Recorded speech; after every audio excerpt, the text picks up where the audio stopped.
moment, I can get everything going. Yeah, everything seems good. Then I'm just going to do my images. What did I save that image as just a second ago? Under P, that would make sense for Pokemon. Me being smart and saving that under a sensible header. How are people doing this morning? Let's get started.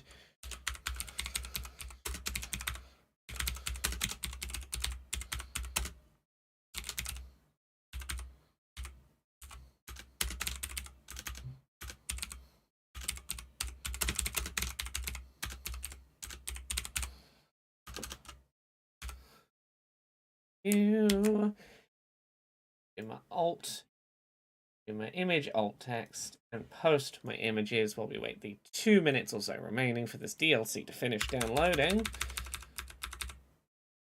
Why it did not decide to download for me overnight, I do not know. That would have been very convenient for it to do. But you know how it is. That would be far too helpful. Can't be having that.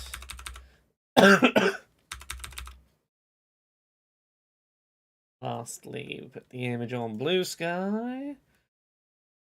The alt text. Good morning, Scolds Moya. How are you today? I am very excited to be playing a bunch of Pokemon. I'm ready.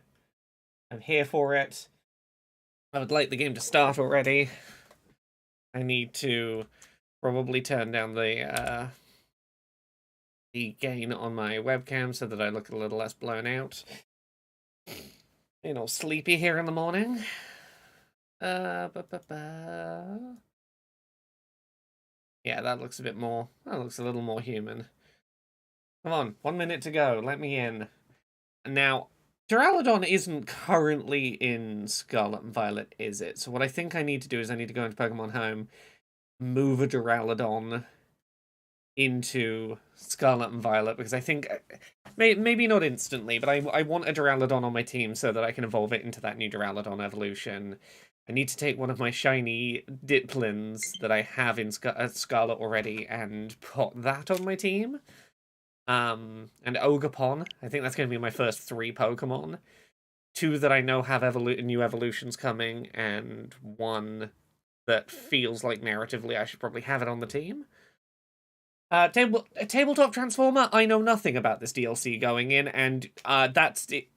You've already gone and spoiled for me how many new Pokemon there are. Like, I'm not to be a dick, but like, can people? I've not even booted the DLC yet. Can people give me a minute to like experience it before telling me things about it? I would like to go in and like experience some of this for myself, if possible. Like, I so rarely in this job get a chance to play a thing that I don't know about in advance.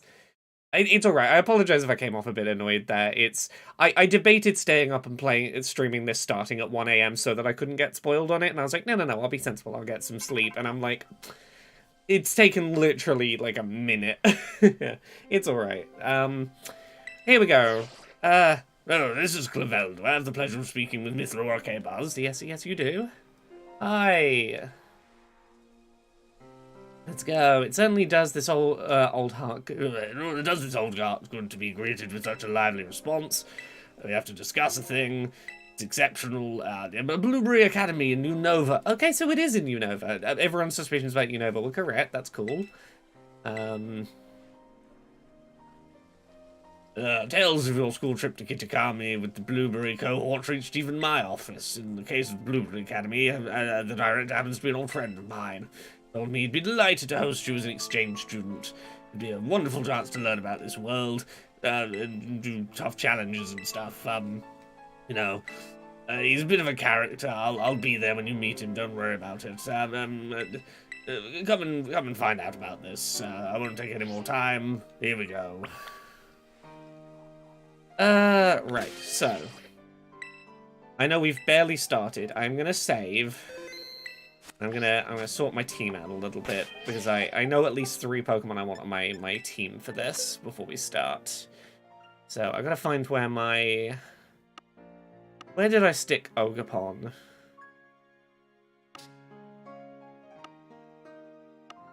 I genuinely do not remember my organizational setup enough in my boxes to remember where I would have put Ogerpon. So this is Chinese organized by types. Yeah, so this is where some of my DLC stuff is.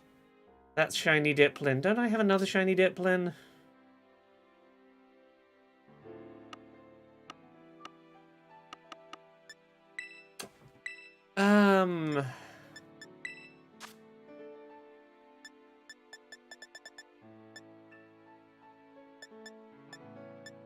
Diplin. Let's have a look quickly. Is that the only Diplin I have? Do I have more Applins then?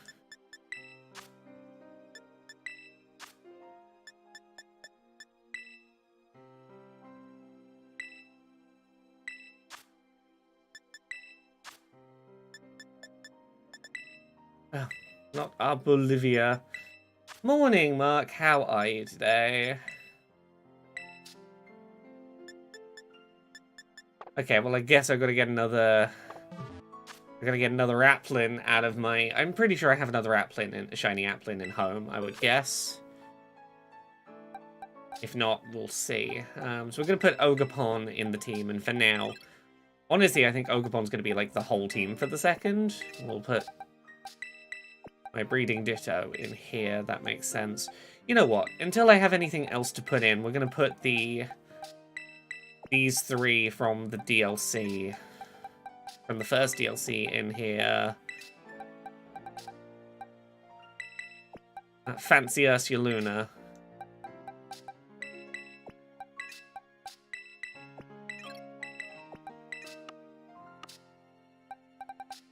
That's gonna be my DLC team for the second. We're gonna save. And we're gonna open up home and try and move over a Duraladon. I know I've barely begun, but I want a Duraladon, and if I have a spare shiny Applin, that would be great, because it means I can evolve it to a Diplin quickly before we start the DLC, and I'll probably pop the Ursuluna back in the box, and maybe just throw some experience candy at the party. It's past 6 AM. Are we not out of Pokemon Home maintenance? Oh, the 15th at 6 AM. Oh, that's until tomorrow. Okay, I cannot get Duraladon out of home. Okay. Oh, so I don't have the ability to grab an additional shiny Diplin at this second then. Okay. Well, for the second, do I just put my already existing shiny Applin, shiny Diplin in, just to see what it evolves into? Maybe. Oh, I keep trying to go into home. Why am I trying to go into home? Let's go back to Pokemon. Do I shiny... No, it would be silly of me to shiny hunt another shiny Applin right now, just to be able to go into the DLC with it, ready to evolve into a shiny Diplin, and then whatever that evolves into. That feels like it'd be silly. But I kind of want to do it.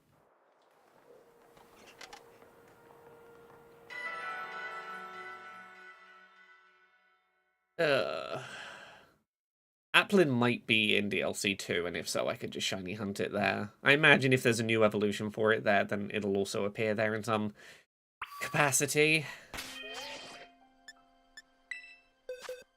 Really not have another Applin at all. Is that really my only Applin?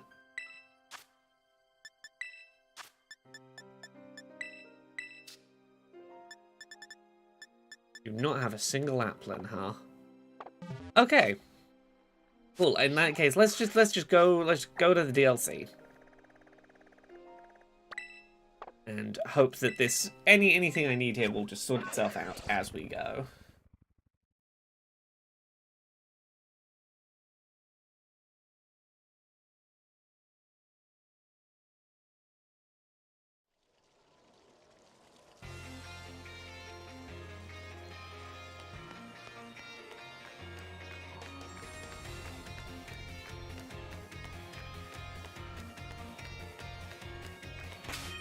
Let's throw some experience at this team.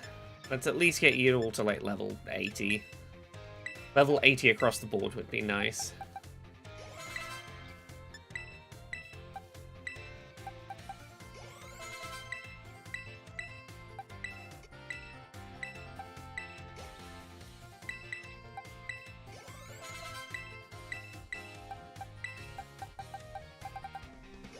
And gets you to there, so like another 15, 20.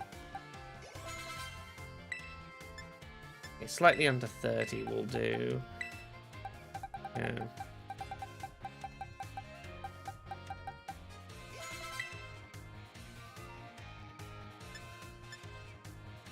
That'll do. In we go.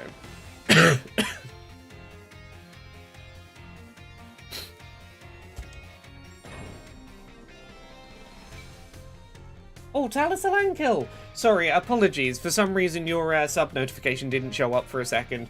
Talasalankill, thank you very much for the 21 months of sub. Thank you very much for the Prime sub. Thank you for sneaking to Jeff Bezos' house while he is distracted by new Pokemon DLC and stealing some pocket change and sliding it over the table to me. Thank you very much. Happy Pokemon Day indeed. It is Pokemon Day. I'm here for it. This is going to be my day. I'm very, very ready. Yeah, I'm going to move this chat. I'm going to pop it out onto the other screen so that I can see the sub notifications when they come in. Because otherwise, they're just not going to show up for me. There we go. If I slide that over there, things should show up. Who do we have here? I know, I've seen your face somewhere before. Who are you again? Hi, it's me, Laura. Hi.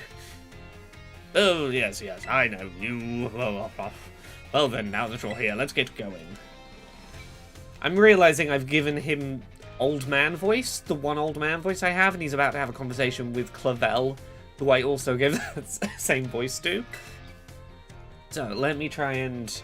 I've got to differentiate these two voices now, so... Oh, hello there, Felly. You're as live as always. Didn't realize you were here. Of course I'm here. I is director of this academy. Where else would I be? Do address me more properly while students are present, would you? More importantly, what are you doing out here? I thought we'd agreed to meet in my office. Did we? Must have slipped my mind. Anyway, what's the matter? This is the student, right?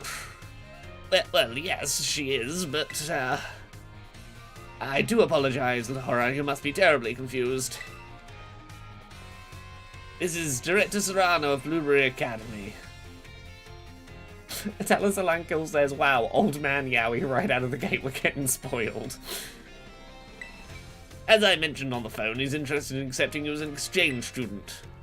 Yes, that's me, Director Serrano. Did I not mention that? And look at our young friend here. Makes me suspect that you indeed failed to clarify that point.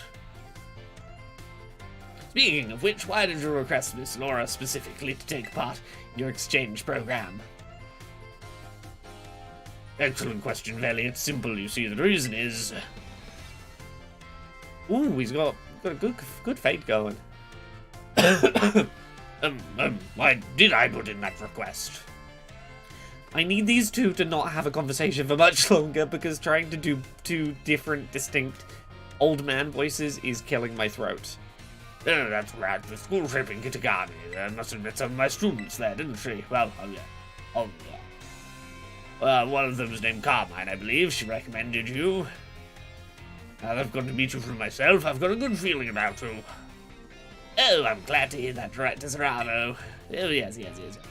A little higher up here. I'd love for you to visit my... Well, I'd love for you to visit my school. It would be a breath of fresh air, so to speak. Well, if anything can be said about Director Serrano, it's that he has a keen eye for talent. I would be thrilled if you went to Blueberry Academy and got to know the students there. But only if you're willing to, of course. Think of it as a chance to further expand upon your treasure hunt. Oh yeah, that thing. I wish I could accompany Miss Laura, but I'm afraid I must ask you to watch over her in my stead. You will watch over her, won't you? Oh, of course. I'd never let anything happen to one of your students. I hope this experience leads to even more you can treasure. Best of luck to you.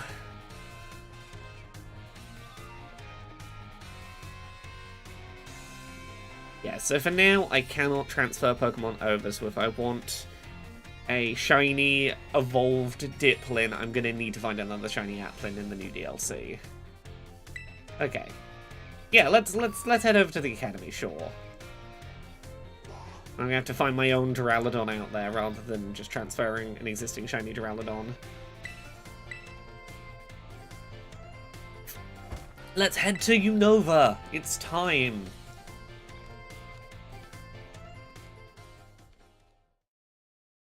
Yeah, I don't know specifics, but I've heard that there are some pretty high-level trainers in DLC 2, which is nice to hear, and that there is some degree of increased prevalence of double battles, which is cool. I'm going to need a 6th Pokemon on this team, and this team is not terribly well-balanced currently. It's not competitively set up, but I want to take stuff that's, like, DLC Pokemon. I want to have as many new things on my team as possible.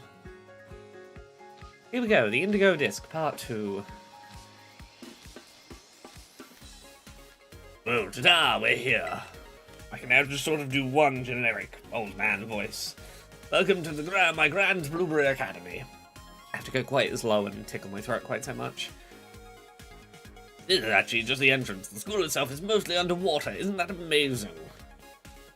Oh, and did you notice? Look at how blue the place is. I can't tell you how long I spent picking the perfect blueberry color. I mean, you have like 3 shades of blue. I guess blueberry is like kind of more purpley, but look, I'm not saying I dislike it. I love all the shades of blue. None of them I'm going, that's the blueberry blue. Oh, yes, what else? Let's see. Would you like to ask me anything? Why is the school underwater? Oh, that's what you're curious about. Well, it's because the school building is attached to an undersea plant that develops natural resources. That's what I've heard. Oh, yes, exactly. Took the words out of my mouth. Always on point, aren't you, Lacy? Oh, it was nothing. We have a guest today. Oh, yes, Laura's here for the exchange program. Look after her, make sure they're up. Oh, this is the exchange student from the Paldea region. Oh, yes. I suppose I didn't introduce myself, did I? I'm Lacy, one of the second-year students here. You must really be something special, you know. It's rare for Director Serrano to remember the name of a new student. Oh, call me out, why don't you? Well, I've actually got an idea. Why don't you explain how things work around here, Lacy? You want me to do it? Oh, yes, you know this tour guide stuff isn't my strong suit. You'll be great, Lacy. No. Director Serrano just has this bad habit of pushing his duties onto me, you see. Is this the head teacher just, like, making you do all the work? That doesn't seem okay. Yeah, hell yeah, kid. That's not right.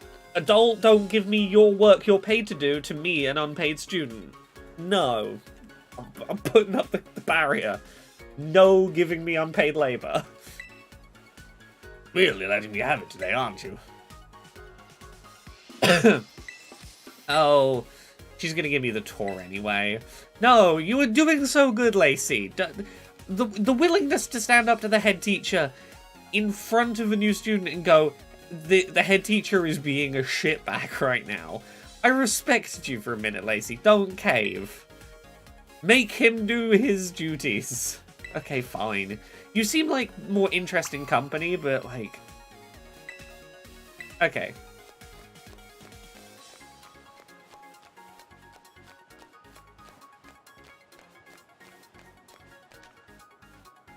Ooh, do we have a new Pokedex in our Pokedex list yet? Or do we have to get given that?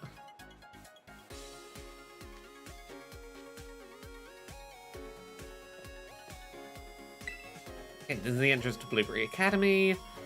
Our school puts a great deal of emphasis on the art of Pokemon battling. We hold official matches. Any student can freely utilize this court if it's not in use. You'll be battling more here than at any other school. Hell yes! Give me good tough fights.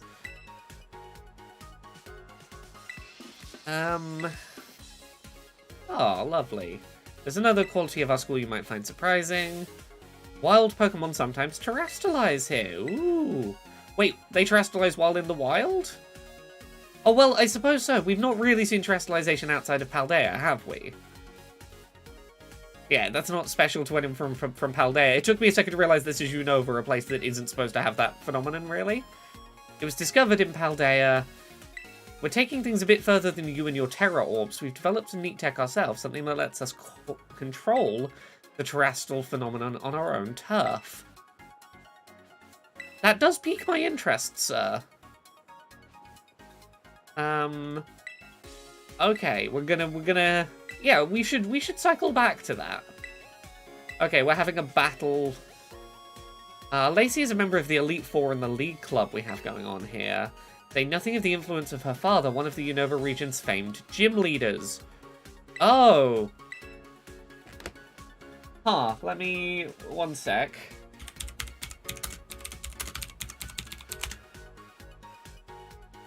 To pull up those Unova gym leaders for a second.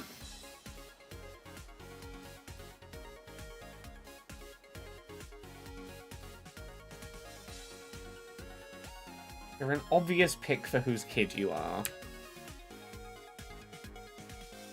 Does anyone have, like, the thing you've got going on over your, is... Elisa? Does Elisa have, like, a similar thing? I suppose it could be a black and white 1 and 2. Did black and white 2 have different leaders? Let's see. Let's look at some good images of the Unova League. Could be Skylar? Black and white 2.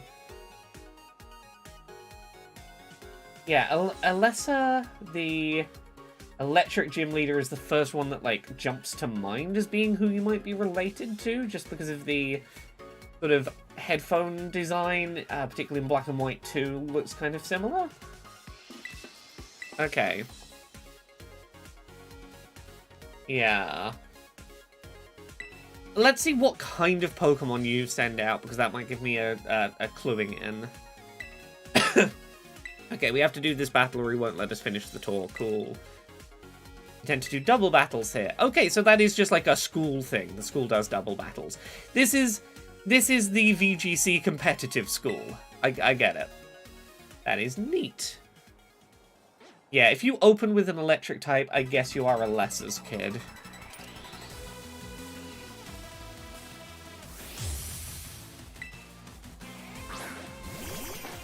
Yeah, plus or minus. Okay, you're a Lesser's kid.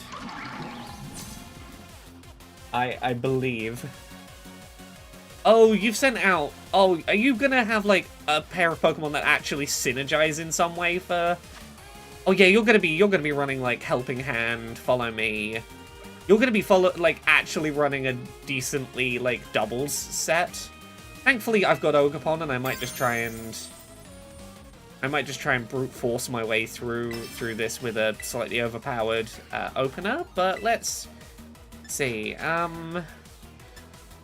Everything in its vicinity. Good power. Yeah, well, let's try and... Yeah. Skylar, the fighting type gym leader. Let me have a look.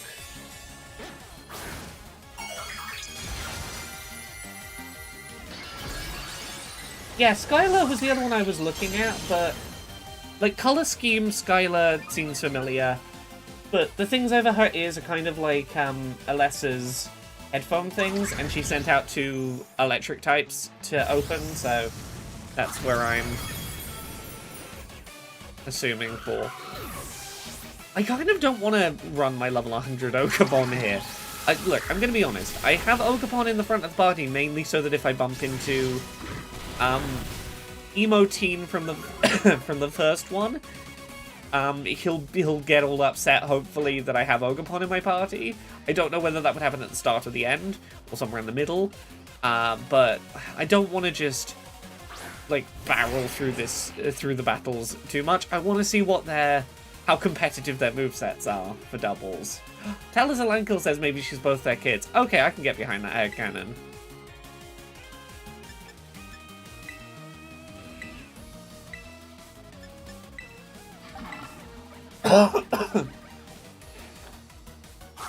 Well, we're starting off with...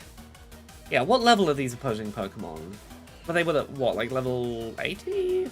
We see levels? Have I, in my head, told myself they're level 80?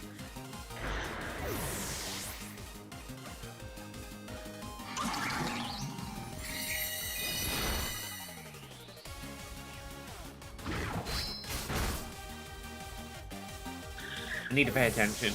Because I'm curious what level we're starting at with these opposing Pokemon. The level 80 wasn't one-hit killing on Plusle, which suggests decent starting level.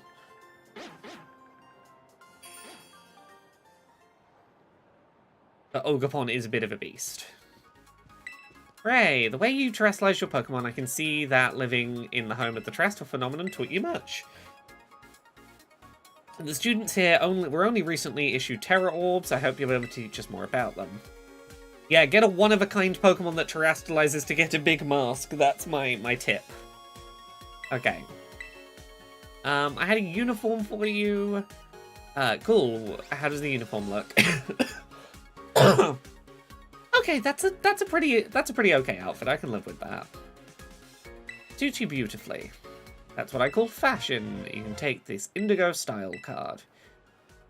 They give you a few more options when you visit shops and salons, but including back in Paldea. Okay. Before I go in, I'm going to see if I have a new Pokedex yet. Then we can go see the world-famous Terrarium.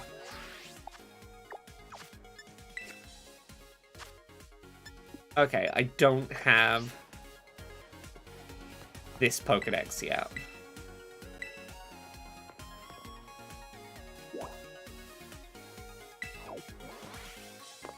Okay, let's get a sense of how big this terrarium is. I want to have a sense of how much new area we've got.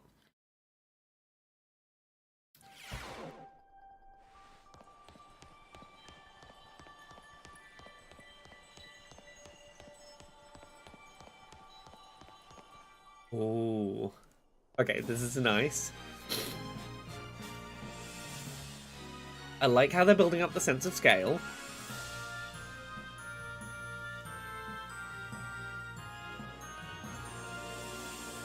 This does look pretty big, and that's nice. I want to get an overhead of that map. This is it, the park beneath the sea that has gained renown around the world. Our very own terrarium. We may be underwater, but the projectors built into the walls and ceiling make it feel like we're actually outside. We've been able to create a comfortable environment for Pokemon through technology. Yeah, no, that does not sound like a cheap thing to do. There are 4 distinct biomes. The subtropical savanna biome, the breezy tropical coastline biome, the craggy, crunchy, rugged canyon biome, the arctic and snowy polar biome, glitching in and out of existence a little bit. Each biome's air temperature and humidity levels are regulated with the utmost care. You can find completely different Pokemon species in each area. Ooh. Where would I want to start?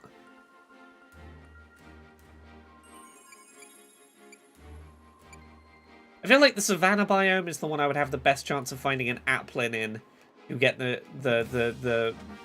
I guess, look, I don't know for a fact there is a new Diplin evolution, but I'm assuming there is based on the fact that Diplin can use Eviolite in the first DLC, which suggests it still can evolve further, but it can't in the first DLC, and I want to find out, so I'm going to say Savannah biome. The Savannah looks like the only one that doesn't look like stuff we have in Paldea, exactly. You need to heal up your team, use the self-service healing machine. Oh, getting rid of nursing jobs in here at the Blueberry Academy. Putting Nurse Joys out of work. Can you explain to us why crystals form here and how the wild Pokemon can terrestrialize? The answer is right above our heads. It's the Terrarium core. It contains a fluid that we've jam-packed full of a special material from Paldea. And this is going to be why the legendary in the Indigo disc is upset, because you've been, like, stealing terastallized juice from it or something.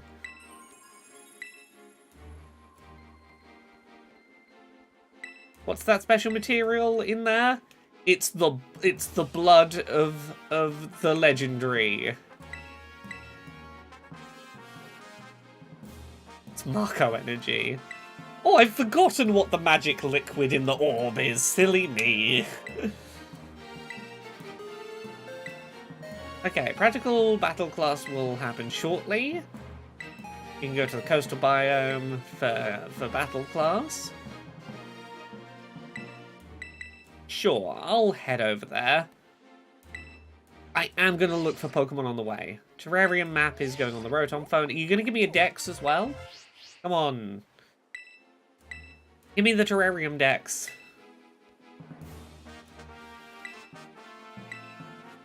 Okay, I've got to make sure a dorm room's set up for you. Yes, Pokedex app. Cool. How much of what is here is stuff that is in the base game or the DLC one? Like, how much of my new Pokedex is auto-completed, I guess, is the question.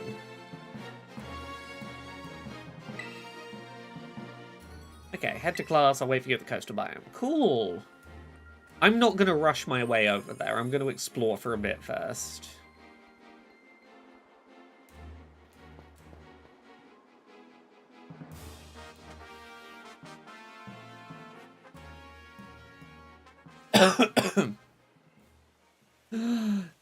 Yeah, new Pokemon. Blueberry Pokedex. We have seen 84 and caught 78, which means we've seen 6 Pokemon walking around in here. Okay, so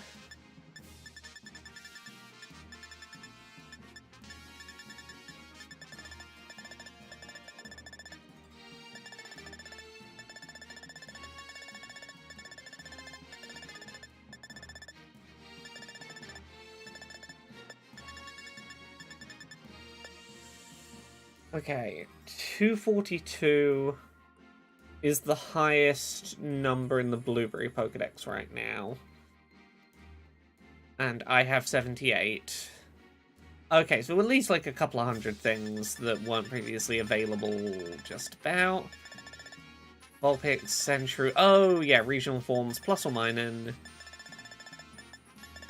Is Applin in here?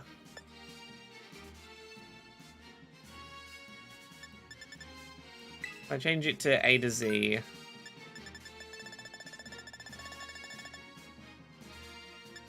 Applin cannot be natively caught in the DLC. Okay, so you've got to go back to the base game area to go find one. I'm gonna have to go back to the base game area and shiny hunt an Applin at some point today. It does sound like some of the Area Zero theme is in this music, right? Okay.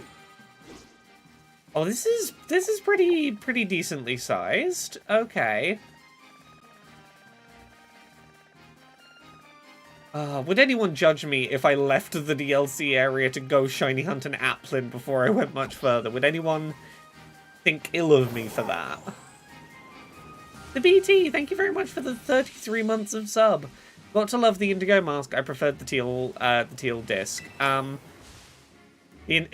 Oh god, have I called this Indigo Mask DLC? Oh, I've misnamed the fucking stream. Oh, of course I have.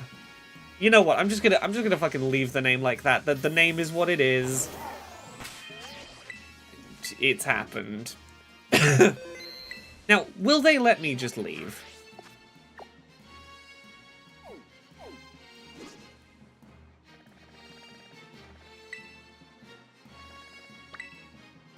Because, like, it is really easy to shiny hunt a shiny Applin. It is one of the easiest things to do a quick little shiny hunt for. Ooh! What does this sparkly mark on a mass outbreak mean? Why is it like golden sparkling? Are they all golden sparkle now? Is that like a special mass out? Oh, it's a special kind of mass outbreak where there's a bunch of mass outbreaks of it, maybe? And that's why it's doing that? Yeah, I know there's an entire new area to go explore, but I'm fighting the brainworms, and sometimes you gotta acknowledge that the brainworms are what they are. Where is... Oh no, that's the Kitakami map. I'm looking for this one. Is Litwick shiny boosted? Maybe it is. Are there any mass... Okay, so Flabebe... Oh, okay, yeah, so it's some kind of special mass outbreak event that's happening. So all of the different... Oh, there's mass outbreaks for all the different Flabebe colours. If you want to shiny hunt a specific Flabebe colour, you can do that today, because there's specific mass outbreaks for most of the colours. Oh yeah, there are some mass outbreaks that don't have the sparkling things, and maybe it is a shiny boosted odds. You know what? Before we go explore the rest of the DLC, this is what's caught my interest. I want to go find out about these mass outbreaks and potentially how boosted are these shiny odds. What are my chances of just stumbling? Because the different forms of Flabebe in shiny boosted mass outbreak would be very fucking helpful. Let's just save and find out what this is about. I'm not going to use a shiny odds boosting sandwich. I'm just going to head to this outbreak, see what we find by doing the battle method.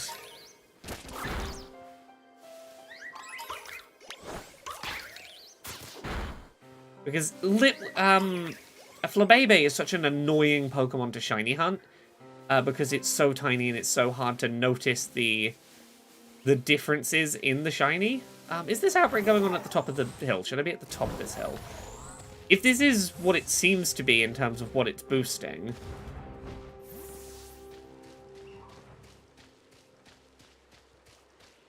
No, I guess it was... The outbreak is happening at the bottom of the hill, I guess?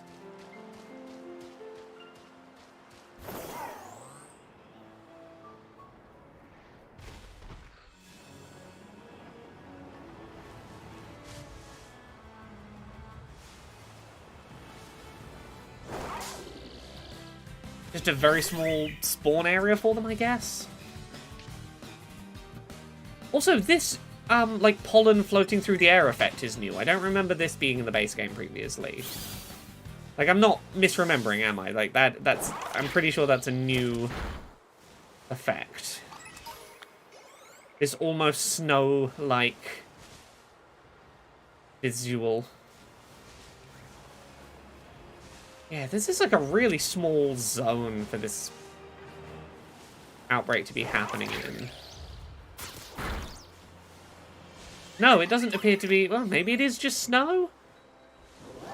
Ah, you're right. It probably is just snow. Why did it look like pollen to me? Maybe it's just because I'm hunting a flower-type Pokemon and flowers and pollen were on my mind. Yeah, I need to get off my ride Pokemon. It's making it way too easy for me to run into these without intending to. This is it. I'm getting overexcited because there's new Pokemon and I'm seeing changes that don't exist because I'm excitable about new things to see.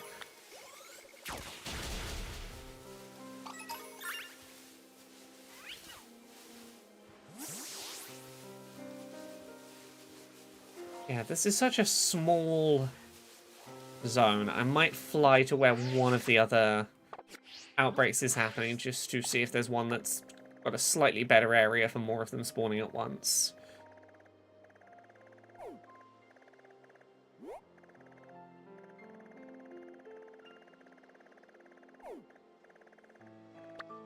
Let's go to the one in the desert. That's probably a nice one to head to. And then I'm going to try and do my shiny Applin hunt for a minute and then head back to the DLC zone.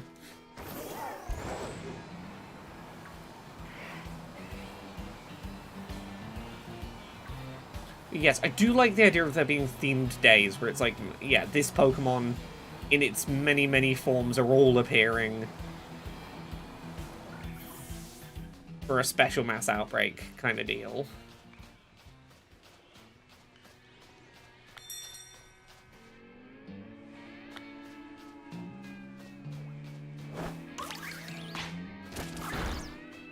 Come on. Spawn in slightly higher numbers here.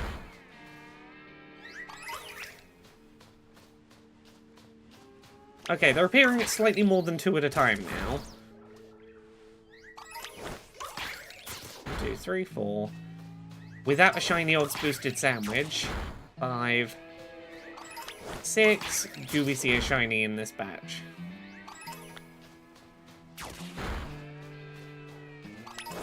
7.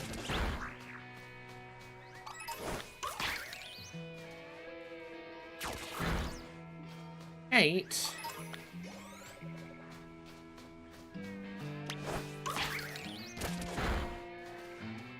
9, 10,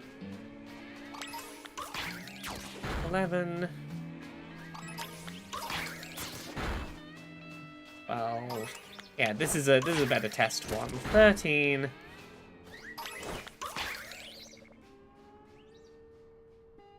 14. 15. 16. 17.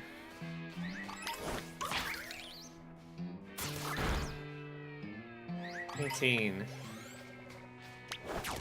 19. 20. 21. Oh! I found a shiny in less than 20 encounters without a shiny odds boosted sandwich, which to me says massively boosted shiny odds. Okay. That's good to know. That is a much boosted shiny odds. Cool. So, let's test that wasn't a fluke. We're gonna go find a different colour of Flabebe event. There's a blue one not that far away. If we have a similar result over here, I think we can safely assume, yeah, without even using Herba Mystica, really good boosted shiny odds for these special sparkly mass outbreaks. Here we go. I'm microdosing myself on the new content by going and finding new things in the base game.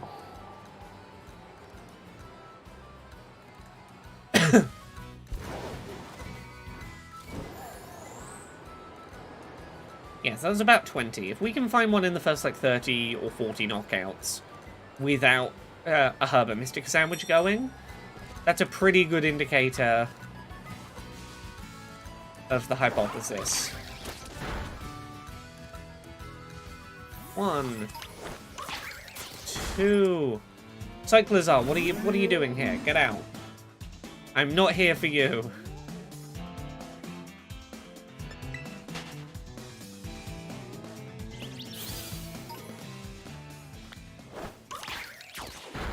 Three.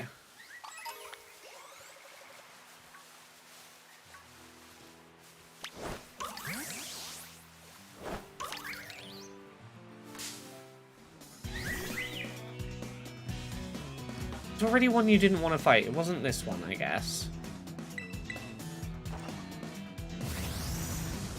Let's say 5.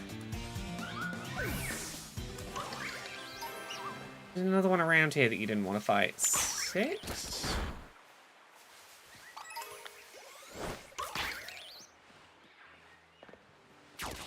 Seven.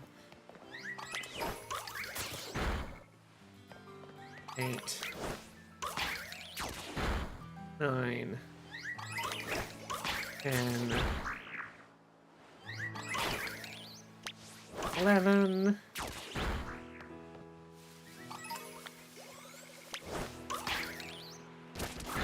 12,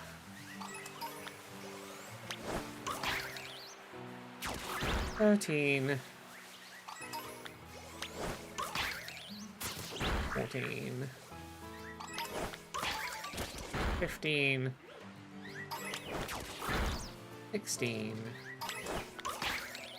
17, 18, 19, 20,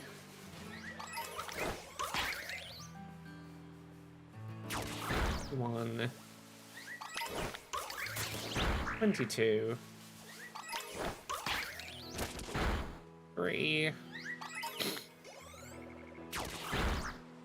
24,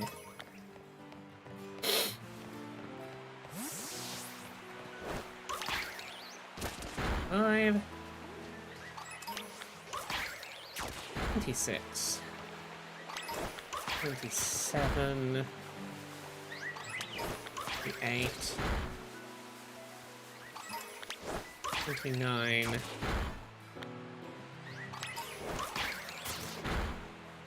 30, 31, 32, 33, 34, 35, 36. I have a theory about what's going on here. 37, 38. We hit a round number and then I'll talk about it. 38, 39, 40. So my thought is that these have the shiny odds of, like, the boost of if you had a level 3 sparkling power sandwich. These ones, so 41, 42, and the shiny odds are increasing the more of them you knock out, the same as they would otherwise. 43. That's my working theory. 44. 45.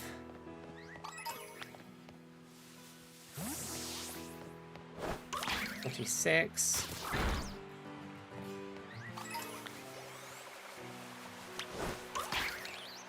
47. 48.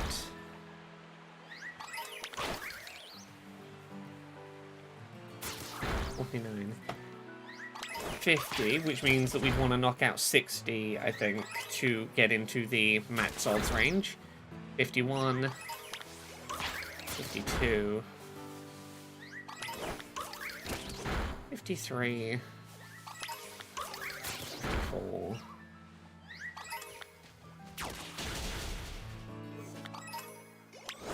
55.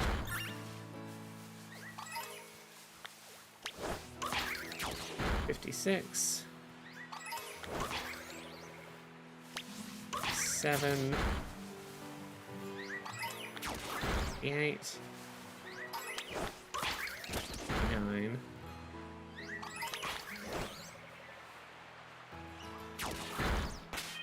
'Be about where we save. What looks different? What even looks different with the shiny Flabébé? Oh, it's that bottom portion of the body is kind of purple, isn't it?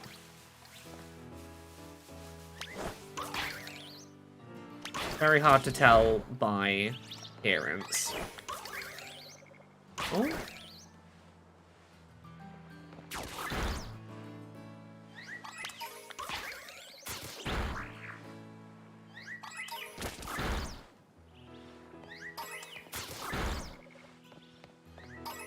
Yeah, we are now into the portion where I would most expect to be seeing a shiny if it's gonna pop up. in a normal mass outbreak, this would be where those best odds were.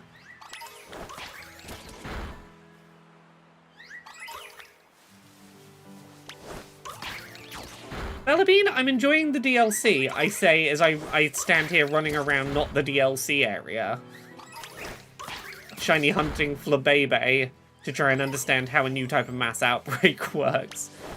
I'm gonna hop back into the DLC area in a minute. I saw little shiny sparkles on a mass outbreak and I got excited and I wanted to test whether it was boosted shiny odds, which it seems to be.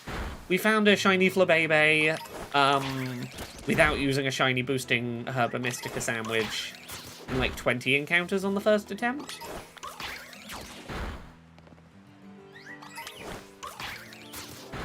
Which is a pretty good sign that something's boosted.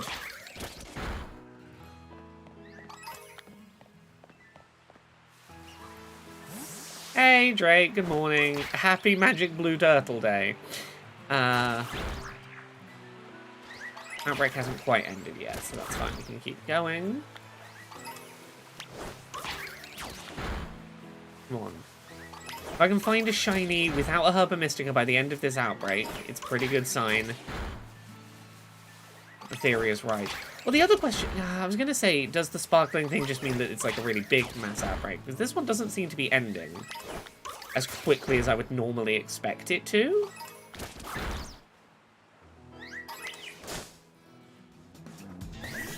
Yeah, we'd expect the green to be purple on that. Okay.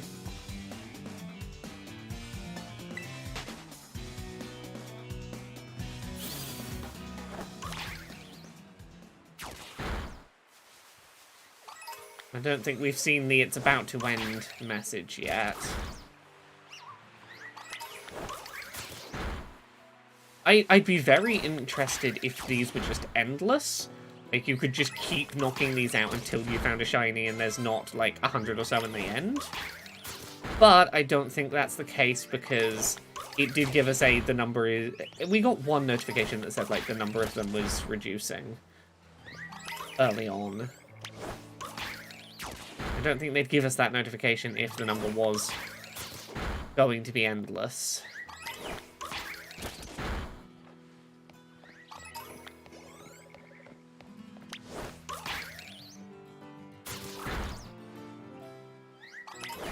But if you could just knock out as many as you want, that really does put no time limits. You could just run a whole... You wouldn't have to do the knockout 60, save, and then if there's not a shiny in the last batch, reload, save, try again, etc. You could just keep going until the shiny happened.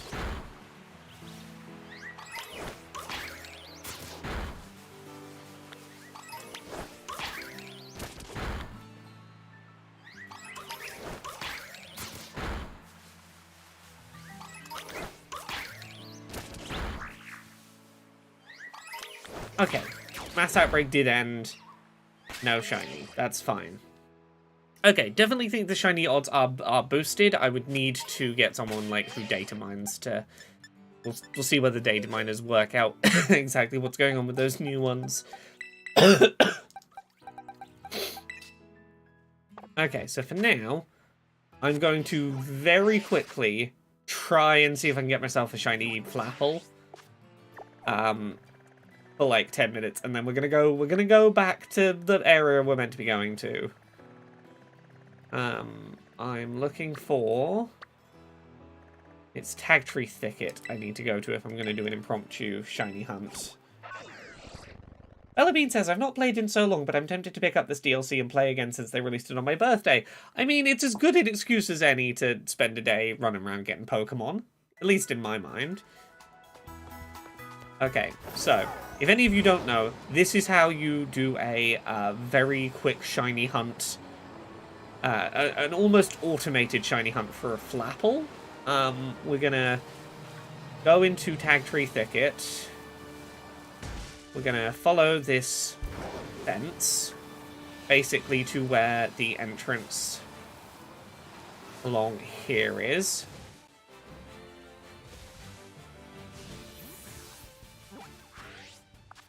I need to quickly look up what the dragon-type shiny sandwich recipe is. Okay, I need a flat area to make picnic. Okay, too close to people. There we go. So, dragon-type shiny sandwich. What do I need? Herba, Mystica, recipe. Let's look at all these sandwich recipes. Pull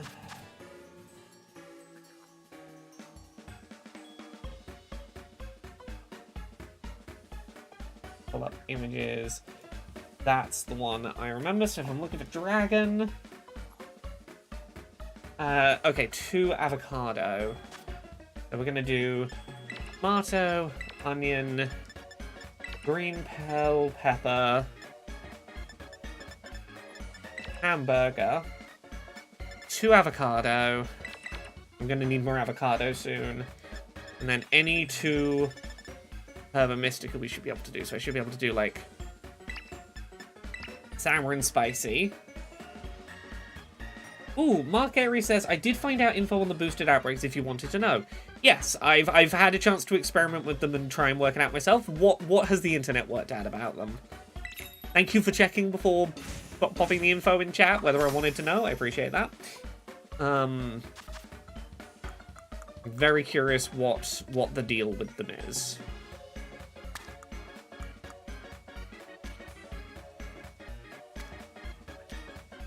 Let me just make this terrible sandwich quickly.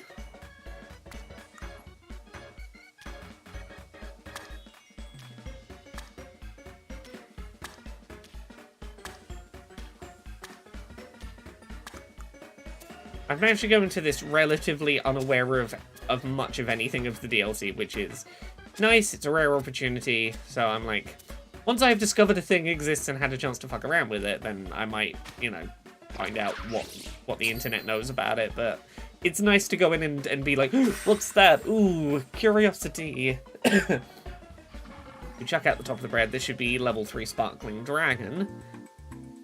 And now, this is where I show you the shiny hunting method that you can kind of just leave doing its own thing. It's great, it's fun, everyone loves it.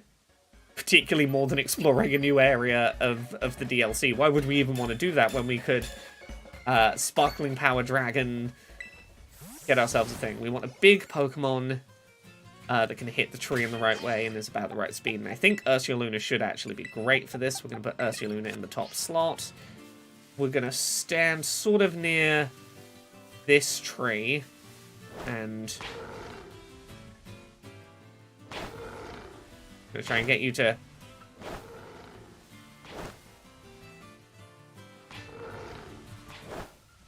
I need to get you to attack that tree to get the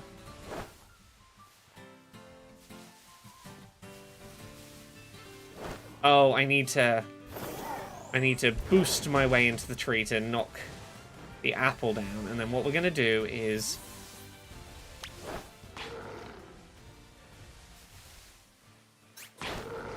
I need to find a spot I can stand where I can get Ursaluna to attack the flapple.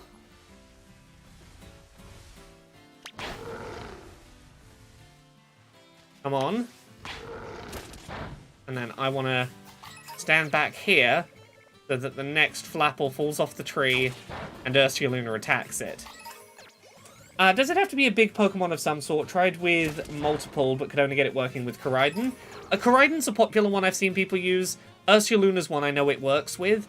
It needs to be the right kind of Pokemon with the right size and aggression that you can get this to happen.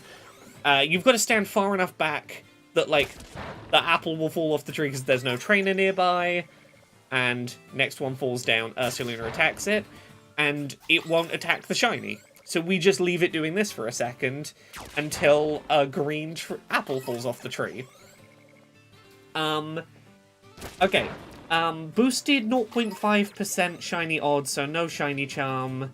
Sandwich. Already about 1 in 200 from the first... Oh. Yeah, no shiny charm, no sandwich. It's already about 1 in 200 from the first Flabébé. Far better than even the charm, 60 KO, and a regular outbreak. And I assume that that stacks, so if I have the shiny charm and I had a sparkling power sandwich, the odds would be even higher. Okay, cool, yeah. So, not... Let's say there's like 100 Flabébé in that outbreak. It's not a guarantee that there'll be a shiny in the outbreak, but like maybe a 50% chance of somewhere in that outbreak's a shiny, with like 1 in 200 odds and maybe 100 in the spawn. Yeah, this is one of my favorite shiny hunts to show people in this game. It's such a fun, silly one. It's nice to find one where you can automate it and like. It's nicer than so many of the other auto battle shiny hunts because you literally, like, if a shiny is there, you're not going to miss it. There is no world in which you miss the shiny. It just happens. Okay, it stacks. With all boosts, 1 in 144, almost just worth going for it without a sandwich. Yeah, 100%. Like, I think the best plan is still do what I was going to do at that last one. Knock out 60, save, and then knock out the remainder. Nope. Reset, knock out the, like, do a picnic to reset, knock out the remainder. That using a sandwich to get from like 1 in 200 to 1 in 144, really not a worthwhile use of your Herba Mystica. Save your Herba Mystica for shit like this. Oh, and you know what? If we get the shiny Flapple, let's go straight to the new DLC area for increased dragon spawns and increased shiny odds in the new area, and that would be cool. Yeah, we've got, like, what, half an hour of sandwich. We'll give this at least, like, 15 minutes or so. Occasionally, this will fail if... Oh, no, yeah, it turned back around. The way that the Flapple fell made Ursaluna face towards me, and if the angle had been wrong, Ursaluna might have, like, lost range of visibility for the Flapples. But not lost yet. Cool. Everyone enjoying me playing the new DLC, where I'm definitely playing the new DLC. I love having entirely new content to do, and then doing this. I could have done this on last night's stream if I'd thought about it, but... I want the new evolution, and I need an extra shiny Applin to do that. Bean says, you play whatever you wish, Laura. Thank you, I appreciate that. I do really want to see the new area, but here's the thing. My thing is, I'm only going to get to experience that new DLC area once, and why would I rush it? Why would I rush to get to a point where there's no more new Pokemon for me to see? I might as well dip my toes in and go, ooh, that was new. Anyway, okay, we're going to come over here. Okay, a little bit more new. Mark Erie says, this is fun to watch. Had no idea this was a thing you can do. Yeah, so there are certain places where you can, like, get Pokemon spawns to work like this for an easy shiny hunt. There's one you can do this with for, I think there's a Gibble nest you can do something like this with, where Gibble's the only dragon spawn in the place where it spawns, and you can stand just out of range so that, like, one spawns in, gets attacked, one spawns in, gets attacked. There's a few places you can set this kind of little trap up. Trying to catch an Applin like this makes it feel like the last DLC. Yeah, I thought I'd caught 2 shiny Applins in the last DLC, ready to evolve. I got one to turn into a shiny Diplin, and then I thought I got another one ready, but apparently not. And I was going to go into Home and see if I had a spare shiny Applin in Home, but apparently not, because I can't go into Home until tomorrow.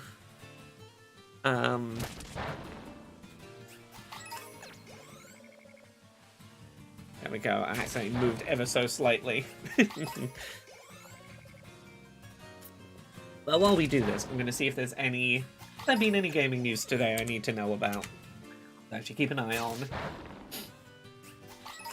Oh, there's an interview on Eurogamer with Hayley's actress from Spider-Man 2. That's super cool. Anything else particularly of interest new? Okay, I have the shiny charm, I have the sparkling sandwich. This has got to be... What are my shiny odds? Roughly how many of these am I going to have to get a shiny? Shiny odds, Scarlet, Violet, Sparkling Power Sandwich, and...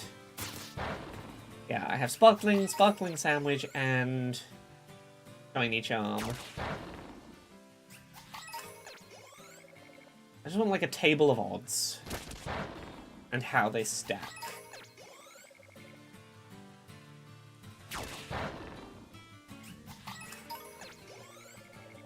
Okay, so... New Power level 3... becomes 1 in 683, so about 1 in 700... It's not in a mass outbreak, yeah, so about 1 in 650, 700, which... It's not great odds, but... It is a shiny hunt we can do just by leaving it doing its thing. We'll get one. If we don't get one on this sandwich, I'll go explore the DLC area for a bit and then come back and try it again. Like, this will be a little interspersed through the DLC today. Right, any leaks or rumours happening today that I should keep an eye on?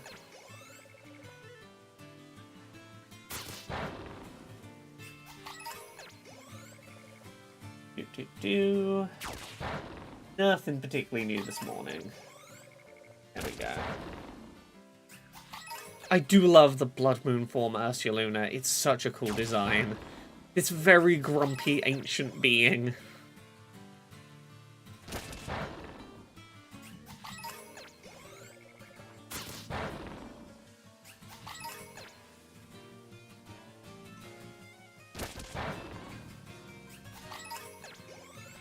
And as I say, I know I could just put the shiny Dipplin that's already in my box in for this, but I want all the forms. I don't wanna override my shiny Dipplin. I wanna have both.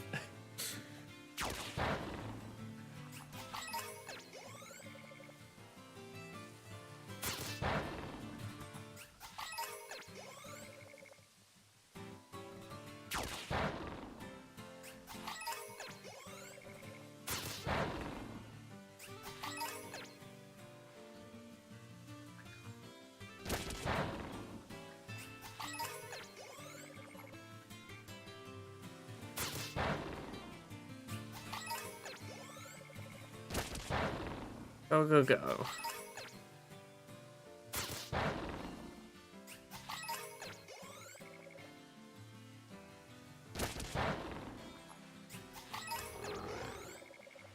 Yeah, I want to have a run around the new DLC area, at the very least to get a sense of, like, that map scale. How big is it compared to how big the map makes it look?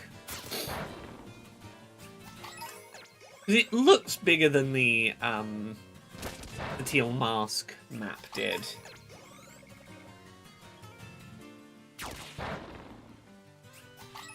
I didn't pay attention to what time we started doing this shiny hunt. I don't know how far into a half hour we are.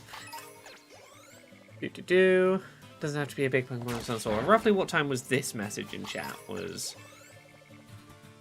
it tell me?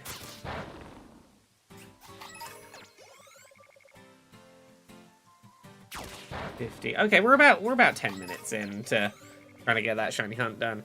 Hey, Cypher of Tear. Hey, Tanya. How you doing today? Thank you very much for the 38 months of sub. Happy Pokemon Day. Yes, we are spending Pokemon Day so far not playing the new DLC.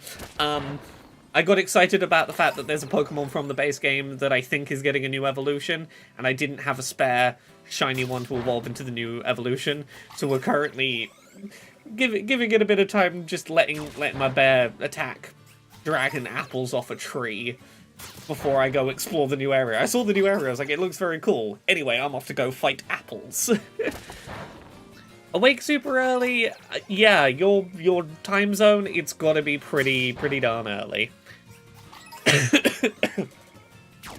Yeah, I will show those apples. Those apples have no chance. As long as that bear doesn't lose attention. Yeah, there we go. Occasionally it turns around and I worry. It's like, no, it remembers it's got to fight the apples until a fancy green one shows up. It's 5 AM. Oh. Well, I hope that super early start doesn't mess with the rest of your day too much. It means I can get the Tekken 8 demo downloaded before anyone in the US is up, and it's close to a crawl. Yes, I heard the Tekken 8 demo is coming out today. I haven't paid too much attention. Do we know, like, how many characters are in the demo or anything like that? Like, how substantial a demo it is? How does your Ursaluna have that form? I feel like I missed that Ursaluna had different forms. So, the first DLC, the teal mask, has a mission you can go on.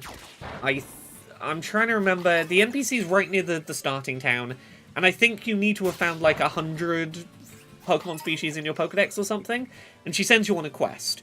And it's quite an involved quest. There's like a whole Pokemon Snap thing where you go around in first person taking pictures of all the Pokemon in this weird forest, and you like camp out in tents trying to get like photos, and then this special form of Ursaluna shows up and is like, hello, and it's different because it's a special attack heavy Ursaluna that like is able to do like physical attacks as if they were special attacks. It has some weird funky stuff going on with its stat line.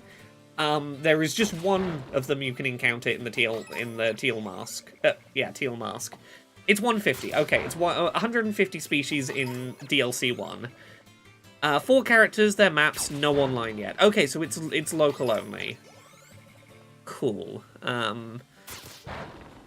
Yeah, it's as far as I'm aware the only variant Ursaluna form currently. I didn't complete the teal mask. That's probably it then. Yeah, if you're in like the teal mask area and you've just walked in past the rice fields to that starting area, turn left. There's an NPC with like with a camera around her neck, who wants you to have 150 Pokemon in your teal mask Kitakami dex. It can also hit ghosts. Yes, it can hit ghost types. It's got a bunch of really cool, funky stuff with how it works. Yeah, the Tekken 8 demo is now out on PS5, I believe. I don't have it downloaded yet because Pokemon Day, but yeah. Oh yeah, yes. Yes, I need to get it downloaded. I need to make some space. I filled up my PS5 a bunch last night.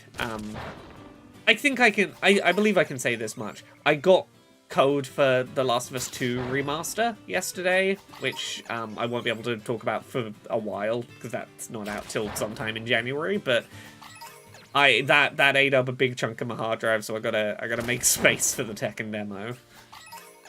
Have you ever added an M2 drive to your PS5? I haven't, and I need to, because it seems really easy. I know where the drive is, and my understanding is as long as it's above a certain read-write speed, you can just pop any generic M2 in that slot, and it should work. I just haven't gotten around to it.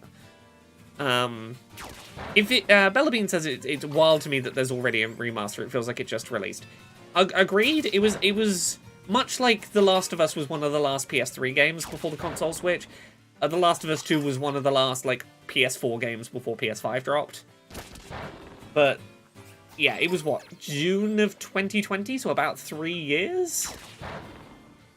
But yes, I do appreciate when I eventually get around to doing it that I can just pop any old M2 drive in the PS5 as opposed to stupid Xbox and their proprietary, hey, this is going to cost you like £300 memory stick. Andy H says it's pretty simple to add an M2. Hardest part was removing the PS5 casing. I've removed the PS5 casing before. I've got nice blue shells on the side of mine. It takes some, like, a little bit of wiggling the first time. I put a 2TB Samsung M2 in there, though I keep having issues with my external giving me an error message when all I've done is sent it to sleep. Ooh, that's not fun. Come on, apples. We are halfway through this shiny sandwich. I think it's rude you haven't given me a shiny apple yet. I'm just looking for a little green apple falling out the tree. Is that really so much to ask, game?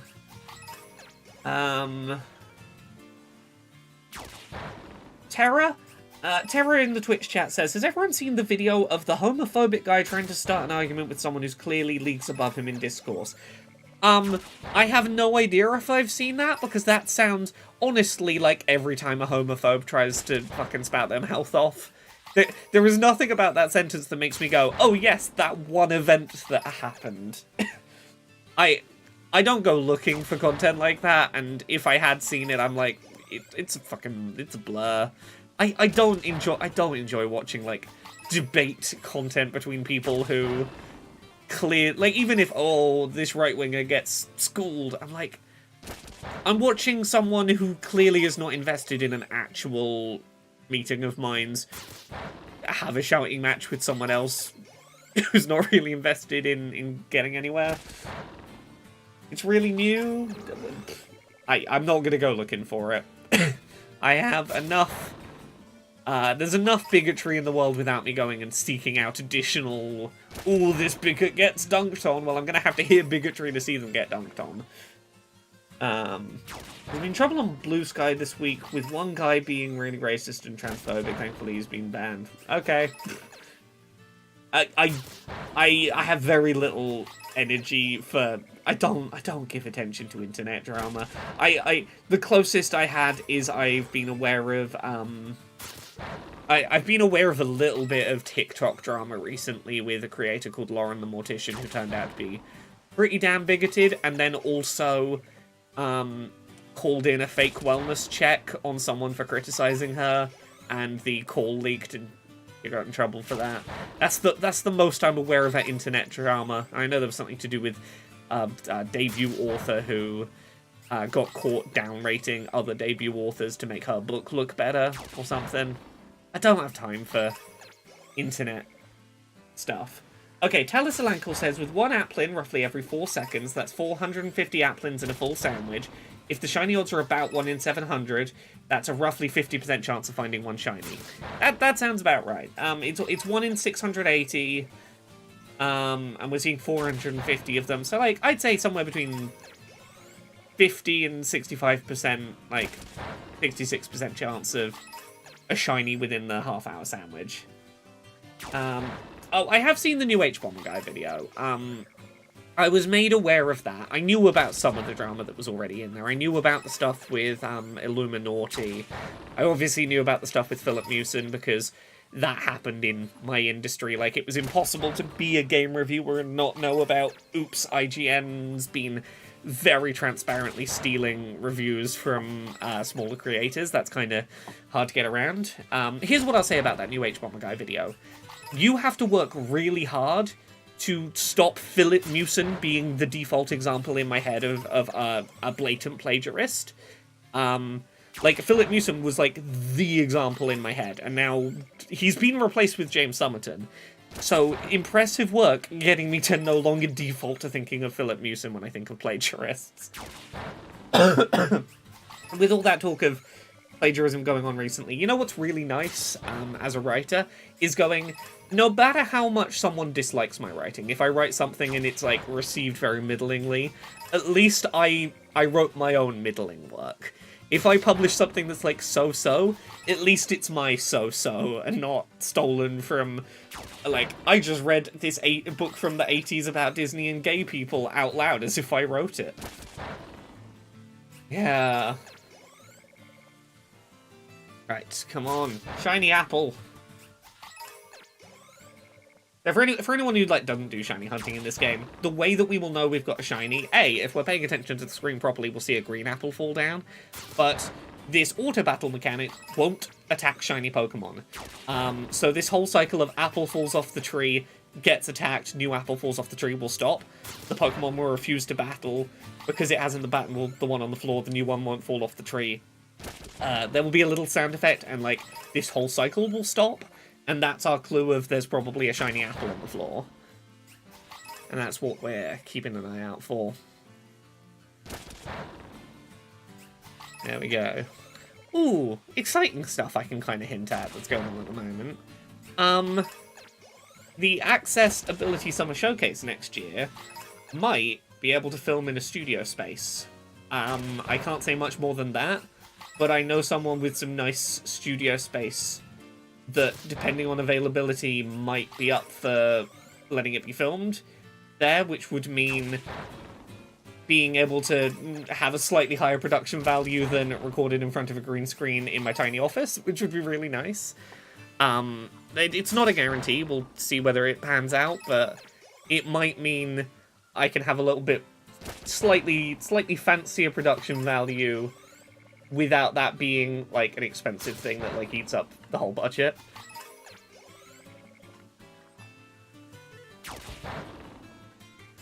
I'm doing my best this year for the showcase to start having conversations early with some bigger developers about maybe being involved, and it will be really cool if any of those pan out. I'm basically crossing my fingers, but I'm talking to a couple of bigger developers going, can we be the place where you announce your accessibility stuff for one of your games? And being able to have some big games have some new info for the first time at the showcase would be really cool if it pans out.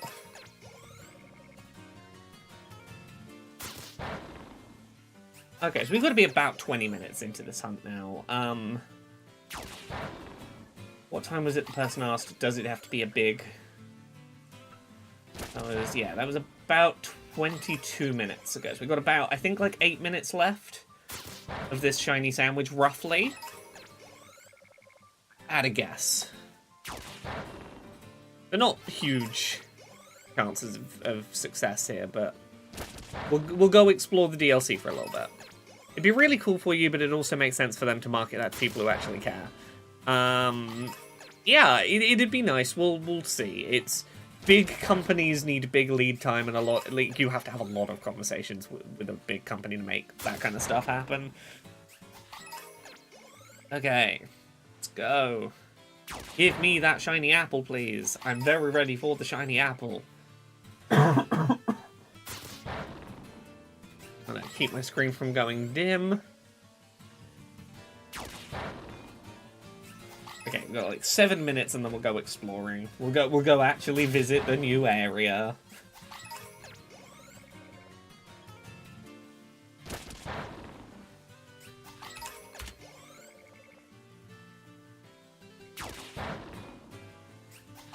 Yes, the shiny Diplin I have in my box, this is how it was achieved, was just... It's not the fastest way to shiny hunt Applin necessarily, but it's a way that, like... It's nice for stream, because I can just pay attention to Twitch chat and not, like, accidentally miss a Applin just off screen, because I was, like, you know, stream attacks. Not noticing every single thing on stream at every second.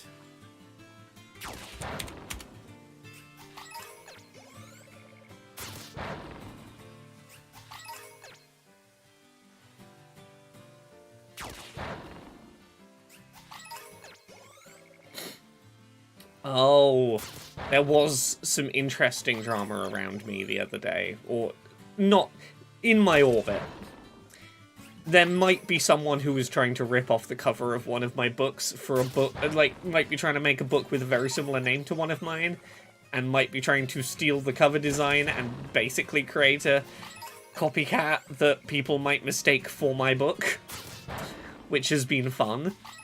It has been interesting having to go, oh, you liked a bunch of tweets about one of my books, and then a couple of days later started talking about a thing that is doing a thing very similar, and design ideas that are very similar, and people highlighting that to me and me going, yeah, I do have to I gotta keep a little eye on that.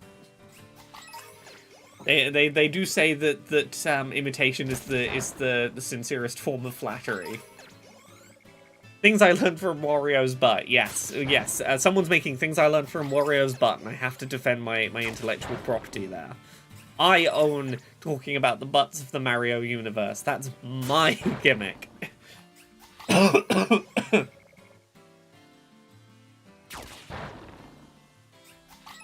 on, shiny apple.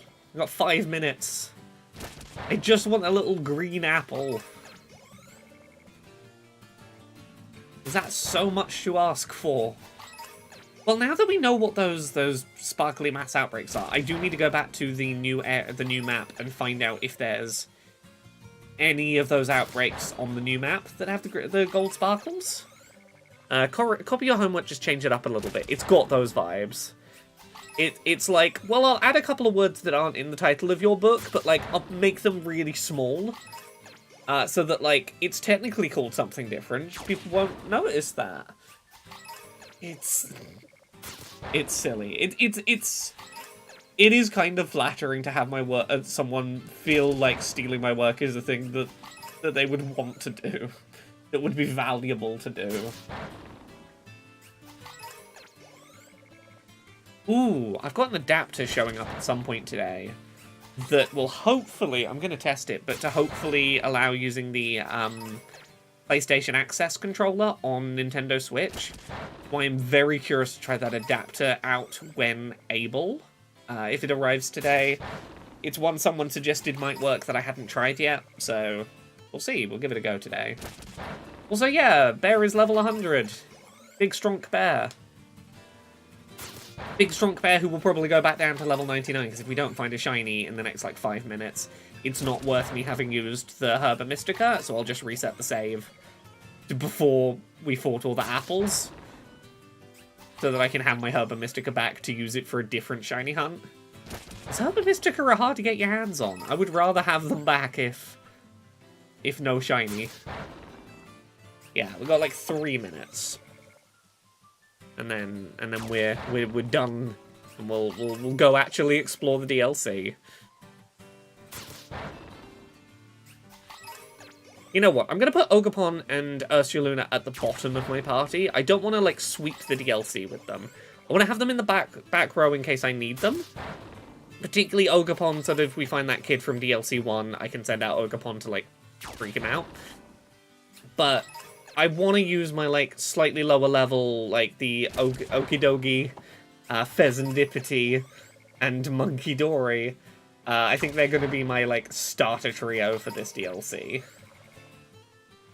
2 minutes. Nearly there. What would you get a Pokemon fan for Christmas this year? Depends what kind of Pokemon fan they are, what sort of age. Can you tell me anything about them as a Pokemon fan? I might be able to suggest something. The problem with Pokemon is it's such a wide franchise with so many things, it's hard to narrow in. Because, like, plushes are great, but, like, you kind of need to know, like, what kind of Pokemon they like for that, really. Like, it's a hard broad category to go, I know they like this. I'm like, that could mean a lot of things.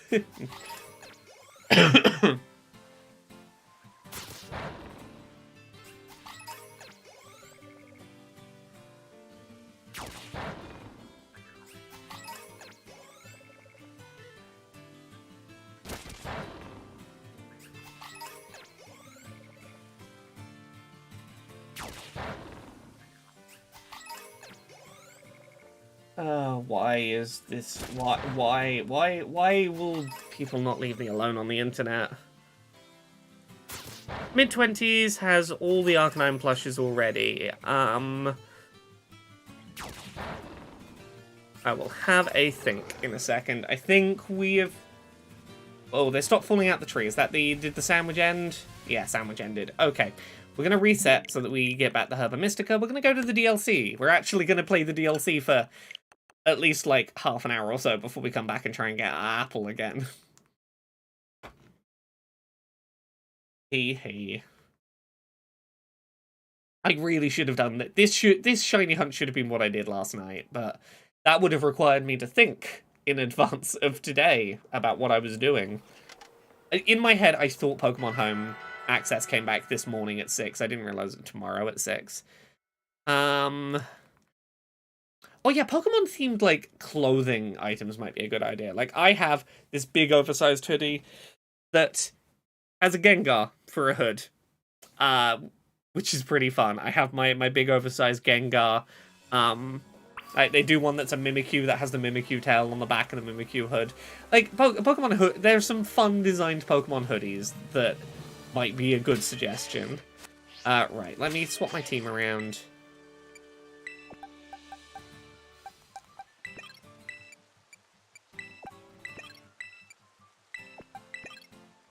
And we're gonna go to the Blueberry Academy. Oh yeah, are there any other sparkly mass outbreaks? I can't tell if that's a sparkly one or not. I don't think, because I don't know the species. It feels like no sparkly ones out here yet.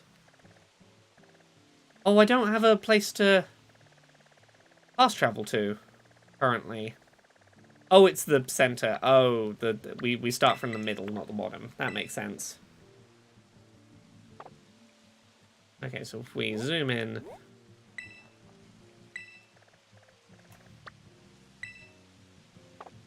How can we not fly to there? How do I get back to the DLC? Like, genuine question, how do I get back to the DLC?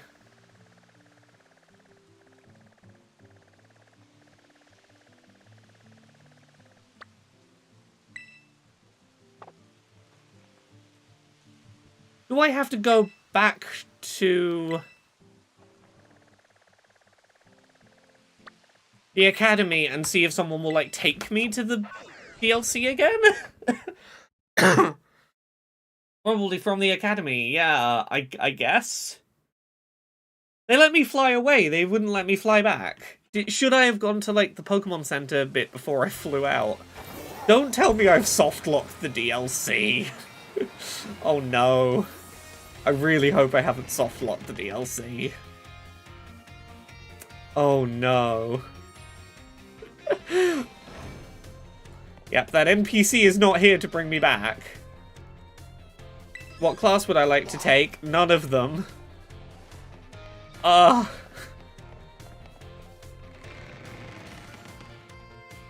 think I might have soft-locked the DLC.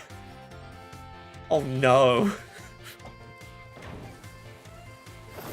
Yeah, I don't have a little flight icon. Oh no.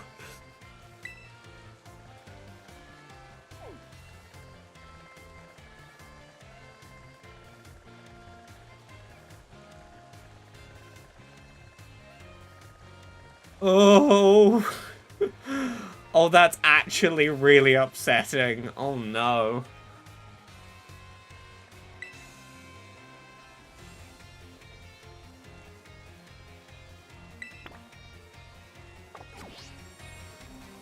I can't be the first person who's decided to fly away from the DLC.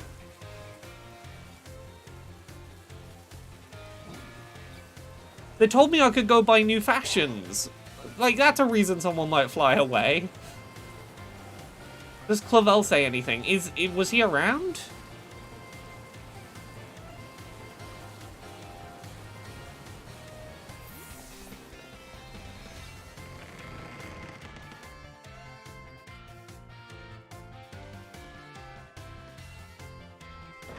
I genuinely am worried I've soft-locked this.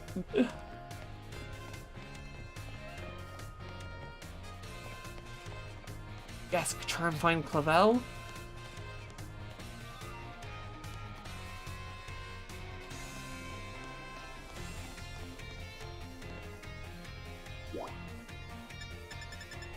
Director's office. Help. Help, Headmaster. I soft-locked the DLC. Hi. How do I DLC? You're so glad I came to the academy. Cool. Cool. Cool. Cool. I love that for me.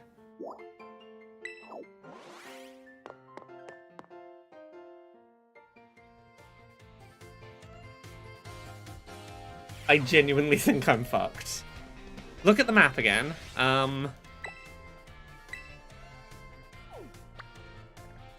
let me delete that pin. Bottom right of the new map. Oh! The entrance is for some reason in the bottom right corner. Okay. Okay. Thank you, chat, for finding the solution. You can see why I thought I was soft-locked. You can see why I didn't think to check off the edge of the circle. Okay, there's a Reddit thread. Okay, at least I'm not the first person to have thought they soft-locked themselves. Okay, I genuinely was quite upset for a second there, but that's fine, we got it. Everything's fine, we sorted it. Well, that would have been a good excuse to go hunt the shiny apple a second time.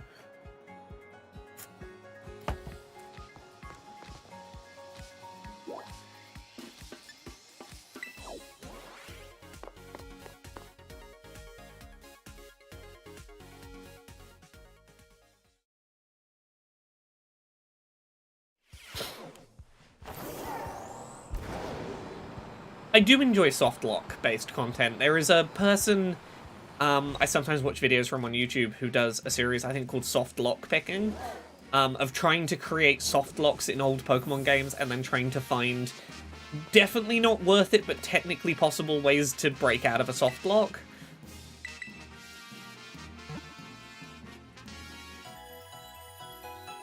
Okay, does healing here give me an option to fly here?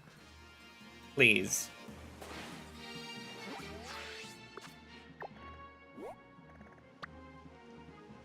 Okay, that's what I was missing.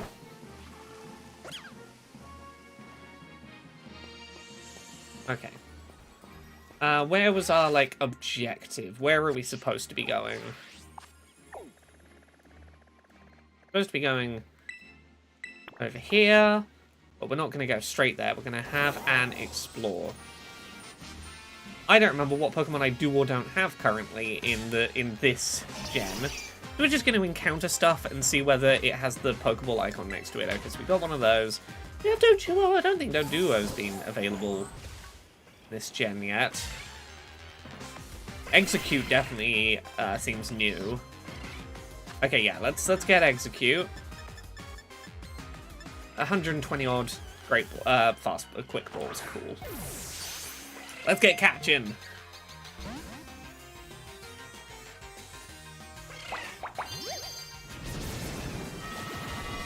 Yeah, what level are they? I should have been paying attention. What are these wild Pokemon levels? Yeah, level 60. Woo. Okay, okay. How much of the new Terrarium map have you explored? I walked from those stairs in the background to where I am now. That's how much of it I have explored.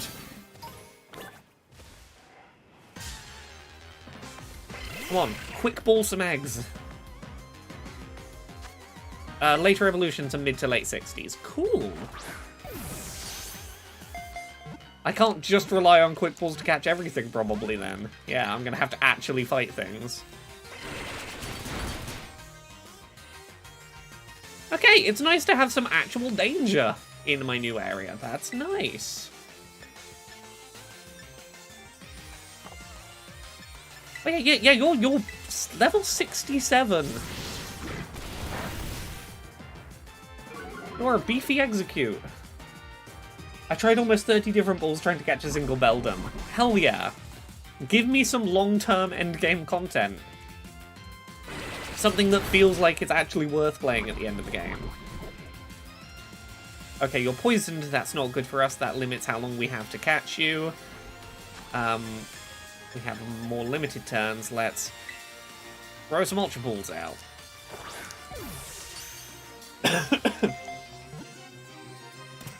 Cool. I need this cough to go away. And Execute should not be that strong of a catch. I love it. I'm here. I'm here for it.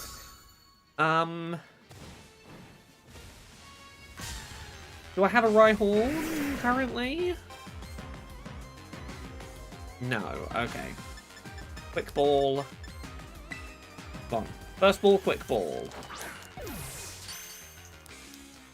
Yeah, Toxic Chain probably isn't great for catching, but I'm going with it anyway. I want to play around with the Pokemon I haven't really had much of a chance to use. So we're gonna do it whether it's optimal or not.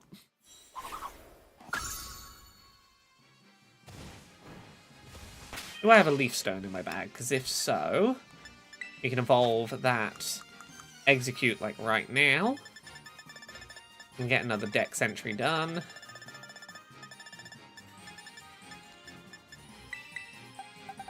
Okay, cool. That's another Dex entry.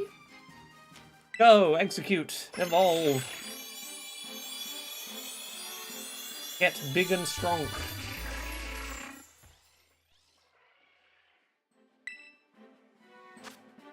Regular Executor looks weird to me now. Alolan Executor has become the default one in my head. The Alolan one doesn't look right anymore.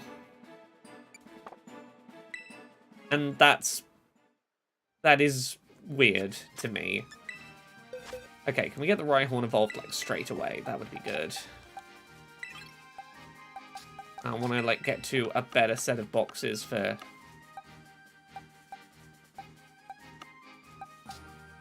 dumping things in.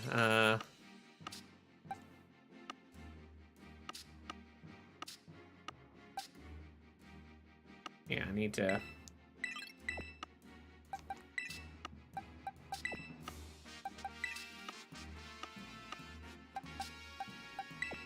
move all these shinies together so that I have some empty boxes available.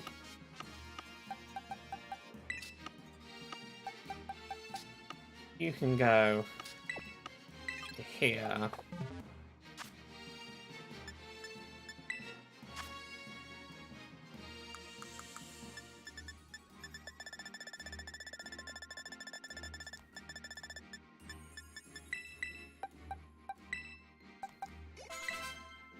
Yep, you'll level up and evolve. Rhyperia's gonna need trading.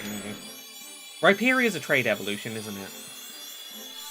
Does it need to be holding an item? Is it like a assault vest or something and trade? We can worry about Rhyperia later.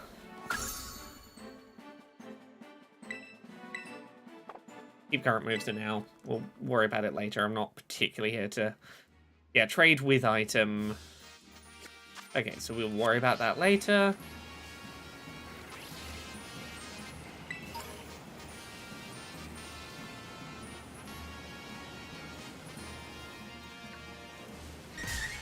Do we already have to do it? That was a question. Is the item Assault Vest, or is it a different item I'm forgetting?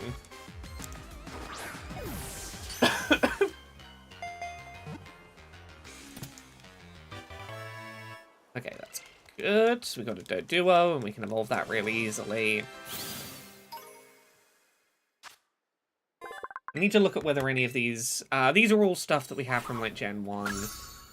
Executor, the Executor line, the Doduo line, the Rhyhorn line. I already have shinies of all of the lines, so I don't need to worry about that too much. I can just evolve them for the dex entries. I don't need to worry about shiny hunting. I will Google some of these things and go, is that a thing that I don't have shiny yet that I want to shiny hunt? But that's for a later question. Oh.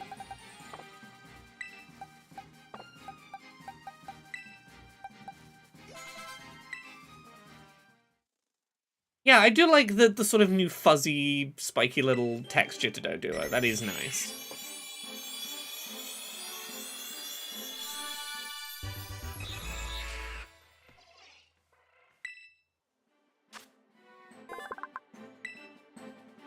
Yes, it's back from the Gen 1, Gen 2 era where every Pokemon's shiny was like, we don't know what to do with it, we make it green.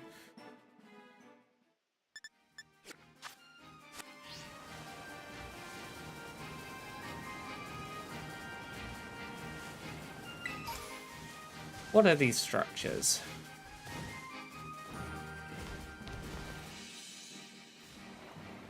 What are these for? Okay.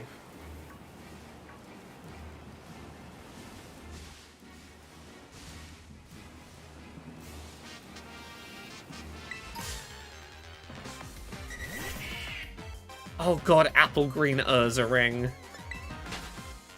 I'm glad Ursaluna has a vaguely better looking shiny. Chansey, I'm pretty... yeah, Chansey's already in the base game. It was the thing we level grinded on for a while. No, Rhyhorn, let me leave. Are they running headfirst into that hill? They're Pokemon, they don't know what they're fucking doing. They're fools, all of them, fools.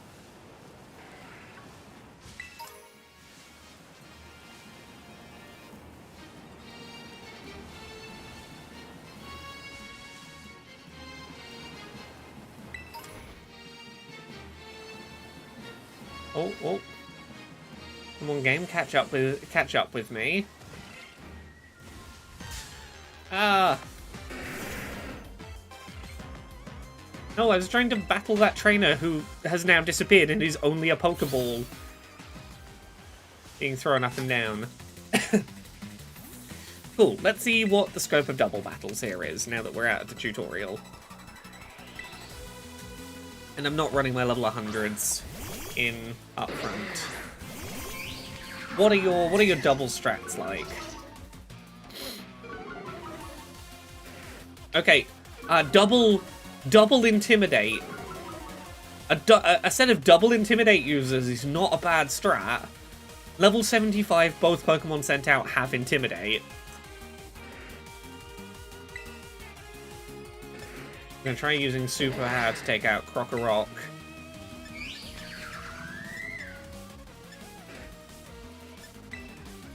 Beat up on Sandile. Yeah, really not that good. Okay, but Toxic Chain, that's a good start.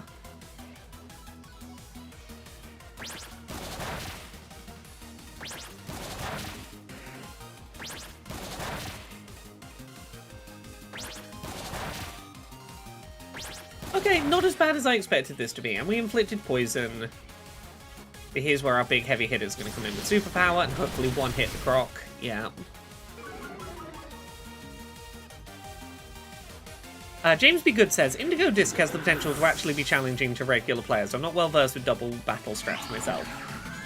Yeah, like, I'm curious if we'll see stuff like, you know, here's a big, strong glass cannon of a Pokemon paired up with something that knows follow me, so that you end up being forced to attack the weak thing and not the big sweeper that's about to one-hit kill you.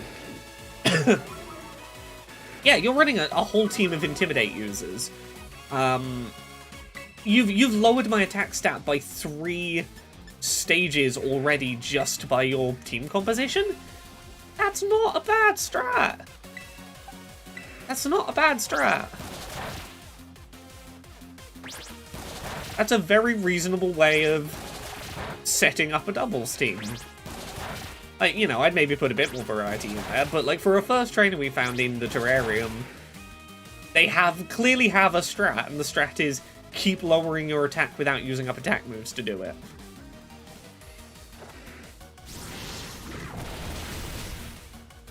Yeah, superpower is going to get less powerful because my attack falls and they're using Intimidate. So this strat is not a good long-term strat, but Poison will work. So we're gonna spec both Pokemon into attacking the Crocodile. You know what? I'm actually having to think about this fight. I'm impressed. There is a challenge to be had here. Okay, so we're gonna superpower again, but we're gonna focus it on Crocodile. Yeah, I don't have a special attacker on this pair. And here's the thing, I could swap into a special attacker, but I'm trying to get a sense of what the opponent AI is focusing on doing, and how much it's going to exploit the team composition I've sent in. Oh, I forgot I was going to use this to attack the Crocodile, wasn't I? Okay, I was going to focus both on one. Yeah, like, I could go send in my Ogerpon and just, like, one-hit kill wipe through the team. Like, my Ogerpon and Ursaluna. But, like, the fun is in having a battle where I feel like I'm actually having to chip away over a few turns. Ooh, you dodged the superpower.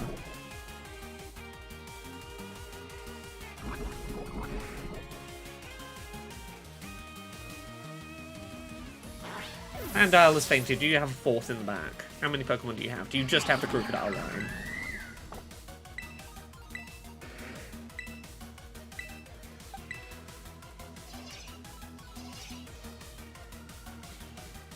Crocodile avoided again. What are you? Oh, you're mud-shotting. Of course you are. You know what? That's, again, not a bad strat. Triple Intimidate in order to, like, set up Mudshot. You're finding it hard to hit me, and even if you do hit me, your attack stat's been lowered a bunch. Like, I'm not saying that, like, I couldn't have played around it better. There's infinite things I could have done to have made that an easier fight, but that's not a bad... That's a trainer coming in with a strat. And I appreciate that.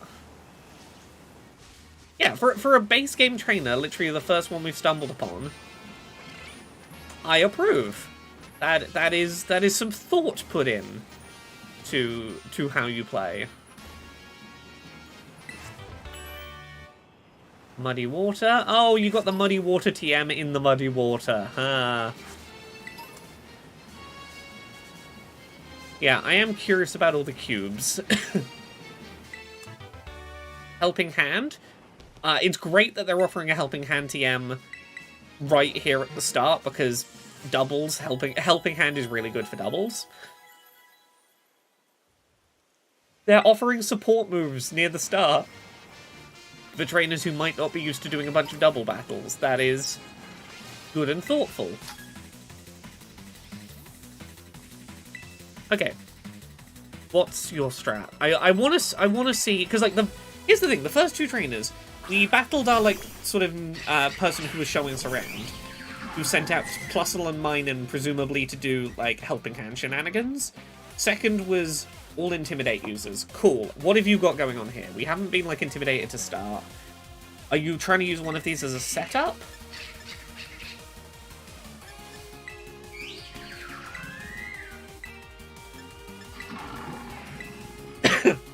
Like, I'm curious to see what the plan is.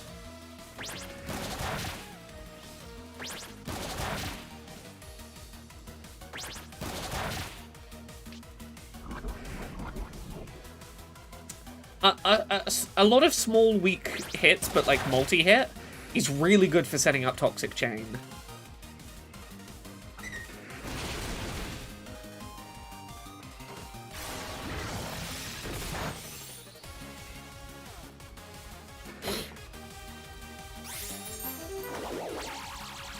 Oh, you're using Attract. Ah. Again, you know what? You're not just spamming attack moves. Well done having some decent AI on these.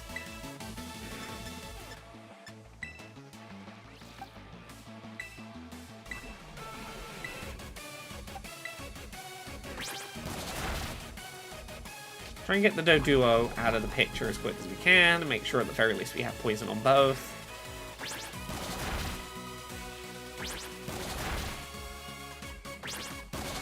And if we're starting at like level 70, 75 for trainer Pokemon, could we see like could we be seeing like level 90 plus teams by the end of the DLC? That would be really nice. I'm mobilized by love. That's oh, you've double attract. Plusle or Minen had a grass move to hit ground types, and the follow-up Exodrill was immune to their multi-target electric moves. That's really good, actually. Yeah, again, this is not bad. There is some thought put into the team composition. It's maybe not, like, competitive.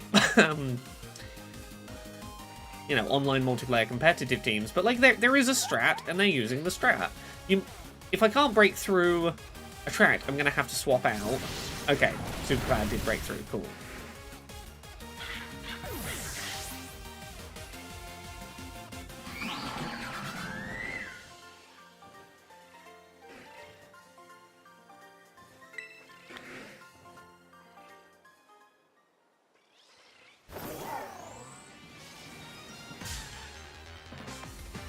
Very limited number of Pokemon starting here, and I'm gonna theorycraft for a second.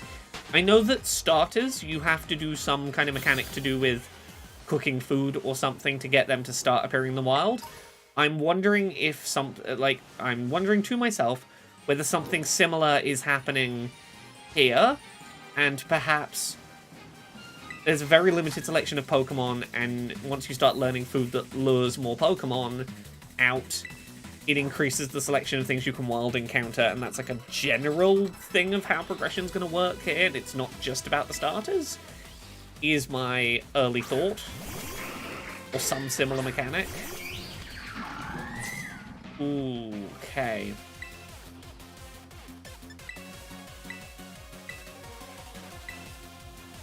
Try and take the Vibrava out as quick as we can.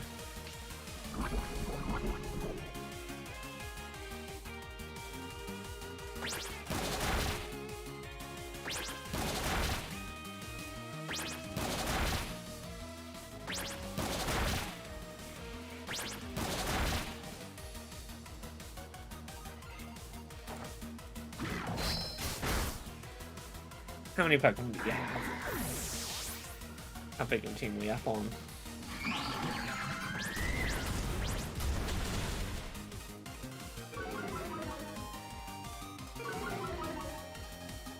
Would be funny if you could steal Pokemon during a battle. Well, if you find that funny, you should play Pokemon Colosseum and Colosseum XD Gale of Darkness, two official Pokemon games about stealing Pokemon from other trainers. But only from the evil ones, only from bad trainers. You see a big, glowing evil aura and you're like, oh, a bad person caught that, I should save him. Well, there are like ROM hacks you can play where you play as Team Rocket, just stealing Pokemon.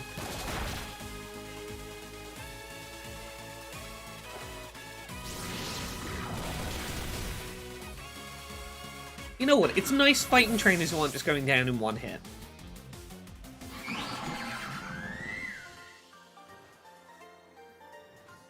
Having fights that last a minute.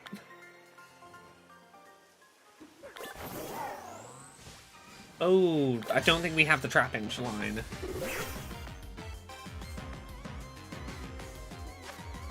Come on, quick ball. Do we have Cantonian Tauros? Currently. I think we just have Paldean.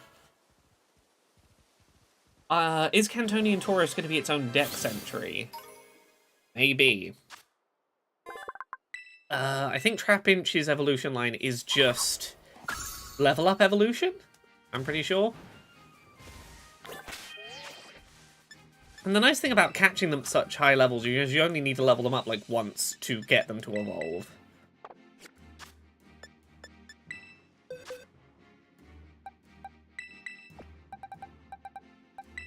They're all basically above their evolution levels, which is good.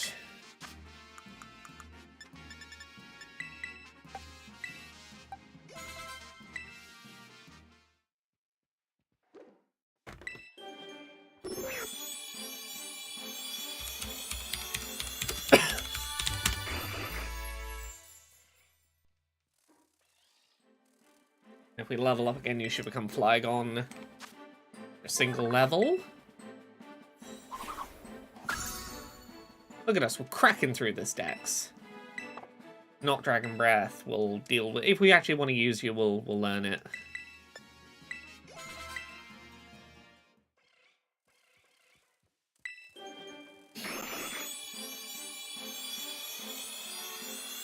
Zooming through evolutions.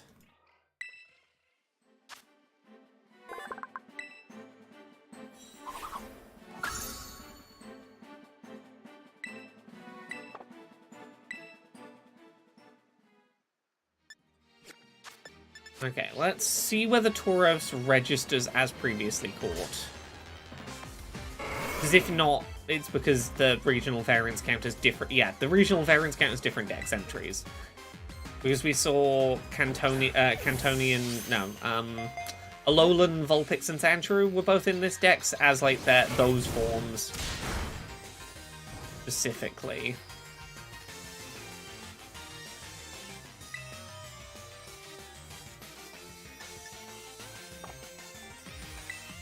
Can I safely crunch without killing you? Oh, you're raising my attack. Oh no, I'm probably going to kill you with crunch now.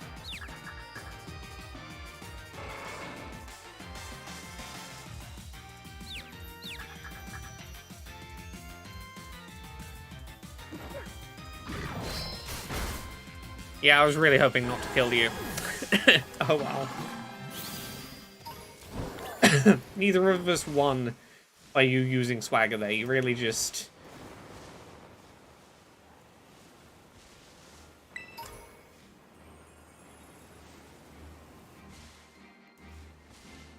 Tauros, come on. Give me a Tauros.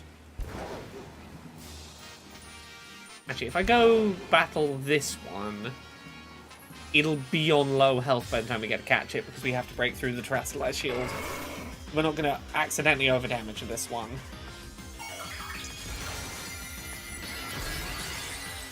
Fighting type Tauros. Nice.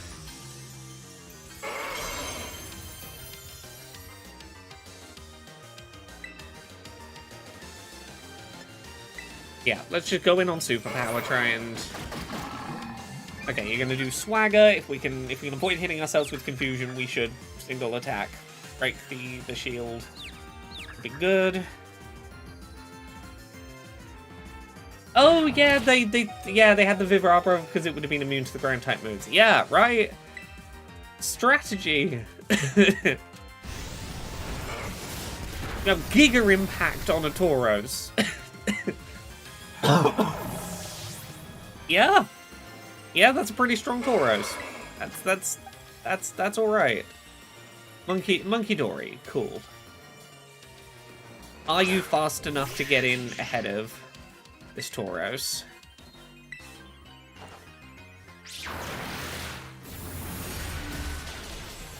Yeah, and you'll be in the red, which means we can catch you.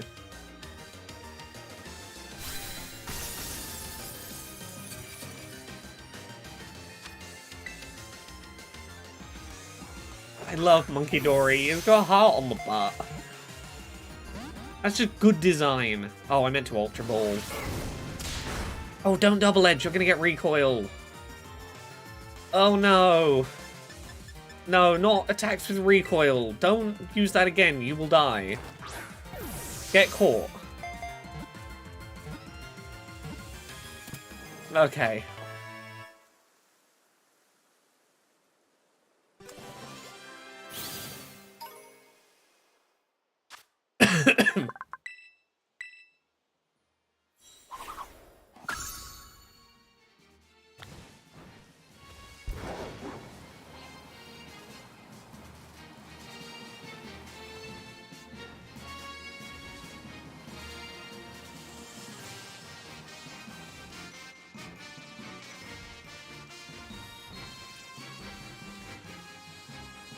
Oh, this is going to be someone with a quest for me that I've just seen.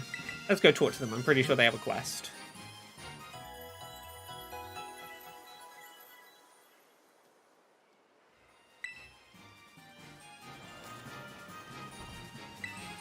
Yeah, this is the person who had the quest for the Ursuluna in the first DLC, has come to visit here. I think this is the same NPC. Yeah, this is the same NPC. This is who you go to for that special Ursuluna. Hey, wait a minute, don't I know you from somewhere? Ah, my old partner, how are you? Yeah, it's Perrin. I appreciate all the help in Kitakami finding the Blood Moon Beast. I will teach you the good-looking emote. How about that Growlithe I put in your care? I hope you put him on your team sometimes and do a bit of adventuring together. You're here as an exchange student. I started working here as a photographer. I'm waiting to hear if the school likes my work. Got a hot tip I can let you in on. Ooh. Is this something cool like the Ursuluna thing? Okay, do you need me to catch... I'll snap some candid shots of you catching tons of Pokemon in the Terrarium. If you register 200 Pokemon... I'll tell you about a cool thing. Okay, so this is like the Ursuluna thing. Catch a bunch of Pokemon in this dex. I'll tell you about some cool thing to find. Perrin can detect whether you evolved that Growlithe she gave you and will comment on it in this dialogue. That's very sweet. Ooh, Tauros. Outbreak. Cool. What is Savannah Plaza? I want to go find out what this place is. Is that like up over the mountain ridge over there?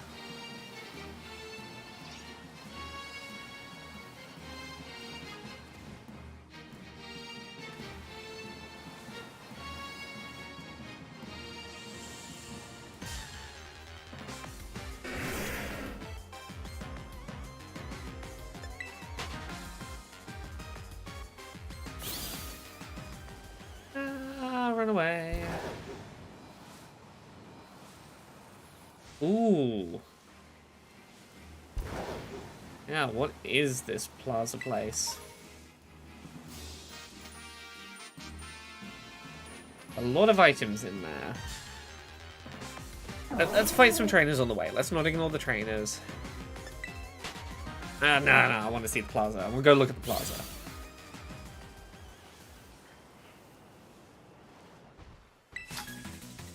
Let's fight you, though. You know why Crispin is strong enough to be a member of the Elite Four? Not really. I'm sure you're going to tell me. Krookodile and Mandibuzz.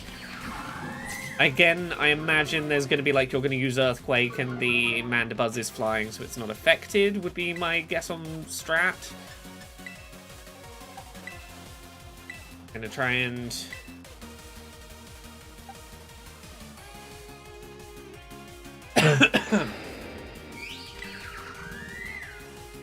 Mandibuzz use Protect. Oh, you're actually using Protect. You're like doing setup moves. You're trying to do reads, and guess what? Guess what I'm gonna go for. Never see Protect used in the base game by an enemy trainer. Shouldn't be needed, but we've got the poison on there just in case we need for this surprisingly tanky Krookodile. Yeah, you're using Stomping Tantrum. It doesn't affect the flying types. That poison might be enough to take it out. If not, the Pheasantipity is fast enough to get the kill before it attacks again. Mandibuzz can't protect on this turn, so... we're going to use Superpower over there. We're going to do Beat Up on Krookodile to get the kill before it gets another chance to attack.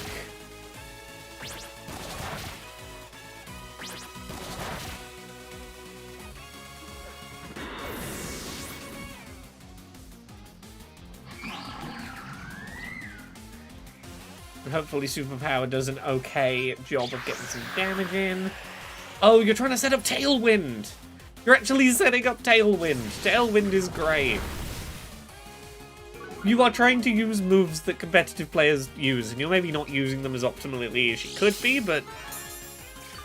is that leftovers? You've got a leftovers Tailwind Mandibuzz. A setup, like, you've got an actual setup Pokemon. You've set up Tailwind before you send in your Rhyperior. Because you're trying to get your Rhyperior to be able to attack faster, because it's a really big, heavy thing. And you've put leftovers on Mandibuzz so I can't quickly take it out to deal with the fact you're going to set up Tailwind. Look at that. That's that's nonsense. I love it. Yeah, you're running you're running Protect and leftovers to keep Mandibuzz alive as long as possible, so it can keep up Tailwind for your big, heavy sweepers. Like, that's, you know, I'm not saying it's the optimal Pokemon choices to do it, but it is a strat. You are running Protect and leftovers to keep your setup user alive, and on alternating turns when they're not doing setup, they're trying to set up things like Tailwind.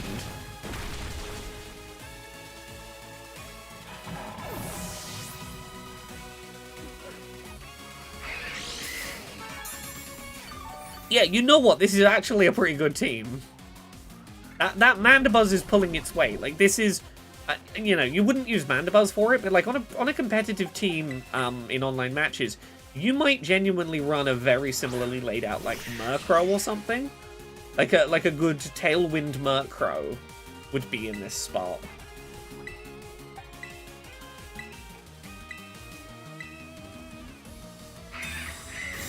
Yeah, you're running...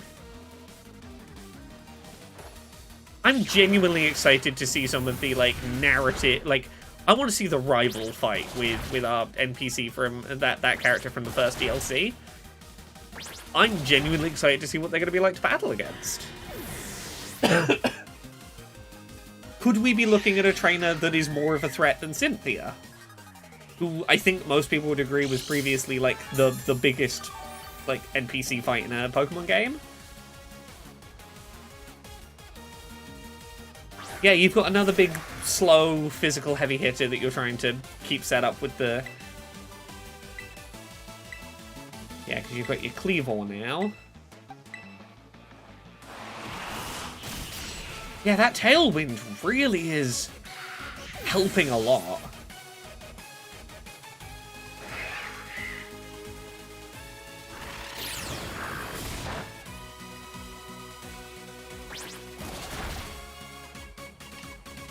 This is a decent fight. You know, I'm gonna try and sweep it with I'm probably gonna sweep it with Ogerpon in a minute, but the fact that I've had to go, yeah, I'll get out the level 100 to claw back some chance of winning, and that's a thought I've genuinely had to have in this battle. It's a good sign. Tailwind petered out. That's really good for us. This is a good opportunity for us to get a special attack, big fast special attacker in.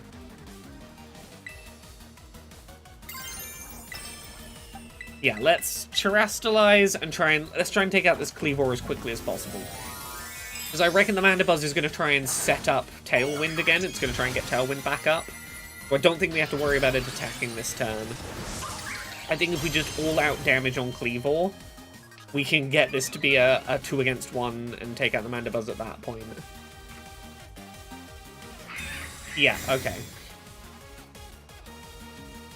You're setting up Protect so that in case I tried to attack you to stop you setting up Tailwind, the read is you're going to attack me. Okay, yeah, I see it. There is a valid reason I might have tried to take out the Tailwind setter before the Cleavor, but I did not mean to click on that as my target for the second Pokemon, but that's fine. We got this.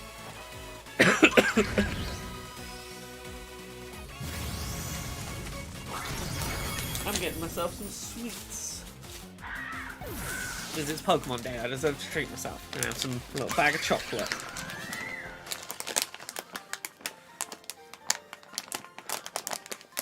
How do I open this? Oh yeah, there.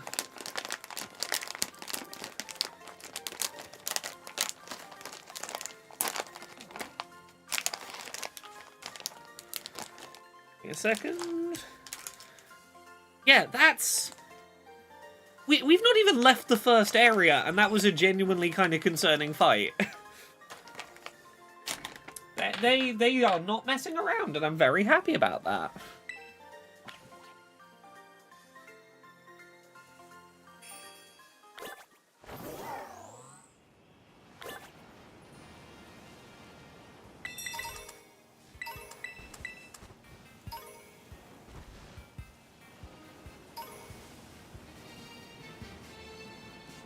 A lot of Terror Shards. I'm gonna have to go back and heal. That battle really decimated my team quite a lot. Ooh, what is this rainbowy tower?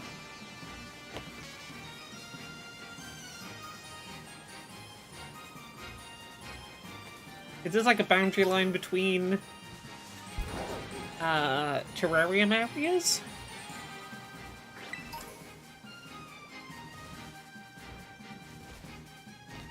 Ah, it's a, yeah, dividing line.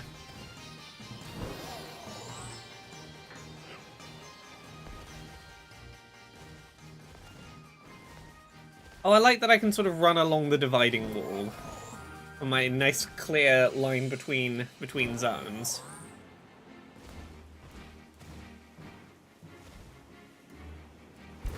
Yeah, not the biggest in the world, but there is a reasonable amount of space here.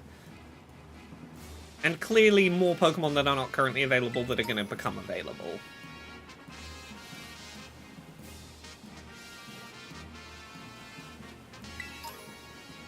I'm going to have to find a place to heal my Pokemon in a minute. I like that we're finding duplicates of items, like 3 Carbos in one go. While I was watching, I had an amazing greed run on Binding of Isaac. I used Lilith, and the first key room had the 50% all items. Early on, I got an item that dropped coins. I had massive amounts of money, and all the items were cheap. Shame it had to end. Oh, I love runs like that. Beautiful, beautiful when they happen.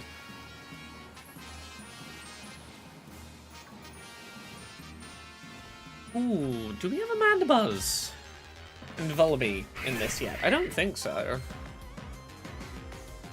Oh, no, we do. Okay.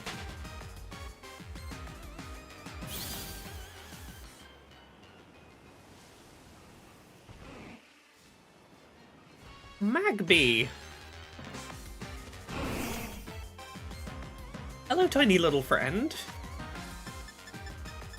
You're a baby form, so getting my ball in the quick ball on the first try. That'd be great.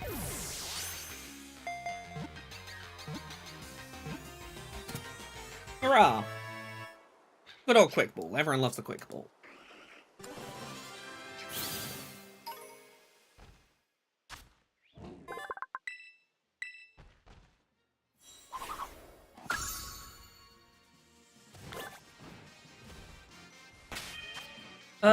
Magmar becomes Magmort. So it's level up to become... it's friendship and love, isn't it?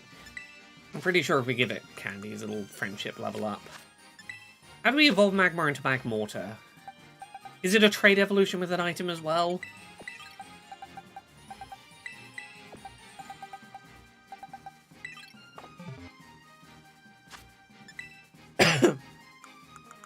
Let's try and brute force a happiness level up. Yeah, okay. Anyone in chat know how to evolve Magmar to Magmortar? Off the top of your head? It can't just be like a Firestone or something, I don't think.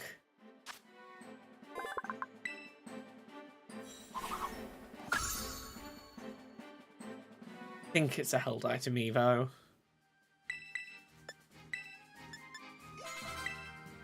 Level up in case? No, okay. Have like a Firestone that I can just double check? No, okay.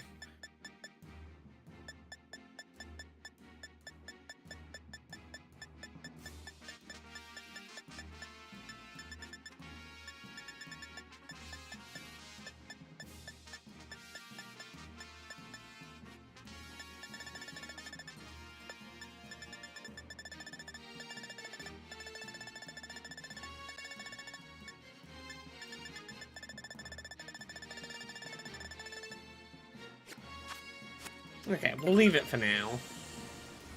Oh, we've got Pokedex up. Rewards. I forget those are a thing.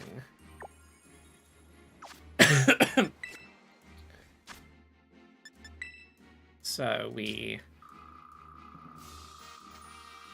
traded with Magmarizer. Yeah, okay. I was pretty sure it was a held item evolution. Okay. We'll worry about that later. That's not an instant priority. Smeargle. Were you currently in the game? Could we have had a Smeargle already? I feel like this is new to DLC too. Yeah. I should be looking at some of these for whether I have them shiny. Magby, yeah, it seems Smeargle. I'm pretty sure I do, yeah.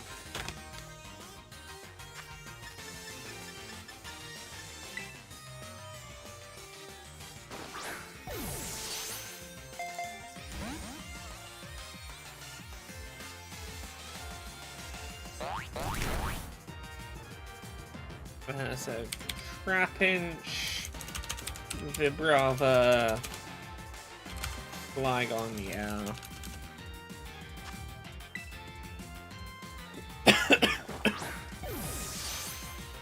Smeargle's just a, he's just a little guy. Smeargle only has struggle, okay. That's not great for us, but it did get you into orange health, so maybe we'll catch you with the Ultra Ball. I do think if you struggle again, you're probably going to knock yourself out.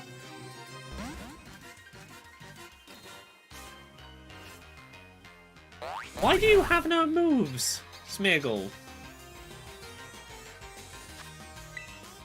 Did you trace a move, like, copy a move that had no HP? No PP?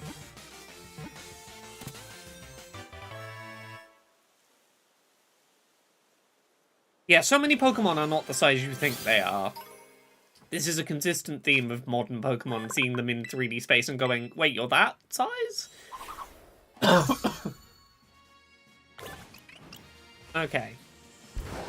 Well, the struggle actually worked in our favour, so that's fine.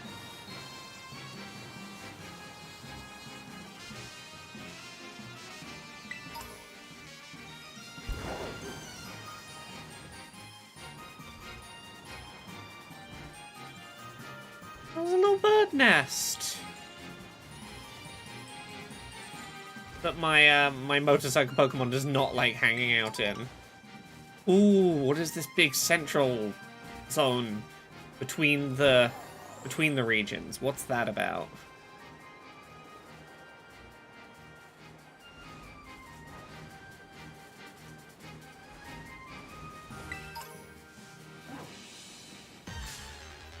What is this big bright digital realm?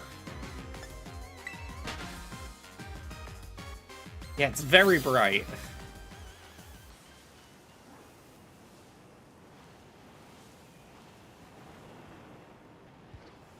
Oh, it's just a place where people are hanging out in... Do you want to come hang out in the brightest zone possible? You want your eyes to be, mildly bleached.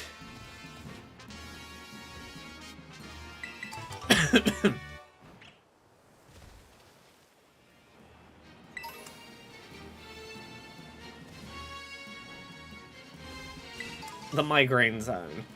Okay, we've explored the first area. We're gonna go along this side, sort of back to the start. And I might then leave and try and shiny hunt a flapple again. I want that shiny flapple for the last spot on my team. But like, and then we'll like actually go follow the plot and see where it's taking us and stuff. But I've explored one area. I have earned myself a go return to flapple hunting. I'm pretty sure we have the crocodile line. Yeah.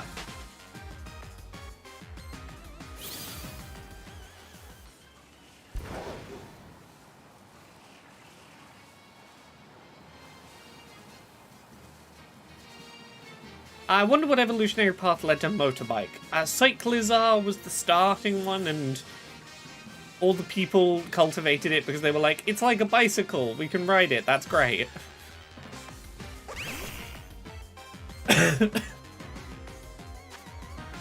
Blitzel! I'm pretty sure this is just a level up evolution. That's another 2 deck spots we can really quickly port. Pretty sure it's just a level up evolution. Put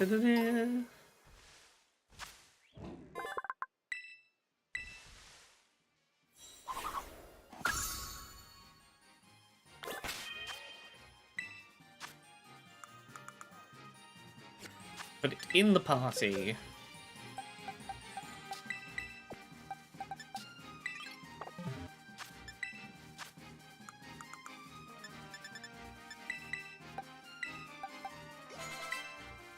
Yeah, there we go.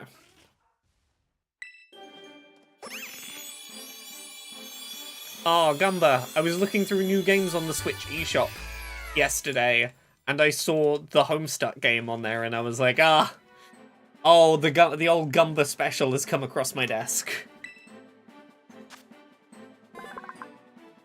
Zeb Striker. You look so angry. Such an angry horse. Such an angry little horse.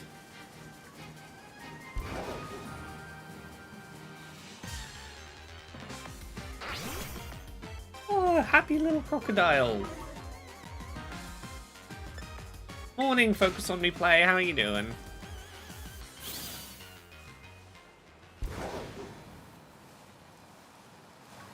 Yeah, there might be a couple of things in this biome we haven't seen yet, but I think for now we've done the first pass on the first biome. I'm pretty good. I'm about to leave the DLC area to go shiny hunt a flapple. But I'm enjoying the DLC a lot so far. I'm very excited that it's here and that I have excuses to do more Pokemon. I might go do another of those Flabebe shiny hunts.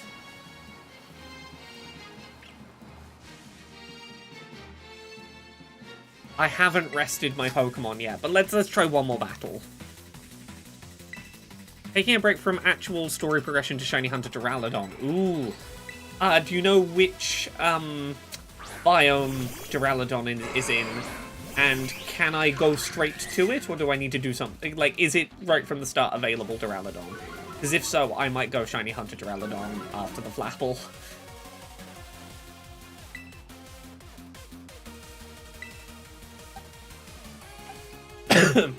The Chansey is going to be on healing support duty. We've got to take out the thing fast enough that Chansey doesn't have a chance to heal it. Because it's going to use, like, soft boiled. Ice biome. On the mountain, use Dragon or Steel Sandwiches. Cool.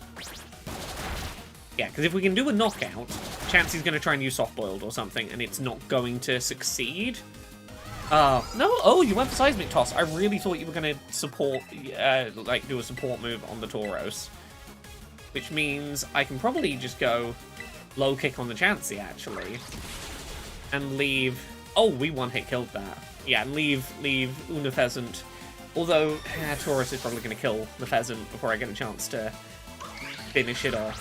Yeah, you're going to Stomping Tantrum, Pheasantipity. There we go. Gumbo Master says, in 30 years of playing Pokemon, I've never, ever even encountered a shiny. Well...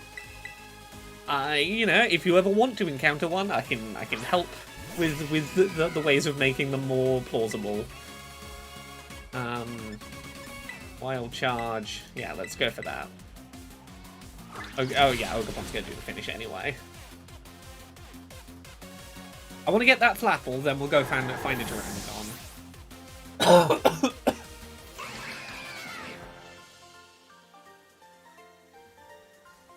You know what? You caught me off guard. You put a Pokemon like Chansey in your double battle. I assume it's there for a support set. I don't anticipate it doing a high-level Seismic Toss.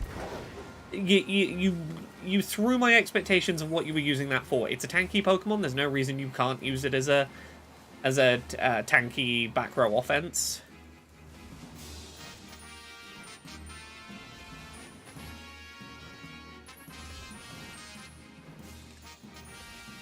Let's heal up.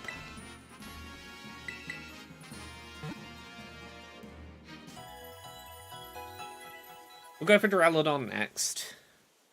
But let's... Right, so let's go to the other map. And to here. You know the drill, you've seen me do this before.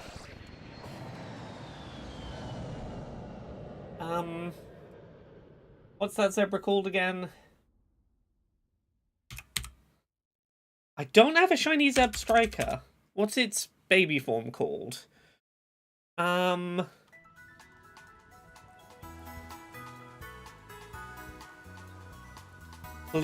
yeah. I don't have shiny Blitzel either. Okay. Let me make a note. I'm going to get a little document out. That is a pair of shiny Pokemon I don't currently have that are available in this DLC. So that's good.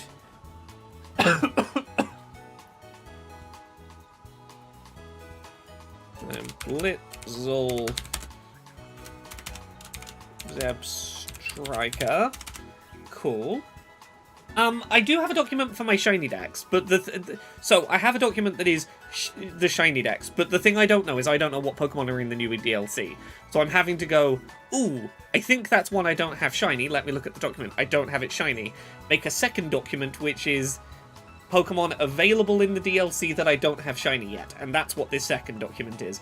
So I can just re-reference this document later and go, oh yeah, I can catch that shiny now. Hey, Pat Peas. Yeah, so yes, I do have a document for what shinies I do and don't have, but I need to cross-reference it with stuff that is now available for me to catch. And I don't have to go, like, shiny hunt in an old game. We're gonna move Ursuluna to the front of the party. There's avocados for the dragon sandwich. We're gonna do the same strat. We're just gonna hang out with chat for a minute while we get that shiny. And here's the thing: if we get the shiny, we're gonna use a dragon type sandwich. So if we get the shiny apple like pretty quick, we can use the rest of the shiny sandwich to try and shiny hunt Duraladon, because that's a dragon type as well. So, I think this is 2 birds with 1 stone. There are 2 shinies we want. They're both dragon. Might as well try and get them both with 1 dragon shiny sandwich.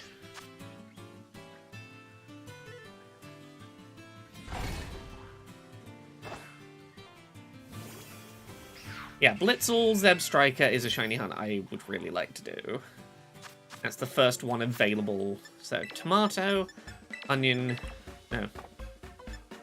Green bell pepper, hamburger, double avocado.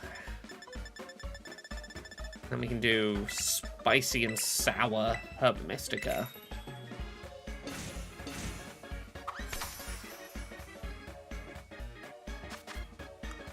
And we got this. We're gonna...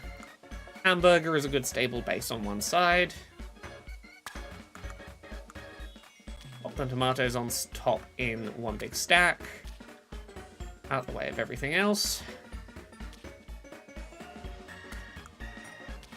Avocado are little and wobbly, so we just like throw them to one side.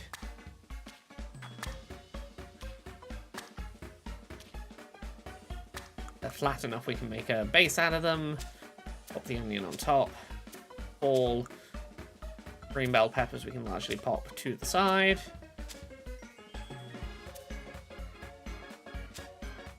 Don't put the top piece of bread on, it's a scam. In we go.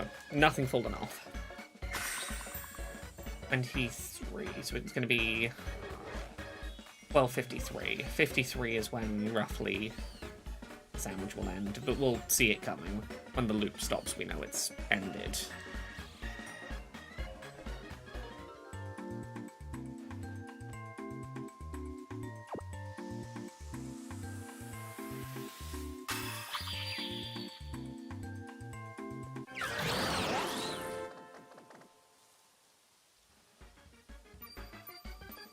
A Tasty Laura original. That's how you make a sandwich. Okay. Put away the picnic. Ursaluna's in the front slot, so we should be able to run back here. Watch the apple fall off the tree. No, we need to come closer. We need to get the first one to fall off the tree. Attack it and stand like back here. The new one falls off, gets attacked. New one hopefully falls off. Gets attacked. Cool, we set it up. There we go. Now, find us a shiny apple really quickly so we can shiny hunt Duraladon. That's what we're after. Everyone loves apple time. It's the best time. Everyone loves apple. Ooh, 1 sec.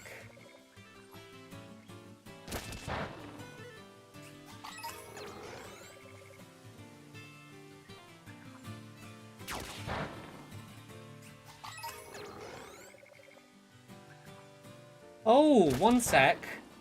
Am I in... Okay, What is happening? Oh, Cowboy here. I need to know what's happening. What's happening? Sorry, I've been tagged in a thing and I need to find out what's going on. It's to capture an image of the environment will automatically be saved on your map.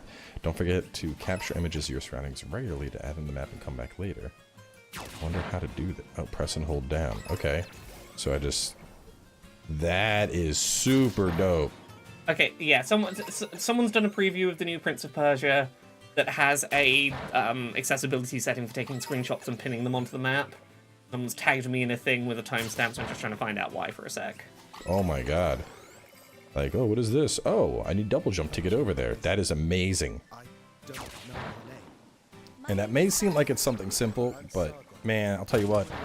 After just getting through Blasphemous 2 and then The Last Faith, that is phenomenal. Like, no lie, that is probably one of the best features I've... Okay, I think someone's just tagged me because it's someone getting excited about the feature that I was saying was really, really interesting when it got announced. I don't think it's anything specific to me. I've seen surrounding exploration in a Metroidvania. Because we have a full marker system with the map, so we can put where specific stuff was, whether it's going to be like a treasure, or an elite enemy, or a side quest, or whatever the case may be. But on top of that, we are able to capture specific moments on the map so that at any time we can look at it and immediately be reminded, yeah, this is double jump, this is what we're going to have to do. So we have 100 different markers we can use. Pretty good variety on those markers themselves. And then on top of that, we're able to save images of the environment to the map itself. We have a checklist up in the corner that's detailing the stuff we can find in the area. Like, for someone that likes trying to complete stuff in Metro... Okay, yeah, I think nothing too specific there. Jay Mission in the YouTube chat says, I love this shiny apple in hunt strat. I'll have to try that out next time I'm trying for a shiny apple. As I said earlier, it's not the quickest method in terms of, like, sheer number of spawns you can make appear per amount of time, but it's the easiest one. It's the easiest one to not fuck up and to, like, make sure that if a shiny spawns you don't miss it. It's a bit fiddly. Like, the first time you do it, you have to remember that you use the bike to knock the first one off the tree. You need a big enough Pokemon like Blood Moon Ursaluna that, like, the timing is correct, or fall down, attack the thing, new one appears, and, like, that the cycle works, and you have to stand just far enough back here to not disrupt it falling down. Like, there's a couple of little fiddly things you've got to learn by practice to get to work, but, Talis Alenko says, how can you get more apple spawns than this? There are locations where you can go where there'll be a few apples on screen at one time, and you run away, run back to get them to respawn, but you have to, like, be very quick at scanning and looking for, like, I think this is the most reliable way to get them quickly. Like, there are locations you can technically get more of them to spawn, and if you, like, picnic table, unpicnic table, you might get more apples per minute, but... This is the strat. If you're shiny hunting the apple, this is the only way I would recommend doing it.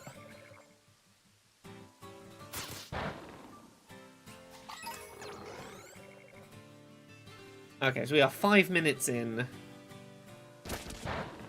I think our odds are pretty decent, but we just... I want them to arrive quickly enough that we can try Duraladon hunting. How different does shiny Duraladon look again? It's been a while since I've shiny hunted it.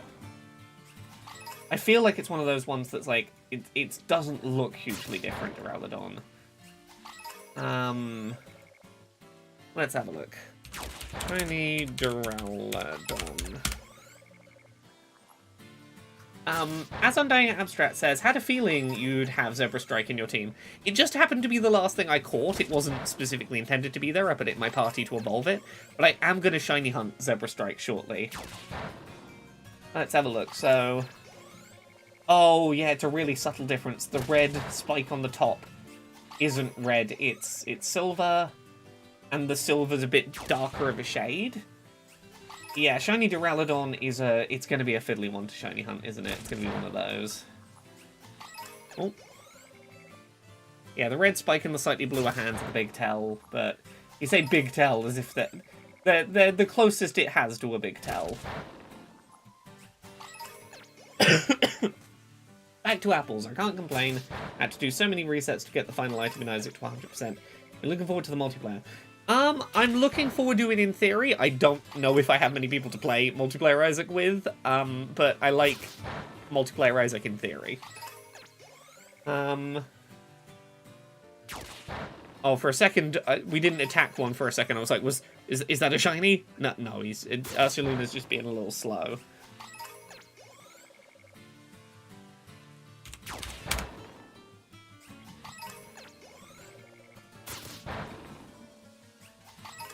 Oh, interesting. News update about Twitch.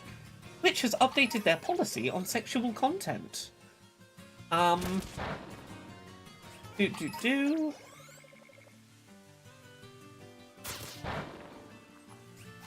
current policies around sexual content are confusing. It can be difficult to know how content will be interpreted based on policies. Sexually suggestive content, to an extent, is allowed on Twitch, as long as it adheres to specific rules. Make sure that it is labelled as such, so that people know what they're getting into if they click on the stream.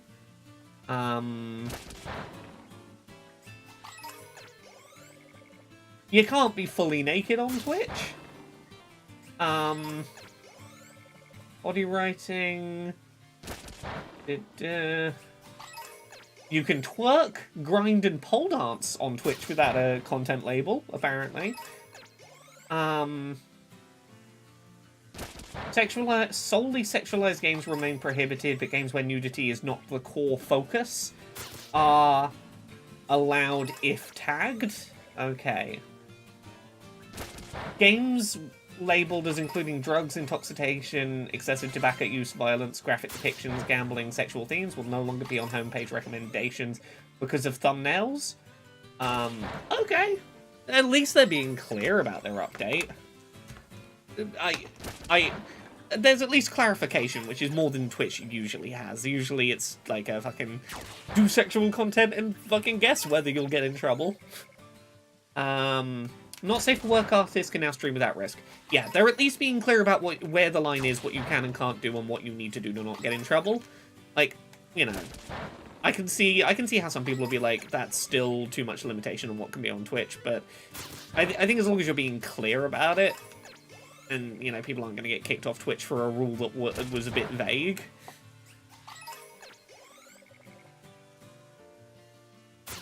Okay, we're about 10 minutes in. We're about a third of our way hunting for this apple. Yeah, Salazar says, I do think it's ridiculous they're still using language such as female-presenting breasts. Oh, I remember when Tumblr got in on that particular train. The, you cannot show female-presenting nipples.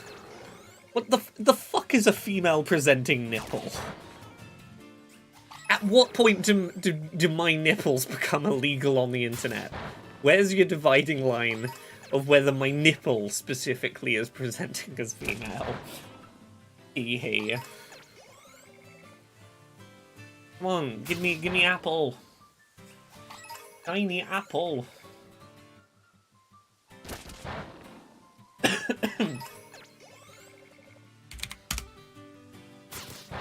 For anything news-wise that has happened today I need to pay attention to. Tetris Effect Connected adds the HDR for Steam Deck OLED. That is nice. Still attacking.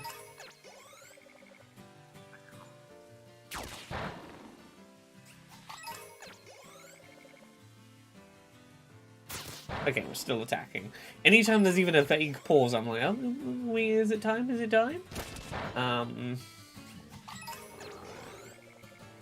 I do need to check out that God of War Ragnarok Valhalla DLC. I'm hearing that it's a lot more substantial and, like, important to the plot than,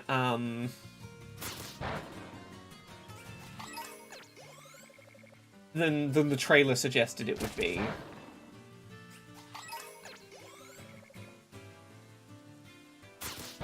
Oh, we're still attacking. Have I been paying attention to Yemen? Not recently, I will be honest. If there is something particularly new happening in Yemen, I am not aware of it. I will make sure to do some reading. I do my best to keep on top of what is happening in the world, but we live in an age where there is a constant influx of things happening in the world. It is very hard to be aware of all of them. Oh god, I recorded Games That Made Me this year. That was in June. Oh, that was lovely. Yeah. Yeah, information saturation. Pat B says, did you play through Like a Dragon Gaiden? Yes, Like a Dragon Gaiden, the man who erased his name. The little, action, like, real-time action combat, Yakuza game that goes between the two RPG ones. I did. It's clearly a little shorter than some, but I really enjoyed it. I thought the Battle Coliseum, where you could play as any character, and they had unique movesets, was really fucking cool. I think it was kind of an unnecessary narrative, but I enjoyed it regardless. I think the demo for Infinite Wealth that is on that download is ridiculously full of content. I did not expect that much Infinite Wealth demo. Oh, the ending of The Man Who Erased His Name, without spoilers, the section where it's just Kiryu having a really snotty, ugly cry for a bit, where a certain photo or video, a bit of video footage has been shown, and he just has a real good ugly cry. Let more macho male protagonists have a good old ugly cry because they're overwhelmed with feelings. There needs to be more of that shit in narrative, particularly in video games.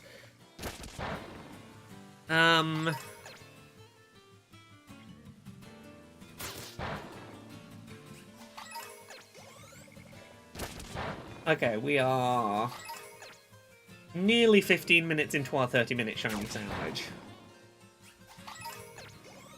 Yeah, statistically, by the end of this second sandwich, we should have at least one shiny apple. But, you know, statistics don't mean reality. Each one that isn't shiny doesn't get us closer to the one that will be shiny. Oh, speaking of, there's the shiny. There's the shiny, I see it.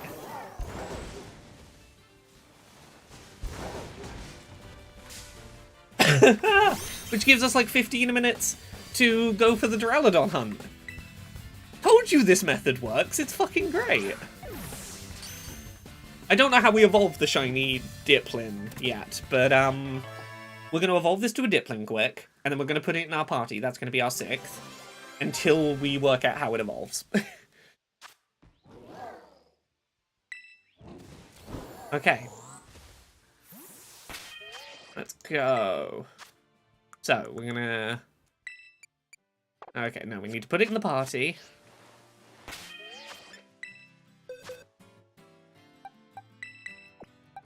We're gonna level it up a bunch, because it deserves to be a decent level. Let's find... I should have one of the sticky apples to give it. It's syrupy apple.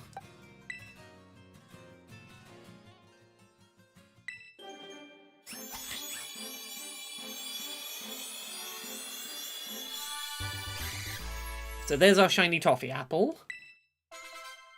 Then we're going to level it a bunch. Probably should have leveled it first. Would have been a better use of my leveling resources, I guess, but that's fine.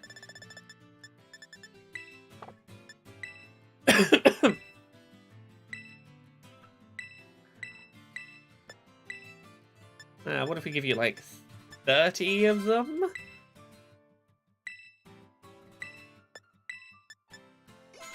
Okay, you are basically level 80, which is where I want the party to be at the moment. Not be a walk in the park through the DLC.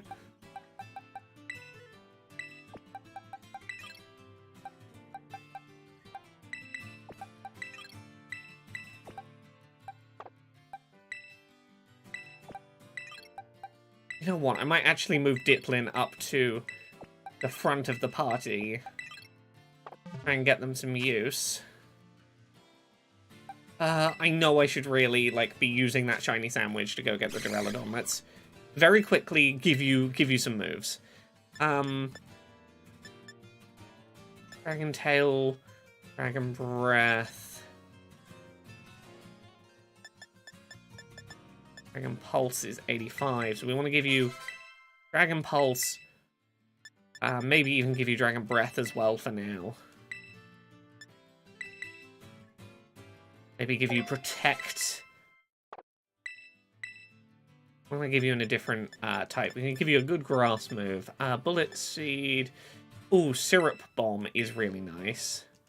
I'm going to give you Syrup Bomb. And...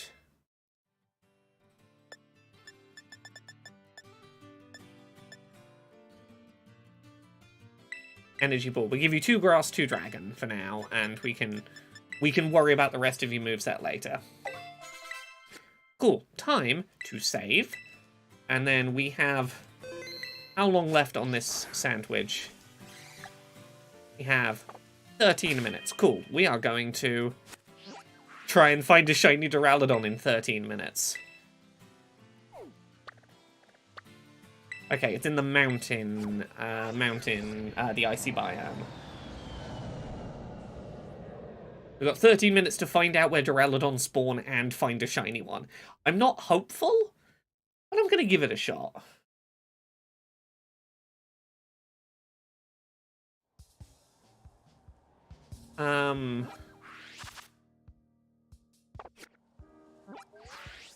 Where on here is good to go for, like... Let's go up this mountain. I know there's an NPC that wants to talk to me, but I have Duraladon to find.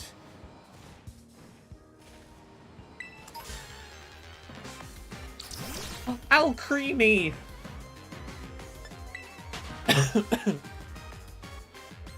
Okay. Oh, so many new Pokemon. Okay, I'm not gonna focus on anything that isn't the thing I'm looking for. This is all about the Duraladon. Everything else I can come explore later. We don't worry about anything that isn't Duraladon right now. Oh, come on. Let me up the mountain. Get this stupid TM.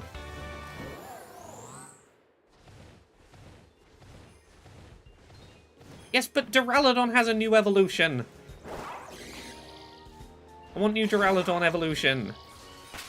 Okay, yeah, we're taking you out of the front slot. We're putting Ogerpon in the front just long enough to knock out all these Duraladons because that is a perfectly suited Pokemon for that.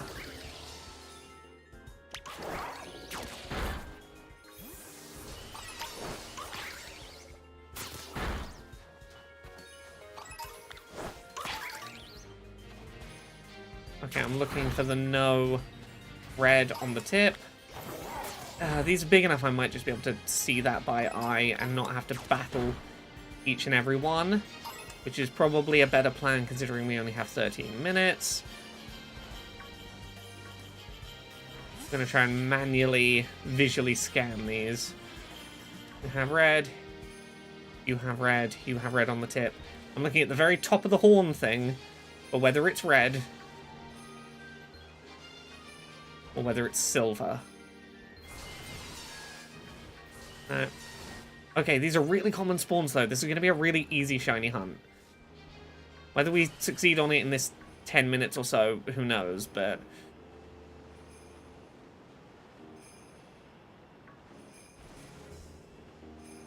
Yeah, so we can just do a nice little circuit around here, actually. That's... Oh, that's really nice.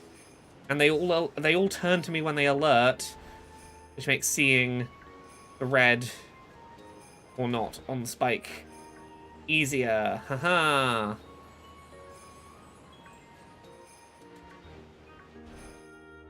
Red, red, red, red, red, red.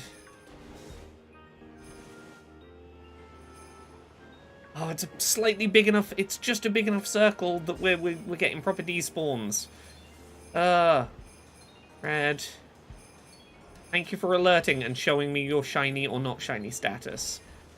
Is appreciated. Such a plentiful spawn.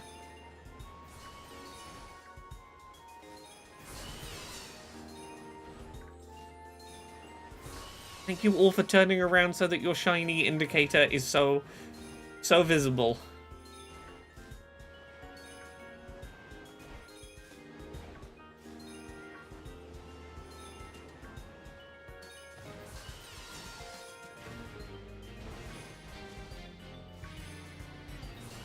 Red, red, red, red. 10 minutes, 9 minutes. Okay.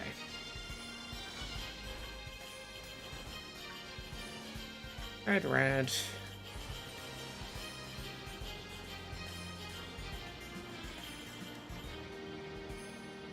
Do I do one if this fails, do I do one additional sandwich? Do I try one more time to get a shiny?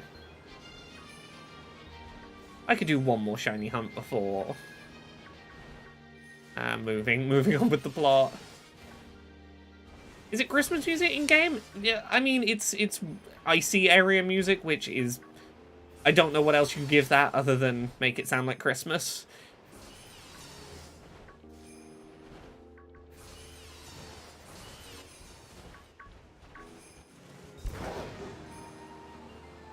Yeah, anime winter.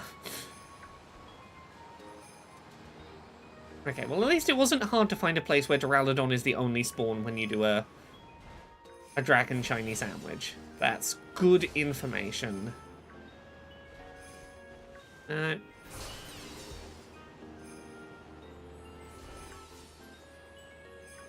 Spawns are pretty quick. Yeah, sleigh bells are Christmassy. I'm not gonna pretend they're not. Red. Yeah, there's nothing red in this environment, so even if it's a small shiny indicator, it's one that's in a clear location, and I'm not gonna fail to see it. Sleigh bells ring. Are you listening? Ding-a-ling. Are you listening? A beautiful fight we're having tonight. Punch up in a winter wonderland. I don't know where that was going, and it needed to land somewhere. No shiny, no shiny. Any of you shiny? Are you shiny? No, no.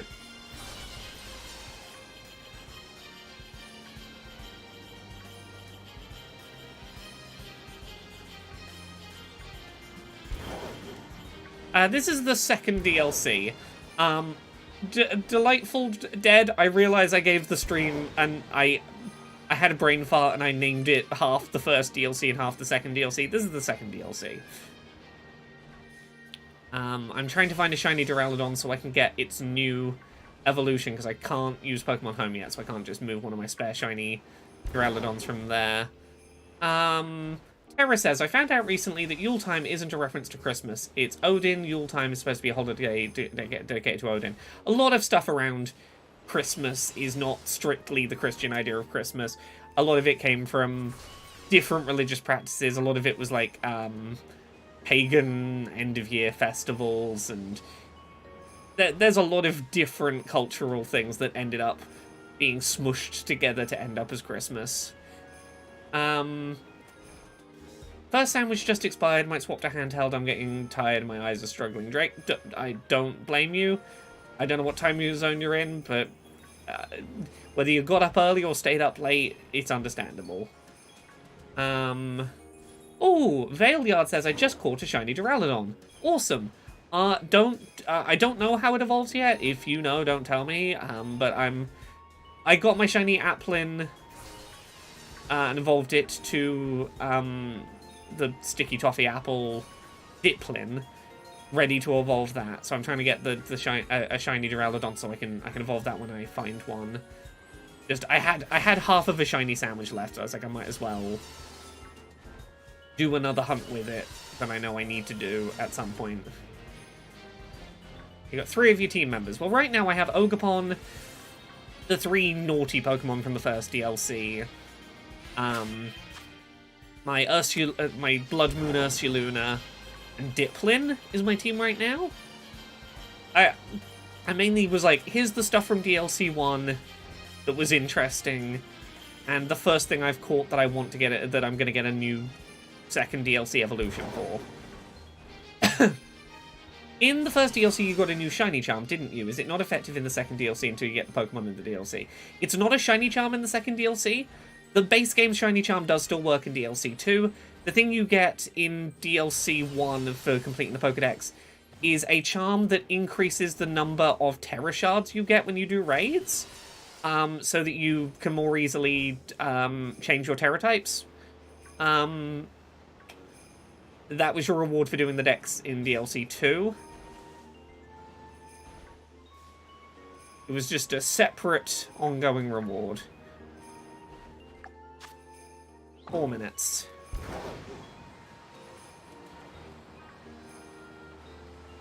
You know what? If we don't find the shiny here, I'm going to go do 1 bit of story and then run back here to shiny and do a second Duraladon shiny hunt. I promise to do a little bit of progress in between shiny hunts, but I do the tiniest bit of progress. I'm like, I've earned another shiny hunt. That's how today's gonna go. Gosh, we got 3 hours into streaming today. Today's gonna be a long day.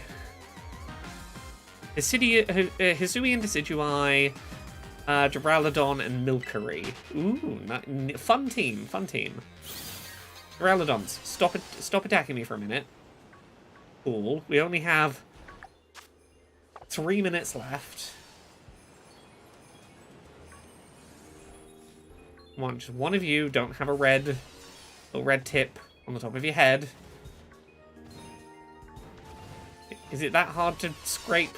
Can I just, like, scrape the color off? Can I, like, paint silver over your little bit and be like, yep, it's a shiny, yep. Look at it, so shiny. I definitely didn't use a little bit of silver paint on its horn.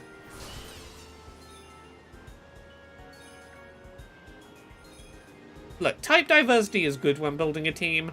When doing something like this, I like going for novelty. I'm like, go for stuff that's new. Either stuff from the last DLC that I didn't use, haven't used as much because, like, it wasn't a full game, or stuff that is new to DLC 2. I'm just like, give me stuff I haven't really used so I can play around with new stuff. Yeah, look at me, Team Rocket, selling fake shiny Pokemon to people. Like, yeah, it's a shiny Duraladon. What more do you want? It's look at the little horn. It's so shiny. Pay me a premium. Don't ask for a receipt, and off I run. Team Rocket's scammed you into a fake shiny again. Okay. There's a Beldum in this area, so steel sandwiches won't be as effective as dragon. Yep, that's fine. Dragon. There's very few dragons that hang out in ice areas. It was going to be this or Baxcalibur. But I felt fairly safe using a dragon sandwich for this.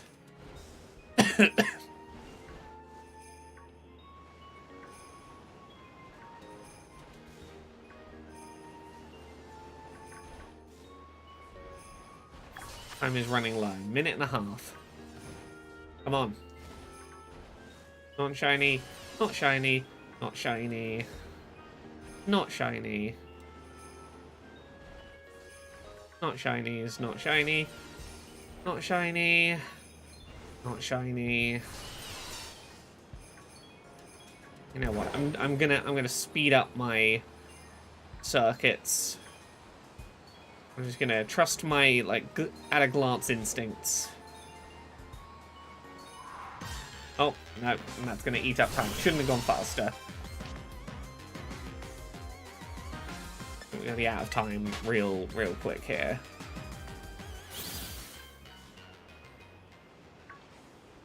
If you shiny, nope. 39 seconds. Not shiny, not shiny, not shiny.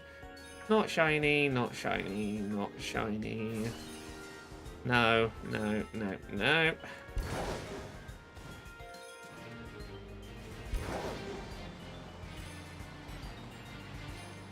A few seconds left.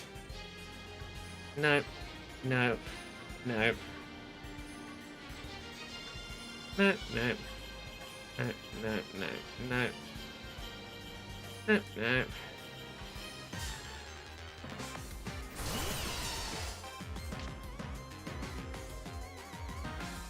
Oh, I'm so sleepy. I'm big sleepy today. Okay, the timer's got to be up. Yeah, I see stuff that is not. It spawns. So, we're done.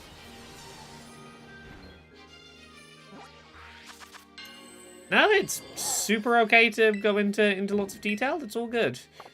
Yeah, let's actually go to plot progression.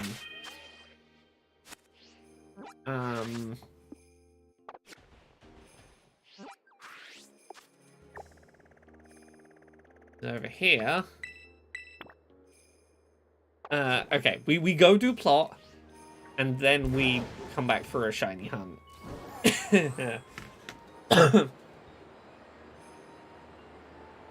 Duraladon, I still need to come back for.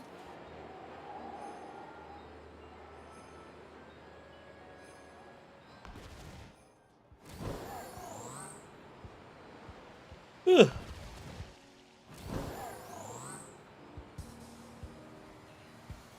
Coastal biome. Let's see what is new in here that I don't have.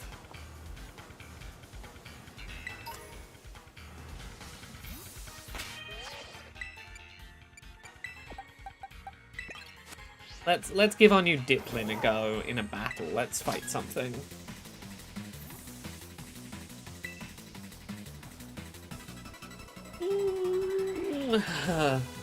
You never know, there might be some really useful feature we get if we actually go follow the plot. Oh, that is an interesting team makeup. Okay. Dragon Breath the Doug Trio, maybe? And Superpower the Crabominable. Yeah, okay. Should have known you would do that. I was really having it outspeed. Crabominable was down, though.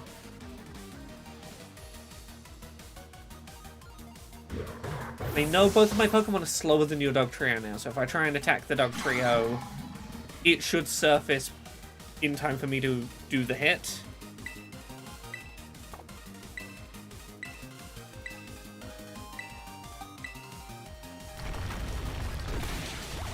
Ooh.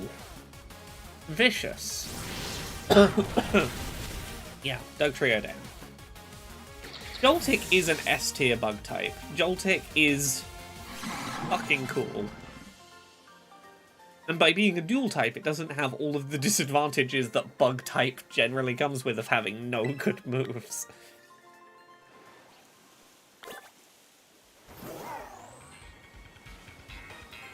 Is a bug without all of the downsides of bug.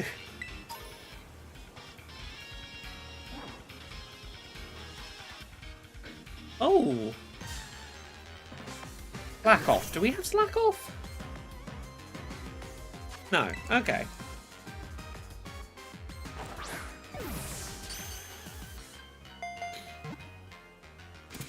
There we go. And this is just a straight level up evolution, so we can very quickly get those done.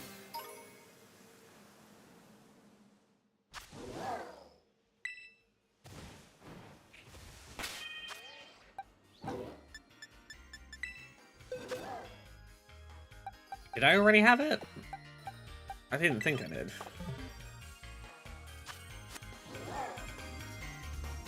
Do you happen to know where I can find a wild Terra Pokemon outside of raids? Do you have the DLC? Because if so, I know where there's one in the DLC right now. Is that right? Did I not notice I had the icon on it?